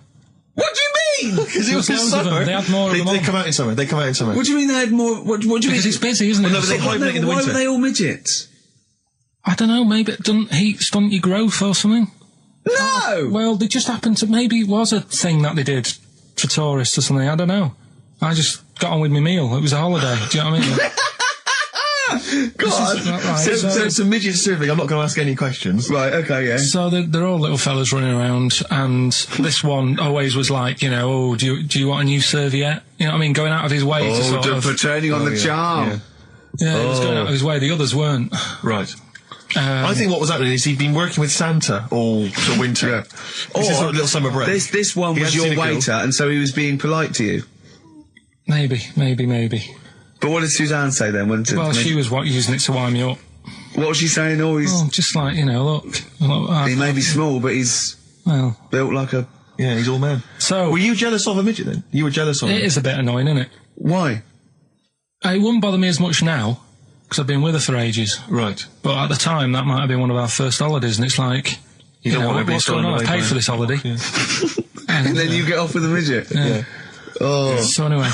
But it doesn't matter, because you got chatted up by a bearded lady. So. yeah. Tell you what, no, that's got nothing to do with that. What were you going to say? What were you going to say? I was going to say the hotel was half board, and maybe... Oh, right. I thought you were going to say it's just one of her shortcomings. So listen, right? Play a record. Right. Badly drawn boy, born again. Right, just get this educating Ricky out of the way. So, Turkey, yeah. So what is this again? This is educating Ricky, is the tip included. Right. Apparently a fellow was on holiday in Turkey. He's just having a normal holiday. Weather's good. You know, he's having a good time. Waiters are all normal height. Yeah. He's having his meal. He hears a load of screaming going on in the kitchen. Hold on. Has his girlfriend wandered in there? And they do, With a stepladder. Yeah. the circumcised people in the kitchen, and apparently... What are you talking about? Whoa. Slow down. We were sidetracked there for a minute. What are you talking about? Well, I'm excited about two things at once here. One, they circumcised people in the kitchen. Two, I guessed it was someone losing the end of their knob. He did, yeah. I started thinking like Karl Pilkington. Extraordinary. That is amazing. Apparently it was going on. It wasn't just a one-off either. Well, when I say a one-off, I mean they did it more than once. Yeah. Right. And there was it was there for a week, and apparently the first night it was quiet, and then the rest of the week, every day it'd be like having his breakfast, or even his lunch, or even his tea. Yeah. Right? He'd be doing it all day. Oh. You'd be hearing Lunch and screams. breakfast, fair enough, really. Yeah, Circumcision at tea time. Don't do that. And apparently it's a tradition over there. You can't even make a complaint about it. It's like, well, you should have found out before you come over. See, I can't believe this is Sorry, true. I'm a little I bit can't lost. believe this He is was in true. a restaurant, in a hotel, and there were people having circumcisions in the kitchen. Yeah. Is that right? I'm even worried that we're bordering on the racist here, suggesting that is tradition, that Turkish people cut the end of their cocks off in the kitchen. Yeah. At meal times. I think you're wrong, Carl. This just sounds ludicrous, Carl. No, I don't think it happens everywhere. Right. I think this Just in this This is this hotel. certain places, Certain hotels. certain hotels. What, is it like 2-star? Yeah. Why did he go to the Foreskin Inn? It was his own fault, wasn't it? So that's Sorry, that's it, is it? Have they closed? Sorry, no, wait. That's the story. You educated me, right? Once a fella saw some Turkish people cutting the tip of their knob off in the kitchen. Thanks very much. It's just, you know, like the last flat that I lived in, I always had a good view across the road, and I could see it was the hairy. There was the hairy Chinese. Well, not hairy Chinese kid. He was just a Chinese kid, actually. Yeah. Running Running about. back. That's rare, isn't it? Hairy Chinese kids, very rare, isn't it? Yeah. There's only one official sighting, isn't there? In one of those shit little magazines that you buy. Yeah, he was running around in his underpants. Sorry, you just swore ironically. I mean, I imagine if there's any newspapers listening, you did that. Because he's sort of jokey and... Yeah, go on. Let's not swear. And there was the old woman who didn't move. She was just sat there reading a book all the time. Who we think possibly died and no one came round for weeks, I mean. But and now I've moved, right? And it was quiet for a bit. I always look at what view I'm getting, right? Looked across and it was just sort of empty, sort of flats ready for people to move in and that, right? Anyway, people are in there now, right? And they've put all the furniture in, but I haven't put any curtains up. Oh. Right. So anyway, I'm sort of washing up, just having a look out the window. Yeah. Right. Girl sort of wandering about, knickers on. Right. With no knickers on? You mean naked? No knickers. Well, she had a bra on. Right, okay. But, She's probably looking for a knickers. So I thought, and I don't know how long I was looking. No. Right. But anyway, she looks across. Oh, God. I think she spotted me. Yeah. I think, oh, God. I felt really bad. Yeah. I said to Suzanne... Sorry, is this some sort of Peeping Tom confession while the Telegraph are listening? I've no idea. Well, it's not... That's the thing, though. Peepington. If I was peeping, she was peeping as well, because she was looking over. Works both ways, doesn't it? Yeah, but yeah, all she could see of you was your bald head. Yeah. No. And your hands moving as you were washing up. And some white-looking substance rotting up. Particularly stubborn stain on this glass. Yeah. Oh, God. Imagine that. Imagine if she looked across. I'm assuming your sink is lower than the window. But didn't she just cover up or something? Or she looked back and go, oh, you're looking at my funny? Well, the thing I did... What? I thought, just sort of drop me boxer shorts. Because I thought... Well, Suzanne said, what are you doing? What are you talking about? What are you talking about? No, just so they can see me cheeks of me. What are you talking about? No, because I thought, if she thinks I'm walking about in the nude as well, then we've both got something out of it. Carl! This sounds like a bad excuse in court. I know. This is or the plot of a film on Channel 5. I mean, this is like the doctor who got done for exposing himself to a patient and then painted that little thing that you look down their throat at pink. Yeah. And go, this is what they saw. Yeah. No, so sorry, you were looking at a woman dancing around naked, right? So the only thing you could do was immediately drop your boxer shorts. So she looked across, saw you fully clothed, saw you took your boxer shorts. No, she wouldn't have done, because it's sort of just the top half and the sink's at a side angle, so I was sort of looking out. So she wouldn't have seen your trousers then anyway? No, she did. I moved in front of the window more. So you then made you actually climbed in front of the window. Oh, this is amazing! So you climbed in front of the window to show off it wasn't your naked lower obvious. half. Susan said, what are you doing? I bet she did.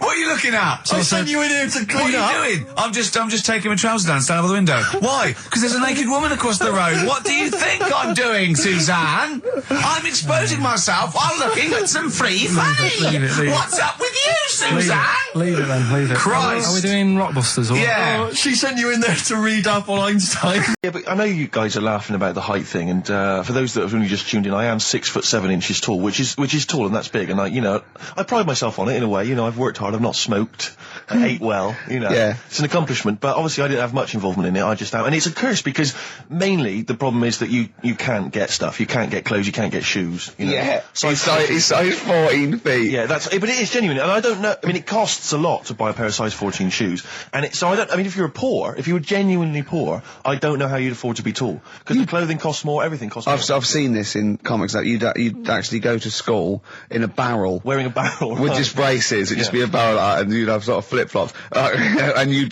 take a mule with you. They all had a mule, didn't they, the poor people? People always think you'll be in a pub or something, and people just think they can talk to you about it. They just think, hey, you lanky, it's just like, because it's like they But that really annoys you, doesn't it? Well, it annoys me because it's like they think I should be proud of it. Well, exactly, but they don't think that this is not a disadvantage, this is not a disability, is it? You're taller than most people. It might get disability. No, if you were 8'3", it'd be slightly debilitating, you would, but... Disabilitating? What? Disabilitating? Yeah. No, you're a medical man, aren't you? But, no, the point is, it's a disabilitating because when you go on public transport, like if you're on a coach... yeah. The only place I can sit on a coach is that seat... On the driver's lap. Either on the driver's lap or that seat at the very end. Yeah. Which sits into the aisle. Yeah. That's the only place I can sit. Well, you stand up... some sort of kids at the back waving at drivers. You could drive it from the back. Here he comes, watch it. Were you a tall baby? Or... Mr. and Mrs. Merchant, you've given birth to a basketball player. Look at his dribble already. Were you a tall baby? Babies aren't tall. At what point did you suddenly, like, Jesus, nothing fits me? Well, it didn't happen overnight, Carl. Let's do a little graph. How tall were you at 5? Oh, I don't know. 3 foot? 3 foot. How tall were you at 12? 6 foot? 6 foot, are you really? I don't know, do I? How do I remember? I don't remember this. Well, when did teachers start calling you freak boy and lanky? They didn't. It wasn't Didn't they? so much. It was no. You went to a funny school. I went bowling with him once. So I'd never been bowling before, and he'd been once before. And he went, "Let's go to this bowl." We went to a bowling alley, right? And you have to wear these special shoes. Now they're sort of like pointed things anyway, and they're multicoloured, sort of red and green. They look pretty weird. And the woman said to me, "Oh, what size?" I said, "Oh, 8." She went, "Yeah." "What size are you?" He went, 14. She went, 14. He went, "You probably haven't got them." She goes, "Yeah, I think we have got one pair." And she put them on the table, and it was like Krusty the Clown. And I just started laughing. They looked so long, and he had to run round this bowling alley in these freaky clown shoes. But they don't look freaky clown like when I'm wearing them, because the rest of me's in proportion to it. It looked like a little wall bracket. One of the worst things that happened to me was when I was like, I don't know, when I was about 16 or something. We went to It's a fire There's a fire alarm going off. There's a fire alarm going off. And the fire light's going off. Yeah. Should we not just maybe play a record and go and check that out? Wrap it up if you want. No, not wrap it up. Play a record, I'm gonna go. No, it's gone off, Rick. It's gone off. Oh! What, we might have burnt down! Yeah, I think we'd know about it. The flames licking around our ankles would be a clue. God. I'm gonna go and investigate. You shouldn't ignore a fire alarm, should you? Blimey. We're entertaining the nation. Oh, look at him, he's scared of fire! What do you mean? That's great. When my dad was when he was a taxi driver, yeah, you used to have to sort of do your bit for the local area. Oh God! By taking the Forest Gump people to Blackpool. Yeah. Is that what they're called now, the Forrest Gump people? Is that what the organisations that support them ask for them to be referred to? A minibus with Life is a Box of Chocolates.com. Well, Forrest Gump types. It must have been, so you work with these people? It was, the people with learning difficulties. Yeah, and they used to get 5. Coming home must have been a busman's holiday. So he got 5 of them in the cab. Yeah. And he had to go to Blackpool, and 4 of them were really good, behaving themselves, didn't mess about, weren't fighting and stuff, but there was one who was just causing loads of trouble and he couldn't control him. Oh, and what you've got to be able to do with people like that, you don't want them to get stressed out because it's not good for them. It stresses them out, and you could end up with a bit... Thanks, Dr. Karl. You could end up with a bit of a riot on your hands. So he thought, I'll nip this one in the bud right now. And he pulled up just on the outskirts of Blackpool, and he took the one out that was causing problems and put it in a wheelie bin. Oh, no. Oh, I'm sorry. I apologise. He did what? Oh, he did it for the good of the others. He put it in a wheelie bin. He was having a good time. He thought it was one of the rides. Can you stop saying it? He had another problem similar to it where he had a little minibus, and it was his job to take a load of old women to the bingo hall, and it was miles away. And he took him there. There was no problem. About 10 old women in a minibus. One of them was causing trouble, so he pulled over it. No, right? So he took him there. Everything's fine. He dropped him off. They had a lovely night. Yeah. Right? They had a lovely night. Won a bit of cash. Coming back, it's a bit of a late night, and they all started moaning at him, going, "I want to be dropped off here. Take me there. I want to be dropped off first. I've got to get up early. Blah blah. My husband's expecting me. I'm already late. Take me here first. Take me there." And he just pulled up in the middle of nowhere, said, "Get out." And he made them get out, and they all called for taxis.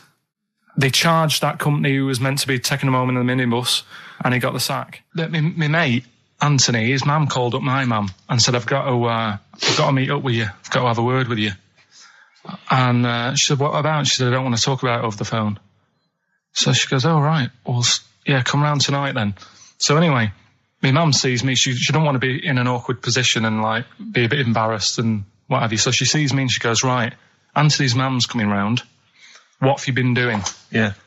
So I go, "Oh God." I said, I've been nicking stuff. So she goes, "Like what?" So not big stuff. I've had a few calculators and Mars bars and stuff. How many? I'll just work it out. Hold on. Works out at 7.2 per day. So, how many calculators do you need? So it was when that phase. You failed maths, didn't you?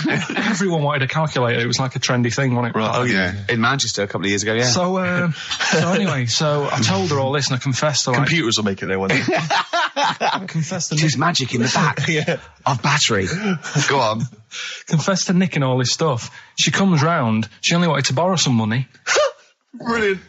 She said, "Oh, I don't like asking. I was a bit embarrassed to ask you over the phone, but can I borrow 20 quid? Oh, that's fantastic. And there's me. That's great. And it's similar sort of thing to yours. And did you? And he went, hold on, let's just work out the interest on that.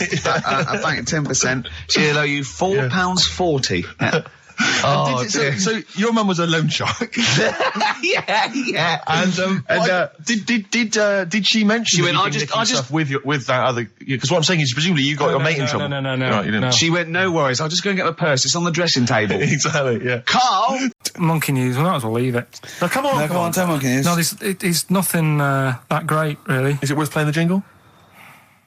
Quickly, go on then. Oh, chimpanzee, that monkey news. Right, it's about a monkey. 2004. It's about this woman monkey who was born in 1834. Right, half monkey, half woman. No, not true. It happened. Apparently, it was in the Daily Mail. Right. Okay. The Victorian ape woman was her name. Mm-hmm. Yeah, I christened this thing Victorian ape woman. Well, we thought Sandra. No, I'm calling it Victorian ape woman. She was about 4 foot. No, didn't happen. She had lovely thick black hair on her head and on the back of her legs and on her arms. Yeah. All right. So stockings. Let's have a look. And she didn't need a bustle because of a huge ape-like arse sticking out the back of her dress. She was good at reading and sewing. Well, good because they didn't have opposable thumbs. So she could speak 3 languages. Yes. She was human, monkey, and monkey human. 20 offers of marriage. Does that annoy you, Steve?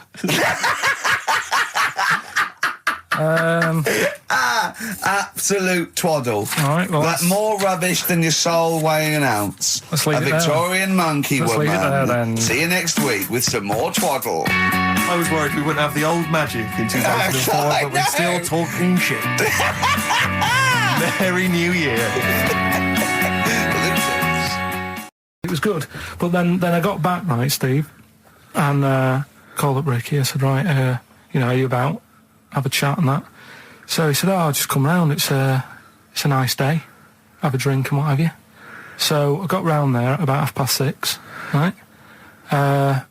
Go up to his door, knock on his door, right? He stood there with his tackle out. Oh. Yeah, what did you make of that? What was wrong with that? What do you mean, what's wrong with that? Why were you looking at it? Why were you looking at it? I tried not to look at it. But again, you're always sort of attracted to it, aren't you? Kind of like... I've never been attracted to another man's tackle. I don't know what you mean. You can't help but have a little sly look.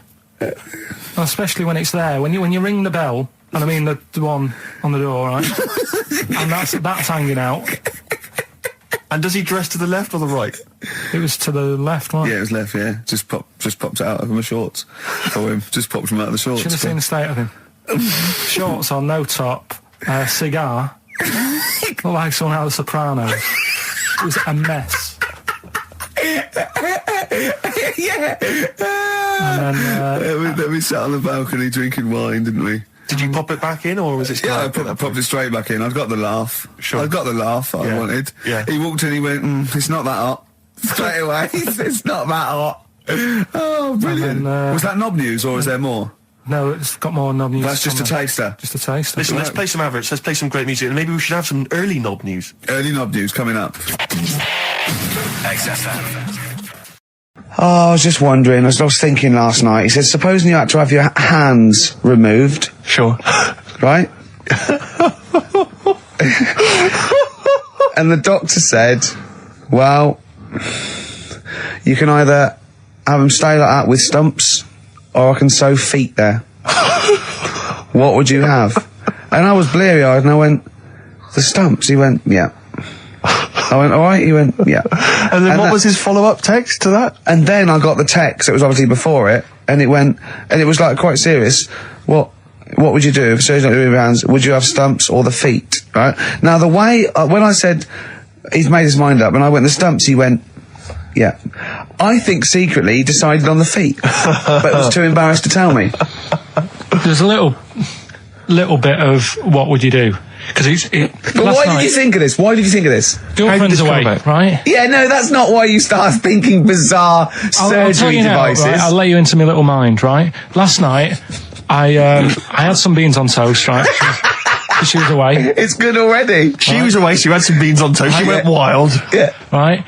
Now, I was stood up. I live on on a high street, right? So I'm washing up. I'm looking out the window. First thing that had my attention is I can look into other people's flats, right? Yeah. And it was weird how all these different lives were going on. I was watching them, and everybody had the telly on and was watching Volcano, right? Which was on last night. Right.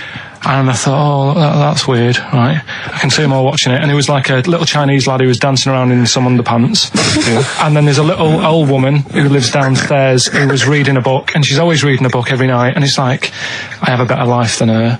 And then there's like some sort of bouncer who's always getting ready to go out late at night with all the black on. He looks like a bouncer. So I was watching all this life going on. I thought, did you witness a murder while you were doing it? Yeah. It was like that sort of Sliver film where that bloke had loads of tellies watching people's lives.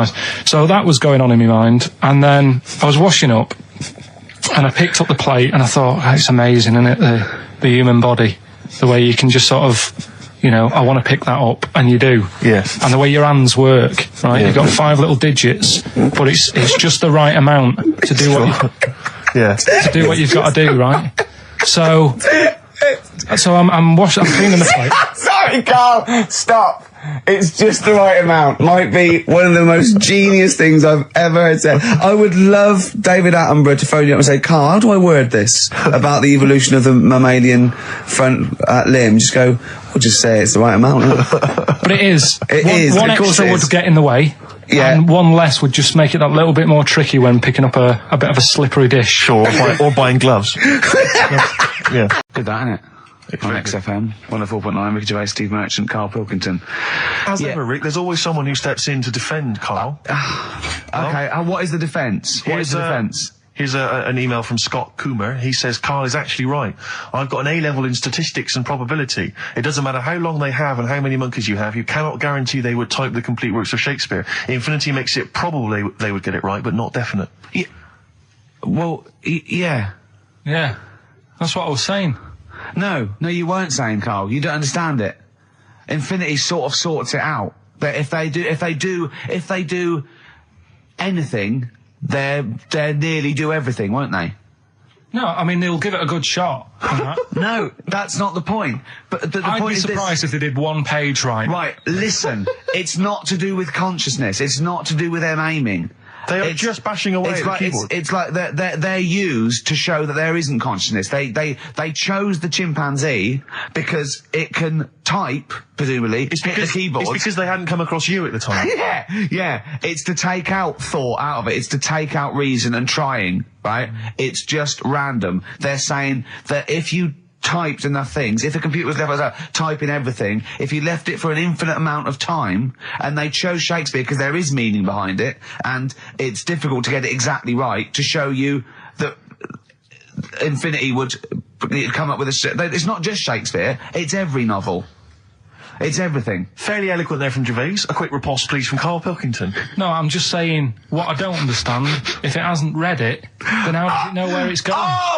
Listen, right, listen, right, Can I just explain to people, right? Some people have said, why are you cruel to Karl? He drives me mental with things like that. What do you mean, let me just take a breather for a How do I do your editing? He keeps coming in the week. You know that I work here properly, in the week, don't I? Yeah. I've got a proper job, Yeah. Should be 9 to 5, but I normally get in at about 8 o'clock and work. A lot of people getting 8 o'clock. Working hard, trying to do my job. 3 times this week, I've been rushing around. I walked past my little studio. He's sat in there, all right? Now, because I've got this sort of job, I can get away with it. I said to him, if I was a doctor, would he keep coming to me practice? If you were a doctor, there'd be severe problems with the NHS. Imagine that. The standards would have lowered so much if you can arrive at the hospital, you're a doctor. We'll pop in, I'll go to lunch, don't we? We have a little lunch break, don't we? I go, come on, let's go now. He goes, I'm busy. I go, come on, let's go now. He's going, you're doing me head in. Well, when I was talking about the monkey conundrum with Karl, he said to me, right, if I had a day off work, and I was, say, watching the TV, and with one hand I was typing a typewriter, would I type Shakespeare? I mean... Yeah, but you see, there's certain things. We were talking a little bit about this stuff the other week, weren't we, when we said you were going on about Einstein, and I said he's not that good. You know, E equals MC squared. You know, it sounds good, but I've never used it, and that. I've never used it. You haven't used 2 and 2 equals 4, Carl. The fella with an apple fell on his head. You know, it could have been anyone sat under that tree. Do you know what I mean? It's just annoying. Lucky. And Newton gets all the credit for his laws of the universe. Well, other people were working whilst he was having a lunch break under the tree. So in a way, it's like he didn't deserve to have that success story. Again, forget the apple and the tree and whether he was sitting down having a lunch break. It's totally irrelevant. Yeah, but what I'm saying is there's certain things that will just happen. You know, it's like, I think we were talking when we were out eating the other week. We were talking about Noel Gallagher. Well, this is the reason the monkey discussion came up, right? Noel Gallagher... I don't know what to say. I don't know what to say. Rick, I don't want to misquote Noel. I'll be like Herbert Lom in Clouseau. I'm going to get a twitch whenever he opens his mouth. I don't know where to start with some of his statements. Well, as I say, this discussion began because we were talking about a quote that Noel Gallagher supposedly gave. Now, I don't want to misquote Gallagher, but the gist of it was that he said, had I... written Wonderwall or whatever, instead of the Beatles writing Strawberry Fields or whatever, I'd be the one that was considered the great songwriter, and it wouldn't be the Beatles. You know, it's just the fact that they came first that meant that they get all the credit as being the greatest band. I don't know where to start with that statement either. I mean, that's Gallagher's thing, and he's, you know, well, whatever. We know what we think of that. What was your point, Carl? You agreed with him, didn't you? Yeah, I reckon. Right? Do you know we've talked about putting a baby in a room before, and it'll know what colour it is and stuff. If you've got a room that's painted red. Right, but forget that, because that's going to confuse him. Hear him out. Listen to me. Say if they did some new TV show, right? Like, what's that film with Jim Carrey in where The Truman Show. The Truman Show, right? So they make up a little room, and some woman has some kids, and you say, right, let's put the kids in this room, and they don't know what's going on outside. They don't know anything about, like, EastEnders and that. It's like their little world, right? They don't know anything that's gone on. How could a child survive without EastEnders? Right, listen. So you sat in the room, right? And then when they're all asleep... Right, wait for this bit. Someone Have you heard this bit? Wait for this bit. They're all in a room. Yeah. They're asleep. Yeah. Someone pops in, puts a guitar next to the bed. Right? Nips off out again. They wake up in the morning, and one of them goes, "What's this?" They don't even know it's a guitar because they've never seen one. Right? They're talking English, though. Yeah. We just left guitar out of the vocabulary. Right, so... There's plenty more to come. So, one of them will pick it up, and they'll go, "I don't know what it is," and they'll start strumming, they'll go, "That sounds good, doesn't it?" Give them a few weeks, they could come up with Hey Jude. Whereas, typing Shakespeare, a monkey that can't even spell... I see that. So I did some research, right? Let's just recap again. There was a guy you read about who had his head chopped off. He was guillotined. Yeah. He had said to the people around him, "I'm going to blink once I've had my head cut off to show the brain that life can still... Or the brain can continue to work after death." Okay, so we queried that. So you weren't having any of it? Well, no, possibly for a few seconds till the oxygen stops being fed to the cells because the blood has drained away. But, you know, nothing spectacular. So go on. Well, along the similar sort of lines, right? This is quite a few years ago. This fella sort of upset the royal family doing something. Right, so they said this isn't good. It wasn't Ben Alton at that Jubilee thing, was it? I can't remember what it was. And they said, right, that was terrible. We're gonna cut your head off. You know, you gotta show people like you can't be doing what you've been doing. What was this? The 1970s? When you say a couple of years ago, you mean maybe sort of... Was it the olden days when the phones weren't very good? Ages ago. Yeah. Ages ago, sure. So yeah, fair enough. Yeah. So... Very philosophical. Yeah, imagine that when you watching the history of This was literally ages ago. Yeah, exactly. Yeah, Simon Sharma's History of Britain. Yeah. Oh, and even before that, which is yonks before, when it was all mental and different. Sorry, Carl, go on. So he's having his head cut off, and he's resigned to it. It's a day before. He's kind of got it into his head now that I'm not going to have my head much longer. Sure. So he said, let's make use of this. Yeah. He said, I wonder how long, like, the body can stay alive without my head on it, right? So they were like, I don't know. So, who were? So... The jailers? Whoever he was asking. These jailers with one eye. Yeah. Get out, pal. So he said, no, wait a minute, I've got an interesting scientific experiment, jailer. Well, fair enough. What is it? So, he said, what I want to do, right, he said, you know, surely it's my last right. You know, I'm gonna be dead tomorrow. Sure. So let's do a test. He didn't draw it out this long, did he? Yeah, and he said, let's test this out. You know, he said, do us a favour. He said, you know, it's my last day. What I want you to do is, you're going to cut my head off. Let's put a white line on the floor. Right. And see if, you know, because there's no point asking how far he can sort of walk without an head if there isn't a line, because you don't know what to count. Do you know what I mean? If he loses his head and he's running around all over the place, you can't really count That's that. not impressive enough, yeah. So they said, let's make a white line. Sure. Yeah. Who said this? He did or they did? I think they started to join in with him and saying, well, let's make this a... Sure. You guess it. Go on. So... they got Norris McWhirter down. The Guinness people. Oh. Yeah. So they said, let's get this white line. Yeah. And dedication's all he needs. We'll do this tomorrow. And he said, all right, then I'll see you in the morning. Yeah.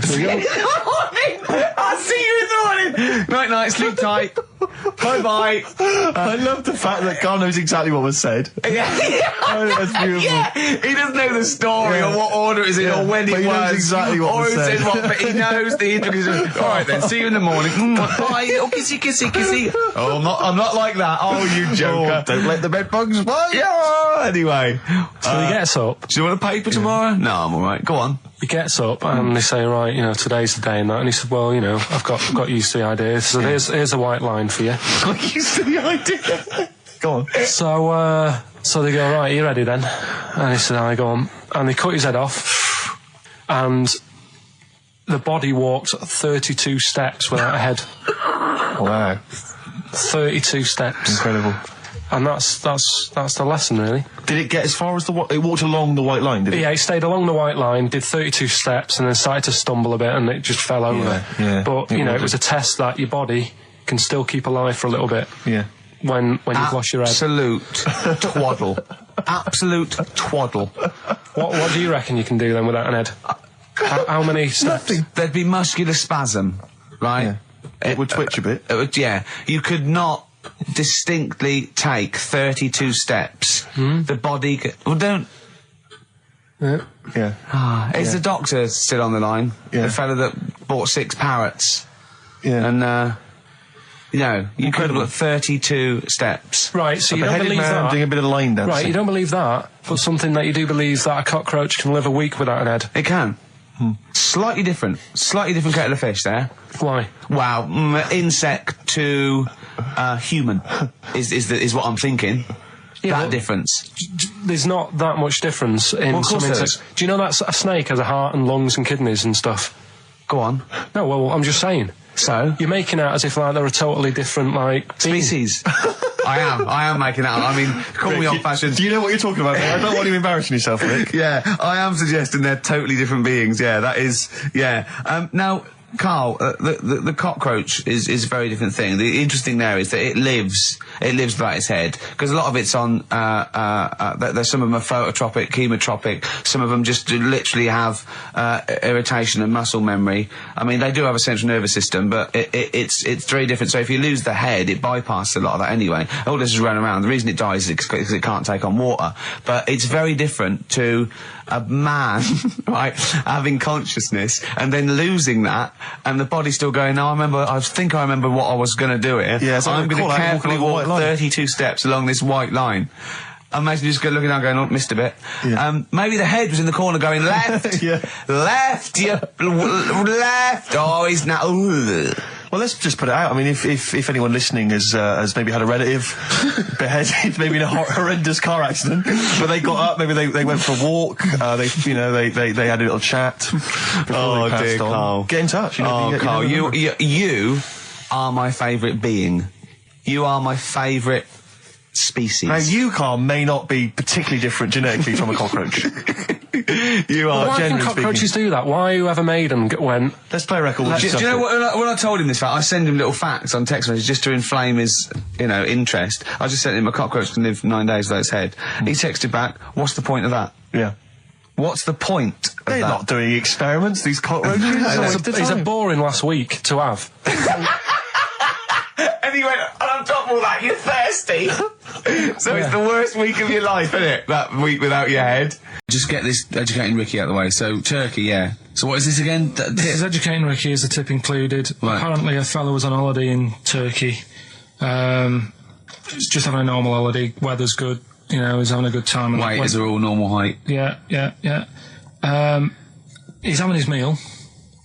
He hears a load of screaming going on in the kitchen. No. Has his girlfriend wandered in there?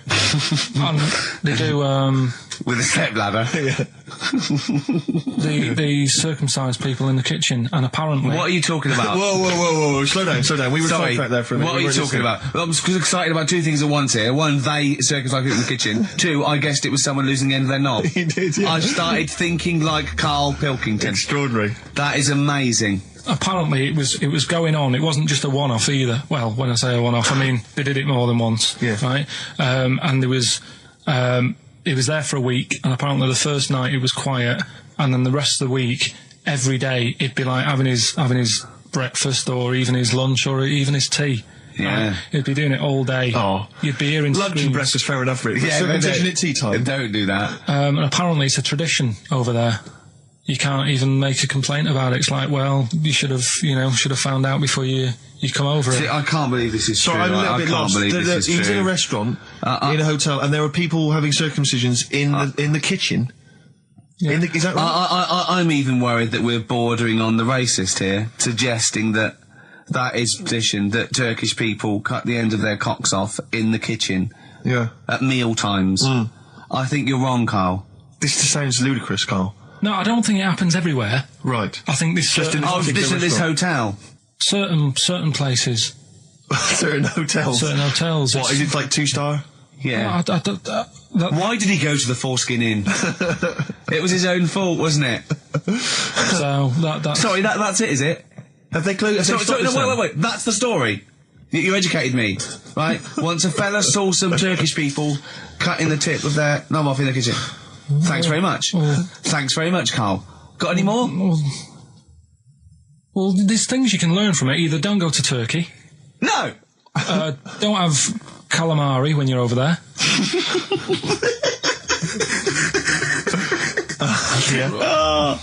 Karl, you've done it again. Well, good story that happened. Basically, I don't know if I told you about it last week when we were having our spaghetti, but No, I think you did. Right, I know what it is. I know what this is. Okay, I've not heard this. Right, there's a little midget. Right, there's a circus. I'm loving it already. Circus going on somewhere. I think it was in America. Yeah. And is that present day or old times? I'm talking like in the last 3 weeks. Okay. Right, little midget. Circus, really packed out show. People are loving it. Right, Steve, you'll ask the same question I did. I know. So there's a little midget jumping up and down on a trampoline. That's what circus is. Right. I'd pay good money to see it. So everyone's clapping, and he's getting carried away. Because he can't believe they're loving it. I didn't know they'd like a little person on a trampoline, but they love me. But you know what it's like when, if there's a crowd of people sort of encouraging you to sort of go higher and stuff. Yeah. And I'm sure he knew it was getting out of hand. But he was jumping and he was coming down, they're all going higher, and he's going really high in the air, right? So he's doing this, crowd are clapping. There's a hippo, right, just sat next to the trampoline, getting ready to come on and do his act. Oh, right, I thought he was in the audience. That's it, getting ready to do his act, Steve. Yeah. So he's a ventriloquist. What do you mean he's sitting by the trampoline waiting to do his act? Because why does he sit in the dressing room and they go, 5 minutes, Mr. Mouse, 5 minutes, Mr. Mouse. So anyway, right, so the hippo's there. He's getting annoyed, is he? Because the midget's he's going, how can I follow this? This is really annoying. They're going to be, no. So he's thinking, he's already done the trampoline, my pogo stick act is never going to work. Yeah, go on. So there's a hippo waiting. See, it's a great story, and I just know he embellishes it or it gets slightly wrong. Go on. So there's a midget jumping up and down. The hippo's getting annoyed. The crowd are going mad. The midget's loving it. Can't believe his luck. Although you think he probably knows he's dicing with danger. Yeah. So next thing you know, they're all saying higher. He gives it one big, like, heavy sort of landing on the trampoline. Goes really high, but goes off at a funny angle. Oh, hypotenuse. Okay. Yeah. And sort of flies up. Hypotenuse! Sure. Flies off at a funny angle. Oh, dear. Hippo's there, swallows him whole. Crowd are clapping, thinking that's why the hippo was waiting there. Rubbish. Rubbish. It's not rubbish though. But no, maybe there was an accident in a circus with a midget and a hippo, but at no point was this hippo waiting to go on going, come on. The midget flew off at hypotenuse and landed in the hippo's mouth and was swallowed whole. This is what you embellish it. That is great. And what's I that? have to say though, Rick, when I heard midget, trampoline, hippopotamus, I was thinking accident waiting to happen. Yeah. So... Yeah, maybe. I mean, it is that you should never put those three together. Never. It's a recipe for disaster. Everyone knows that. Midget, trampoline, hippopotamus. Are you mental? You're asking for trouble. Well, you know when he told me it, he said, and the midget, he didn't mention the hippopotamus, and he said the midget went on, and soon he fell off, and the hippo ate him. And I said, sorry. What was the hippo doing there? He went, it's a circus. I've never heard of a circus having a hippo. What do hippos do? What can they do? You can't train them, can you? What do you? Aren't they like very deadly? They're huge, aren't they? You can't have a hippo in a circus. Are you sure? You're not thinking of Zippo? He's neither clown. Yeah. And it wasn't some sort of where Zippo was eating a midget and it's some sort of horrible sexual act. No, it was definitely, I heard it on breakfast, right? Okay, sorry. No, it's definitely fact. Yeah, okay, right, truth. okay, good. Can you believe it? Can you believe it? So, they're the two that are left. Which one's you going for? Can you believe it is not that picture, is it? That we saw. Which picture? The bloke with the... No. Right, okay. God, that was bad. Right, okay. So... I just better explain we that. We can't really discuss this on air, can we? Well, we can. Steve brought in, Karl, the best book ever, which is, what is it? I found it when I was moving house. It's an FHM publication, and it's kind of like lots of grotesque pictures and stories, and like a book of freaks and weirdos and... And Karl opened it, and the first one was like... At the back. At the back. Well, you couldn't believe your luck, could you? What was it? What was number 50? A bloke with two heads. And he said, what's number 1? Yeah. And then number 6, there's a bloke who's a squid or something. Octopus. Yeah. Yeah. He's loving it. At number 1, he said, well, it's just a fella under a rock. And I went, oh no, read on, I think I know about this. And it's the fella that was found, he caused a landslide while having sex with a chicken. And they pulled him up and there he is, the chicken. Right, so Karl could not believe his luck. So it's not that. Can you believe it? I'll have that one. You're going for that one? Yeah. Right, well, we've talked a lot on the show about... We've talked a lot on the show. Yeah. About animals without heads. We haven't! We haven't! We talked about cockroaches could live without a head for 7 days. Yeah, we talked about that. And then, of course, there was the well-known one about the fella who had his head cut off, and he blinked. He said to his mate, "Count how many times I blink when my head comes off." Yeah, when you told it to me, you said his head came off, and he said, as he said, was in the basket, he said, "Quick, count how many times I blink." And it was Nick Frost that had to go, "No, Karl, no, he said it before." I went, and that was lovely. So yeah, we've talked quite a lot about things heads coming off. Go on then. Well, this one, yeah. Right? Back in 1945. You looked up the date. Got a specific date. Wow. Mate Jonathan sent this one. You know him as well. It's a lad at the BBC, right? He emailed this one in. So thanks for that. Chicken. It's called Mike. There's a chicken called... Sorry, I missed a bit there. There's a chicken called Mike. A chicken called Mike. Okay. Right? Yeah. What happened was, it was living on a farm, right? Loads of chickens knocking about. And the owner of the farm is like, getting ready for tea, and his wife says, go out and get a fresh chicken, because my mum's coming round. So he thinks, well, I want to get a good one in, because I want to impress her. Cause back then, even then, they wanted to impress the mother-in-law and that. So they said, all right, I'll just nip out and get one. So he sees Mike, chicken, running around. Is this during the war or after the war? 1945, I'd say that was after. No, it ended, It ended in 1945. Yeah, okay. September, go on. Yeah. So, chicken's running about, he thinks that one, that looks alright, I'll have that one. Mikey. So he picks it up, and he cuts his head off. Oh. Puts it on the block, cuts his head off, runs about a bit, like they do. He thinks it'll stop in a minute, keeps running about, and what's going on here? Right?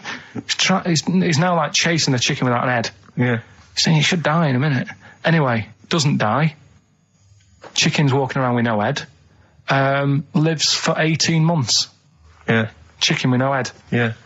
What do you think of that? Well, I'll tell you, I've heard this story before, Rick, and the explanation, as I understand it, was that certain vital cords, spinal cords, weren't severed when the head came off. So that was why it continued to live. Yep. I don't know if that sounds plausible. It's fine. Absolutely fine.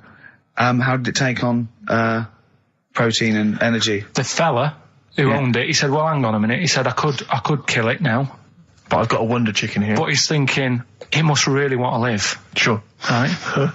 If it survived that, I've got something here. Yeah. So what he does, he gets a little eye droplet thing that he used to use on it. Obviously not anymore, right? And he filled it with grain and water, and it had a big hole in its neck where its head used to be. And he incredibly. And he dropped. You know what? I mean, that is possible then. If it, without infection, without infection, if he's taking on things, it is possible, right? Why? Why what? Why did he do it? How cruel is that? I mean, that was not cruel because the chicken obviously, He said if he thought it was a bit fed up, he would have killed it. He said, but it was running around quite happy. Well, it wasn't fed up at all because it had no brain. Well, what do you mean? Wow. I'm just saying what... It was nothing. It was just sinew and nerves and electrical impulses breaking down energies, right? That's all it was. It didn't have a brain. So it was... But I'm worried about the psychology of keeping a pet without a head. I'm worried more about what the farmer was thinking than the chicken. I tell you this, the question I'm asking is, was the mother-in-law impressed? I mean, that's why he set out to shot Mike's head off. This is lovely, but it's just the head. Well, you don't kill a chicken like that all at once. I thought we were having chicken for dinner. Come and look at this, running around the yard. Yeah. Oh, dear. So, there you go, you've learned something there. Yeah, I have learned something. Yeah? Yeah. So... one more. That farmer, I've learned that farmer was very strange indeed. There you go. I have to say, to be fair to Karl, I have a feeling like when I read it, the reason he kept it alive was as a novelty. He got charged people to come and see the incredible headless chicken called Mike. Right. So, here we are. That's great. Oh, am I going to have to thump you? Yeah. Do you know the saying, shut your face? Yeah, I've heard the well-known Shakespeare, isn't it? Yeah. Do you know how it came about? No, Joe Dolce.